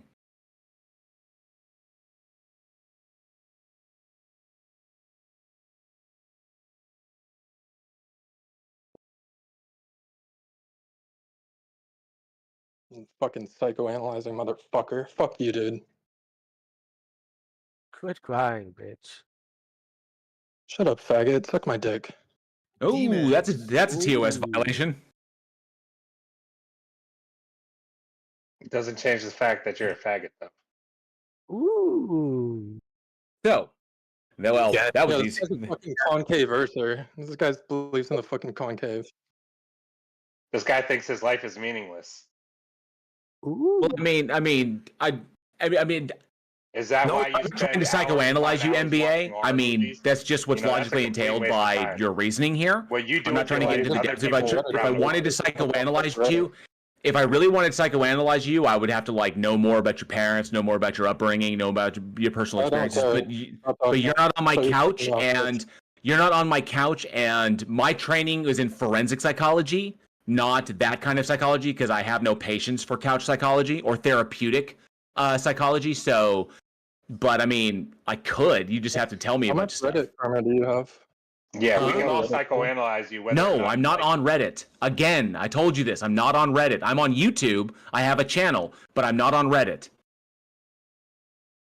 It's funny that these guys that come through and they try to like scrutinize others sound the most unstable. Right. They love psychoanalyzing, and then when you do it back to them, they get fucking triggered. Butthurt, yeah. Weak man. You didn't psychoanalyze me. You're soft. Yeah, you only make your fucking arguments because you got them from Reddit, and you think you're so much smarter than I everyone. didn't get them from Reddit. I didn't get them from Reddit. I got them from decades of study, dude. Where do you think all the atheists came from? That's from Reddit. I went to school for you realize atheists have been around longer than Reddit, right? That was the dumbest thing you said, man. Atheists have been around a long fucking time. They weren't invented. They weren't invented by Reddit. Oh my god, you guys are so fucking brain dead. Dude, you're the one that believes in things, and you've already acknowledged you have no rational justification to believe in them. You believe them because they make you feel good. Correct. I believe in metaphysical concepts that make me feel good. And you believe in metaphysical concepts that are soulless. You think after you die... What does that even mean? What does that even mean? What does that even mean? That they're soulless? They're just concepts. It means your life has no passion. You are jealous of people that feel good. Wrong. My life has great passion. I've been married to my wife for I've been married to my wife for 22 years this September, dude. I feel bad for your wife, dude. My life is amazing. I have my own channel. I run my own business. I'm a professional screenwriter. I own my house. I own my car. I've got my dogs. I vacation. I travel. It's fucking pathetic. My wife and I have an amazing life. What are you smoking? You still sound like a piece of shit, though. I mean, seriously. I mean, Jesse, come on, man. How many mountains have you climbed, dude? Dude, I know this guy. Hold on, Brooklyn. I've met this guy before, dude. He's a sadist. He's cooked. No, he's not. He likes to debate. That's different, okay? No, like, he doesn't like to debate. But you know what happened? We just talked about my thing about art and music, and I didn't get offended with what he said because I don't base my entire worldview and life around my religion. It's just a personal choice I make. Like he said, it's what I think gives me my meaning in life aside from family, friends, and all that stuff. But I don't base my entire worldview in life around religious concepts. It's unhealthy. I just think it's pathetic how he thinks that he's better than us because he doesn't believe in God, or like how I never once said I was smarter than you. I'm examining your reasoning. You believe in things. No, you said the reason I believe in God is because I want to make myself feel better, dude. You confirmed it. You said it yourself. You said it yourself, NBA. Those are your words coming out of your mouth. Because why do you reject God? Because you fucking hate your parents and you hate your dad? Is that why? NBA, those words came out of your mouth. If there was one, he knows he's going to hell. No, exactly. If I knew that there was a God, I would then be able to ask the next question. You deny purpose. Can I finish the statement? Can I finish the statement? No. Can I finish the statement so you don't put words in my mouth? Hey, can you finish the? Can I finish my statement? Did the middle of my sentence interrupt you? Did the middle of my sentence interrupt the start of yours? Did the middle of my sentence interrupt the start of yours? Acting out of line. Jesse, stop. Okay. We're having like a normal conversation back and forth. Let him finish, and then you can go. Thank you. My life has terrific purpose, but I determine the purpose for myself, okay? Because a purpose determined freely by oneself is infinitely more valuable than one dictated by something else. That's just my subjective viewpoint on it. Now, if I knew that there was a God, the next logical question would be, is this entity worthy of worship? Is it worthy of like even basic respect or even following or whatever? So I would have to be able to ask that question, all right? If there was a God and it was the Christian God, okay, I would obviously, I mean, I can't follow a thing if I don't believe that it's worthy of being followed. Now, I'm not going to follow it out of a sense of fear. I don't operate that way. So if it wanted to cast me into hell, I would get cast into hell. And I have no choice in that matter, okay? Because I'm not going to follow something that I can't justify following. And even if I did try to do that, it ostensibly, by definition, would know it would be a lie, and I'd go to hell anyway.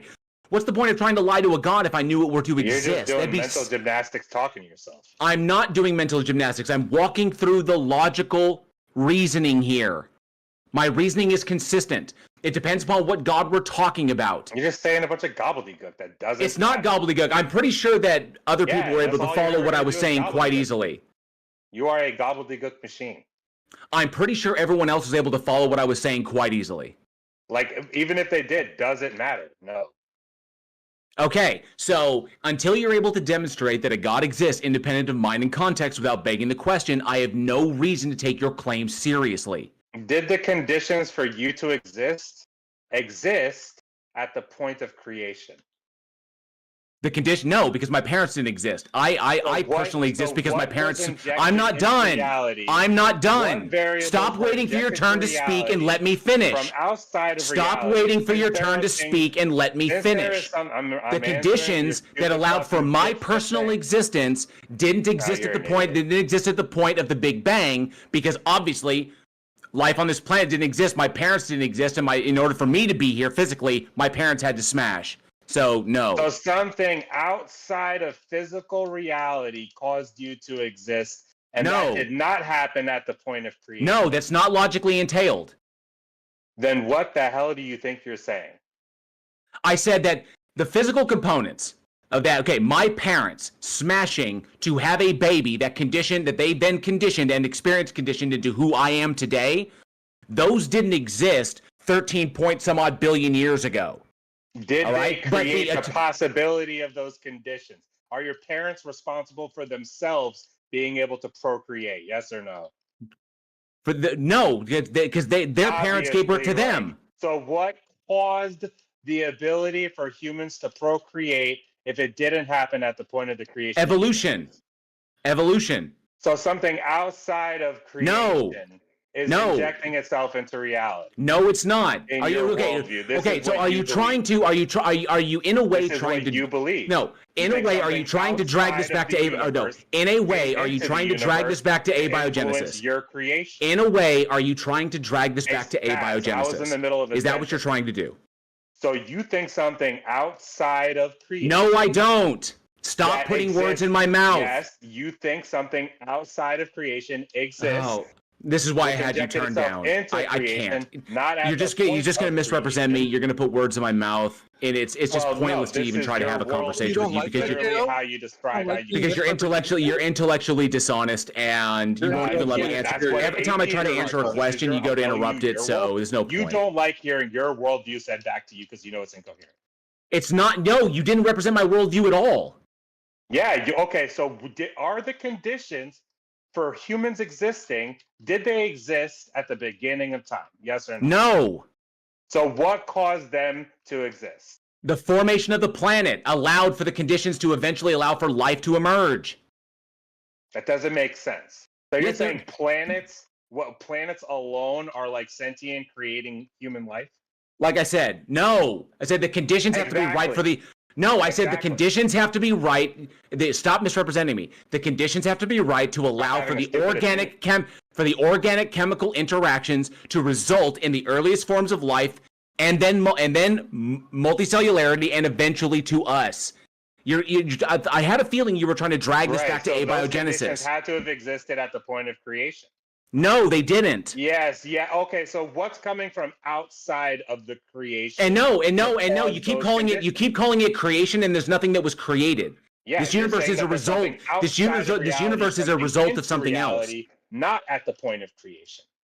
Okay, Something outside like I of said, reality is intellectually influencing your dishonest. material. Can't deal with you, dumbass. So Yeah, This is he's your exactly position. Yeah, what makes. Globers, He's exactly why I auto hate Globers religion. hate hearing their position. It's fine. Yeah, he's exactly. So, He's the example of bad religion. He's completely misrepresenting my position, and he knows he's doing it, which is why he won't shut up, and he won't let me clarify. And every time I try to clarify, he just tries to. Every time I try to clarify, he just interrupts, which is just fucking pathetic. This right here is bottom of the barrel. This is bottom barrel scraping apologetics right here. Oh, That's yeah. what this is. This is now he's going to become a clown and overtalk and try to overcompensate for getting destroyed. You can't respond to what I'm telling you. You haven't destroyed shit, Squiggle. You haven't destroyed Try to anything. respond to what I'm telling you. Yeah, he destroyed himself. You won't let me. The condition. Oh, he's destroyed himself. He's taken down everybody else with him. Conditions. Hold on. What is causing the conditions of you existing if they didn't exist at the point of the creation of the universe? The universe wasn't created. Comprehend, please. Try to Okay, comprehend. here's the problem, and you keep running your mouth. The universe wasn't created. Oh my God, yeah, dude, you run your mouth too. Stupid. The ass. universe wasn't created. Why do you keep saying the universe was created? Okay, was it not created then? So what? No, the universe is. My worldview holds is according to the evidence and the predictive modeling that the universe has always existed in one state or another. False. What the fuck does that? That doesn't mean anything. The universe has always existed and will always exist. The universe is just the sum total of existence, of all things that exist. But the universe is transitory. It changes states. We just happen to be in a state of the universe in which matter is possible. Why? Why is that? Because it's a natural function. It's what the universe does. Why? What gives things natural function? If you're are you talking mechanistically, or are you looking for some agential purpose? Can you actually think about what you're saying? What causes these things? Are you looking for a mechanistic? No. Are you looking for a mechanistic explanation, or are you looking for an agential purpose? You know, normal people can answer these questions. You're just yeah, but if I give there's two potentially different answers. I need to know which one you're looking for. Okay, then take a deep breath. You know, let the amphetamines not completely. Okay, fuck this asshole. He ain't got shit. Oh, you're always on coke when you're in here. I don't know why you want to be high as fuck. It's a disengaged moment. Stop it, Jesse. Jesse, stop the insults, man. You're better than that. Stop being fucking low. Dude, these guys come in here smoking crack. What the fuck do you want me to do? No, he's not. You are asking a question that is kind of out there, bro. Like it's. Why are you trying to help this guy? I'm not trying to help him. I'm trying to help you. Just let him actually have the conversation. And I don't even need. I don't need their help. And I don't need their help. That's a kicker there. Break it down, since clearly you don't understand the position, right? So yeah, I'm just going to turn him down because the universe was never created. I'm sick and tired of listening to his bullshit. If a theist with an above double-digit IQ wants to have a conversation, I'd be more than happy to have that. He turned me down again. Yeah, this guy's so scared of me. He's literally afraid of me. Oh, he's tired of you. He's waiting for a He new loves counter. strawmanning people. Yes. He can't win an argument. I haven't strawmanned anyone. You don't even know how to use these terms correctly, NBA. Stay out of the philosophical field if you don't know how to even use basic terminology, man. Come on. Your own position. Come on, bro. Come on. Bruh. Okay. Bruh. So your own position. Yes. Listen. Your own position entails that you need something outside of physical reality to influence you existing. That is the conditions required in your model right now. So that's something your outside insistence. of physical reality. All right. Coming into physical reality, changing the. That's your insistence. I need to refill my vape. Where's my vape juice? Oh, you need to refill your crack valve? Yeah.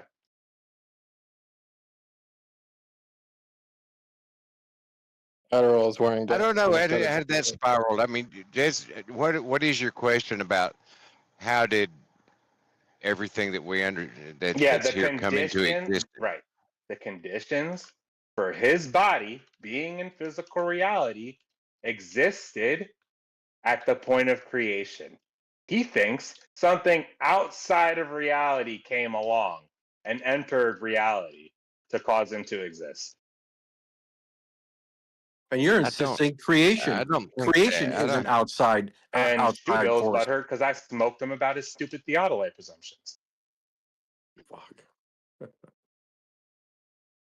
Shubo, you got a problem with what I think about your theodolite? Just say that. Yeah, I do.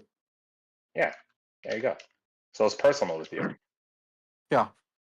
Precision tools, not in your bailiwick. So you're not even engaging with what I'm talking to this guy about. You're just butthurt about something else. No, I'm just hearing you just completely destroy yourself. Okay. All right. Well, you must be destroying yourself talking to people like me every day then, right? Like, why do you talk to us then?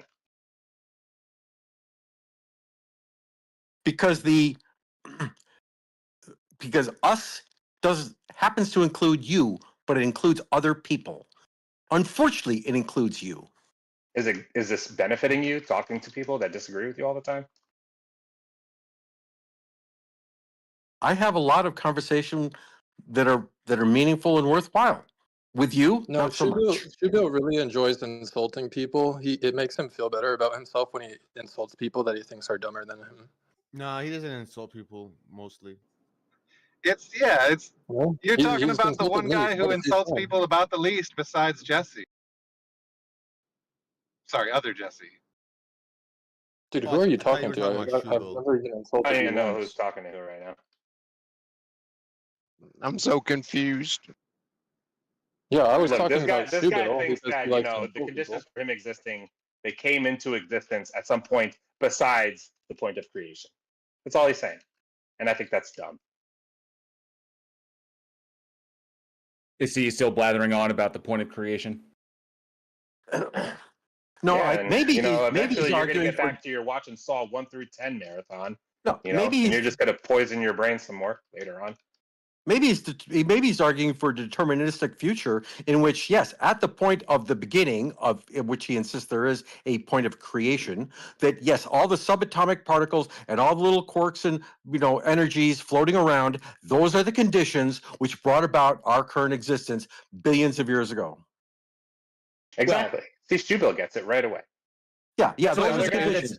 That's why it was so weird. It felt very much like he was conflating like abiogenesis with cosmology.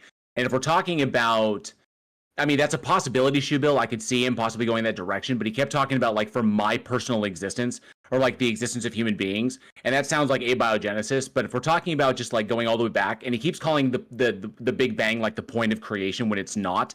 It's just the initial it's the initial point of observability or the origin point of observability for this universe. So he keeps representing that incorrectly. There are prior states before that simply can't be quantified because we're trying to quantify them based on what we know on this side of observability because we can't observe past that point. But that's why it's weird. So I figured it's either cosmology he's talking about or abiogenesis, or he's somehow conflating the two. Yeah, dude, you're the guy who claimed the universe has always existed. So how do we go back to infinite time? We wouldn't go. It wouldn't be infinite time. It wouldn't be infinite time. You don't understand. You don't understand this. NBA, it's not infinite time. NBA, it's not infinite time. That's horrible. NBA, do you understand what tenseless states are? Dude, like, why would anybody take you seriously? NBA, do you understand what tenseless states are? This guy's full of shit. And that you can have an infinite, and that you can have a contained, infinite set. Truth Seeker, do you hear this guy? This is fucking crazy. You understand that, right? It's embarrassing. NBA, you understand that you can have a contained infinite set, right? Yeah, like who the fuck is trying to listen to that guy? I don't get it. Garbage. Just a fucking retard. NBA, do you understand that you can have a contained infinite set? Look at it. We can do the contained infinite set. Dude, you're fucking cracked Right, out. the people that should be listening to him are the people that are trying to argue against his position. If you're not willing to argue against his position by listening to it, then I guess you're probably not here to have that conversation. Yeah, you haven't been here for the last 2 hours when he's been saying a bunch of bullshit and straw manning the whole time. I haven't been straw manning anybody. You're not even using this. Truth Seeker, you just straw manned him. How the fuck? That's a straw man. That's a straw man. Thank you. You're not even using it correctly, Truth Seeker. Using it correctly. So you are aware that you can have a contained infinite set, right? Shut your fucking mouth. Exactly. So thank you. I love the smell of cooked theist in the evening. I love the smell of atheists. And dude, you're not smelling a cooked theist. You're in your house on your computer. You said you're a panpsychist. You don't hold to hell. This guy thinks he's smelling something. Like, dude, you're high on drugs. I know you are, but what am I? That's where we're at. That's what we've got. That's what apologetics has come down to. I know you are, but what am I? You're hallucinating. You probably think the cops are outside your window.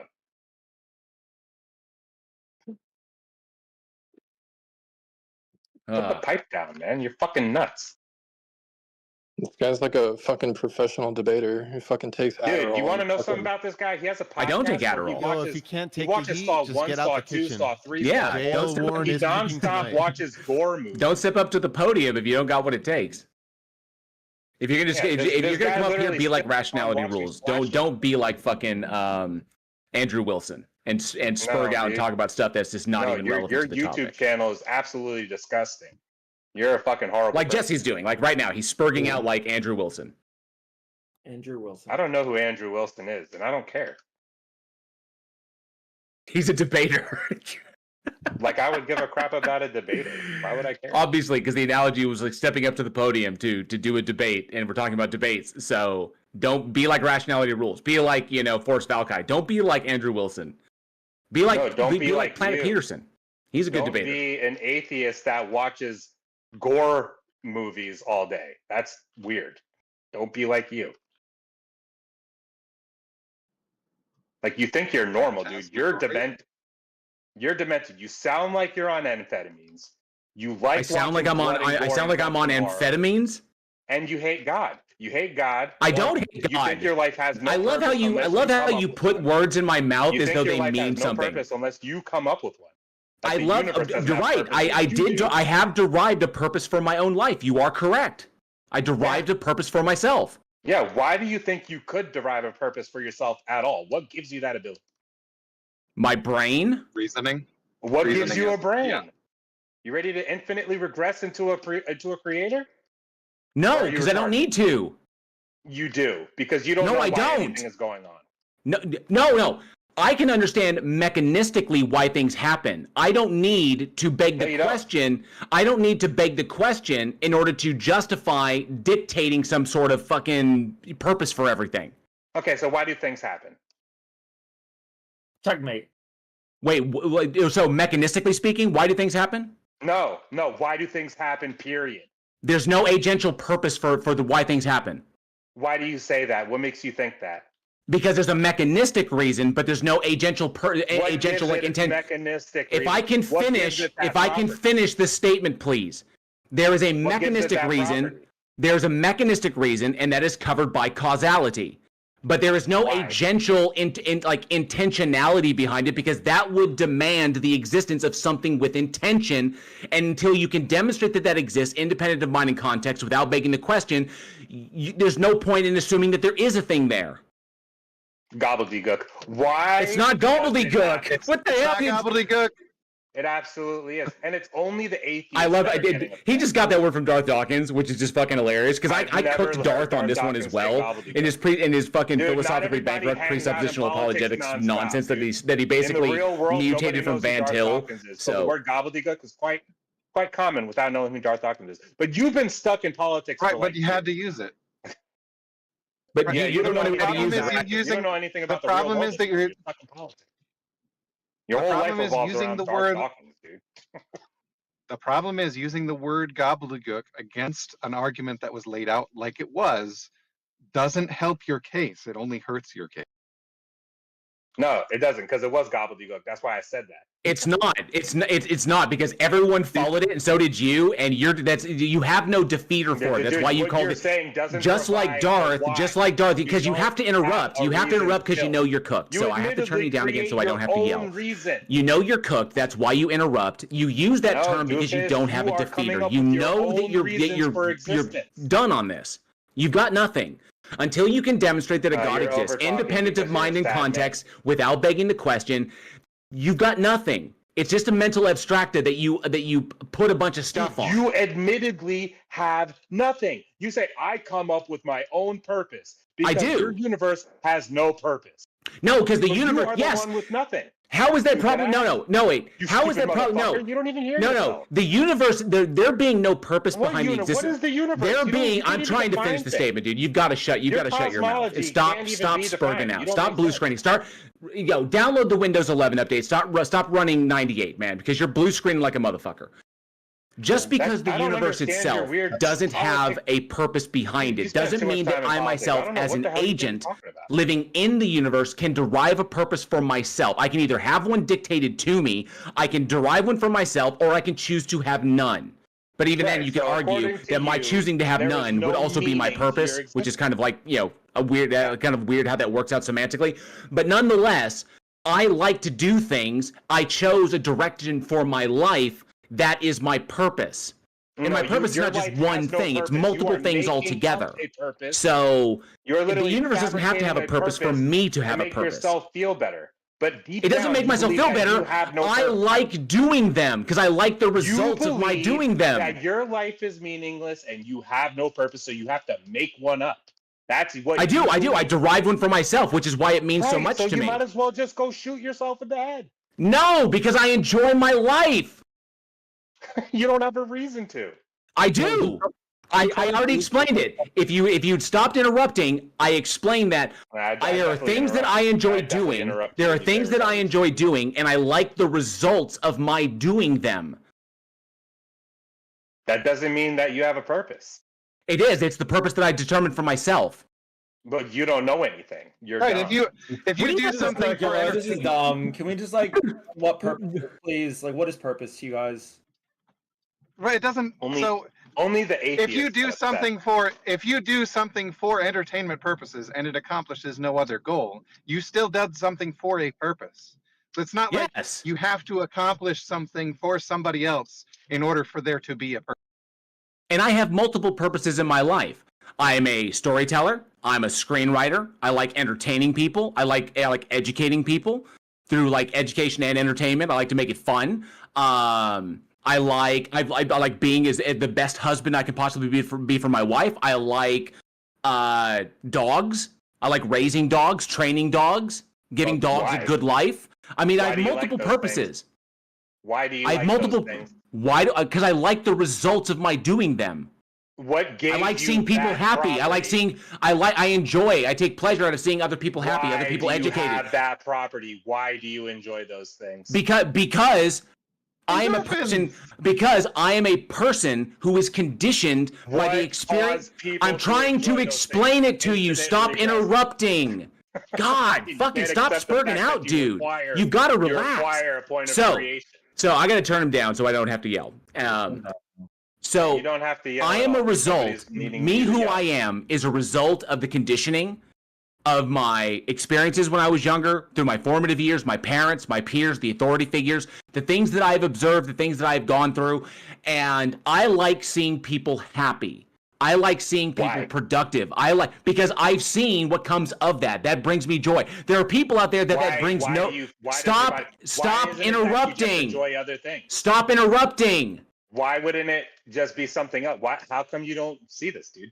It could easily be anything else.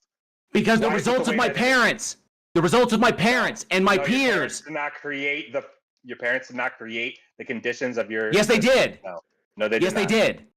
No, you're an idiot. What house do you think? What environment do you think that I? What environment do you think that I grew up in? What environment do you think that I grew up in? Invented procreation. What the shit? Okay, now he's just being intellectually dishonest. So I'm going to go ahead and finish my thought because he's freaking out. So my father value things before his death. My father valued things. My mother values things. Okay, my brother values things. My friends value things. I value things. But I wasn't born with all these valuations. I am a result of the conditioning of my environment, the experiences in that environment, my experiences. That's what it is, which is the sum total of like my environment, my parents, my peers, the authoritative figures, and all the things I did, all the stupid shit I did, all the smart shit I did. I am the result of that. Yeah, you are doing. And I will be continuously adding on to that. My valuations were in a way informed by those things. The things that I take joy in, okay? I take a great amount of joy in seeing a happy dog, okay? Because I was raised with dogs. I've seen sad dogs, okay? I've seen abused and hurt dogs. I rescue dogs. I try to give them the best life I can, and every experience, everything every new rescue teaches me something new, and I try to pass that on to the next dog in my life. So I try to give each dog a better life. Okay, because I see the joy in that, and it brings me joy. Why do you see joy in that? So I love dogs. I was raised with dogs. My dad loved dogs. He got it from his dad, German Shepherds specifically. So that's what I do. That's one thing I do in my life. So it's conditioning, dude. Why you believed in those things? Can we just do the infinite regression thing? We all know it's going to go there, right? It's just like things have to exist for a reason. Therefore, we have to have an uncaused cause. An uncaused cause has to be God. Blah blah blah blah blah. We're all getting there, right? Well, he keeps like dancing around this thing. He's like there has to be an ultimate purpose for anything to have purpose within it, and that's just silly. Like there's because there are agents who desire purpose or seek purpose within the set. That means the set itself must also have purpose, which is just a composition fallacy. It's just like silly as all hell. I'm just gonna say that reality is self-justifying. That's all. You don't know why anything is going on. You just keep giving a different, less fruitful reason why. Because my parents created me. My parents are the reason I exist. That's idiotic. Yes. My parents smashed. Oh my God! What? Yeah, causes it's not humans less to be able to fruitful. It's procreate? just not the answer you want. It's not the answer. You just don't like the answer. But the reason I am physically, the reason I, JL, walk around on this planet is because my parents smashed. The reason they walked around is because their parents smashed. Why is it that your parents smashing can create you? Why? It's procreate. No, it didn't create. It didn't create like the personality of me. It created my physical body. Why? And then as my brain developed, I was conditioned. I'm the sum total of my. I'm the sum total of my conditioning and my reasoning. Why is it that way? Why is it like that? How come? Because that's biology. What caused that? What causes the properties of your body within biology? So the infinite regression thing. So we're going all the way back to cosmology. You're still looking for an intentionality here. It's mechanistic. There's a mechanistic explanation. Why? What causes the mechanism? No. It's not. What causes the mechanism? There's a mechanistic relation to. There's a mechanistic explanation. Like this thing happens because of these prior conditions. What gives it that emergent property? I love this guy. Okay, so this is ultimately, the question. Doofus, stop trying to help him one-on-one right now. They're not trying to help me. I mean, they're jumping in. Is it one-on-one? Because I didn't see that clearly. It's not. But Jesse, here's the problem, Jesse. You keep interrupting because you know you're going to get cooked on this. No, dude. Because if you let me finish the thought. The question itself is fucking dumb. Okay. So hang on a sec. So he keeps trying to draw this all the way back to the origin point of observability that we call the Big Bang. Okay, that's the origin point of observability. It's not the creation point. Trying to do that. And it's not the creation point of my world. You stop interrupting. I'm trying to answer your stupid question. Okay, so I gotta turn you down again because you can't help yourself. You just can't. All right, you down. It's not the creation point. If you want to go all the way back to that point, it's literally when when atoms began to form after the cooling event. You're getting completely disheveled. And things were able to, atoms were able to join, electrons and protons, neutrons were able to join, create atoms. And then from those elements came other elements, came stars, and those stars came other elements, so on and so forth. So that's the mechanistic explanation as to why life eventually exists, because life is an emergent property of organic chemical interactions under the right conditions. Those conditions existed on this planet and eventually took time, a little over 1 billion years, to get to multicellularity, and evolution takes it off from there once it's kicked off, and here we are. There's no intention behind it, which is fine. And we as agents just happen to have our brains developed to the point where we can derive these things for ourselves. Exactly. No reason. But that's fine. No purpose. Okay? Exactly. Meaningless existence. Yep, that's your belief. I feel like it's descriptively the case. Like you're confusing descriptive with prescriptive. Like descriptive, I think everything that J.L. Warren is saying is true, but you're saying, but because those things are true, that therefore we can't derive our own meaning. And I think that's silly. Like, why do we have to be? Why can't we just? I mean, I'm wondering why you hate God. Are you ugly? No. I don't. I want to know Jesse, why. Hang on. Why is it wrong? You guys spoke for so long. I'm sorry. Why can't humans decide their own purpose? Yeah, JL, take a back seat, dude. Stop smoking crack and shut up, dude. Okay, Jesse, you got nothing, and you've been cooked numerous times over. Okay, no, I've been cooking. So you, dude. I just, I'm going to answer this one last time because you keep like saying this. I got to turn it down because you're blue screening out again. So I'm going to answer this really quick for you because you keep inserting this in like as though it's a point of my worldview that I hate God, and I don't hate God. The concept is not something that I could hate because it's incoherent. That's like saying I hate a one-ended stick. Okay, it's logically inconsistent. It's incoherent to talk about, and it's just silly to say that I hate it. What I don't like is what the belief in the concept can inspire in people. Sometimes, not always, but I don't like what it can. Okay, fanatical sycophants who believe that, like legitimately they will do like atrocities because they believe their God is talking to them. They wouldn't do those things if they were rational thinkers, if they thought rationally, okay, and actually applied this stuff. So that's what's problematic. I don't like it. I also don't like how religion, organized religion, is so predatory in nature. The concept of a God is incoherent to me. That's why I have to take it on a piecemeal basis, point by point. Each individual presenting their God, I'll address it on that God's merits. Okay, but the concept I don't hate. I couldn't hate it any more than a square circle. That's just silly. I want to know why question that was just asked. Sorry, go ahead. The question that was just asked is a very good question, which is, Jesse, why can't, that question that you just asked, why can't someone decide for themselves to have a purpose? Why can't they decide their own purpose? Yeah, that you can find your own purpose all you want, but how you're functioning, how your brain functions, you're not explaining why anything would come to be at all. What is giving the mechanism? It's not an answer. It's not an answer to the question. You completely dodged it. Let's say right, he did say why the brain functions that way. He did describe wait. I want to know. Okay, so let's say I live in a vacuum. I'm just some guy, right? And I decide my purpose is to make other people happy, and that's it. And I have no God reason for it. That's just the thing I decided in a vacuum. Is it bad to have decided that?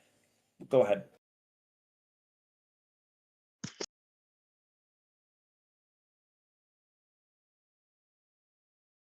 I could have gone into mirror neurons. Like I like seeing like other people happy because my mirror neurons activate and it makes me feel happy because I'm an empathetic.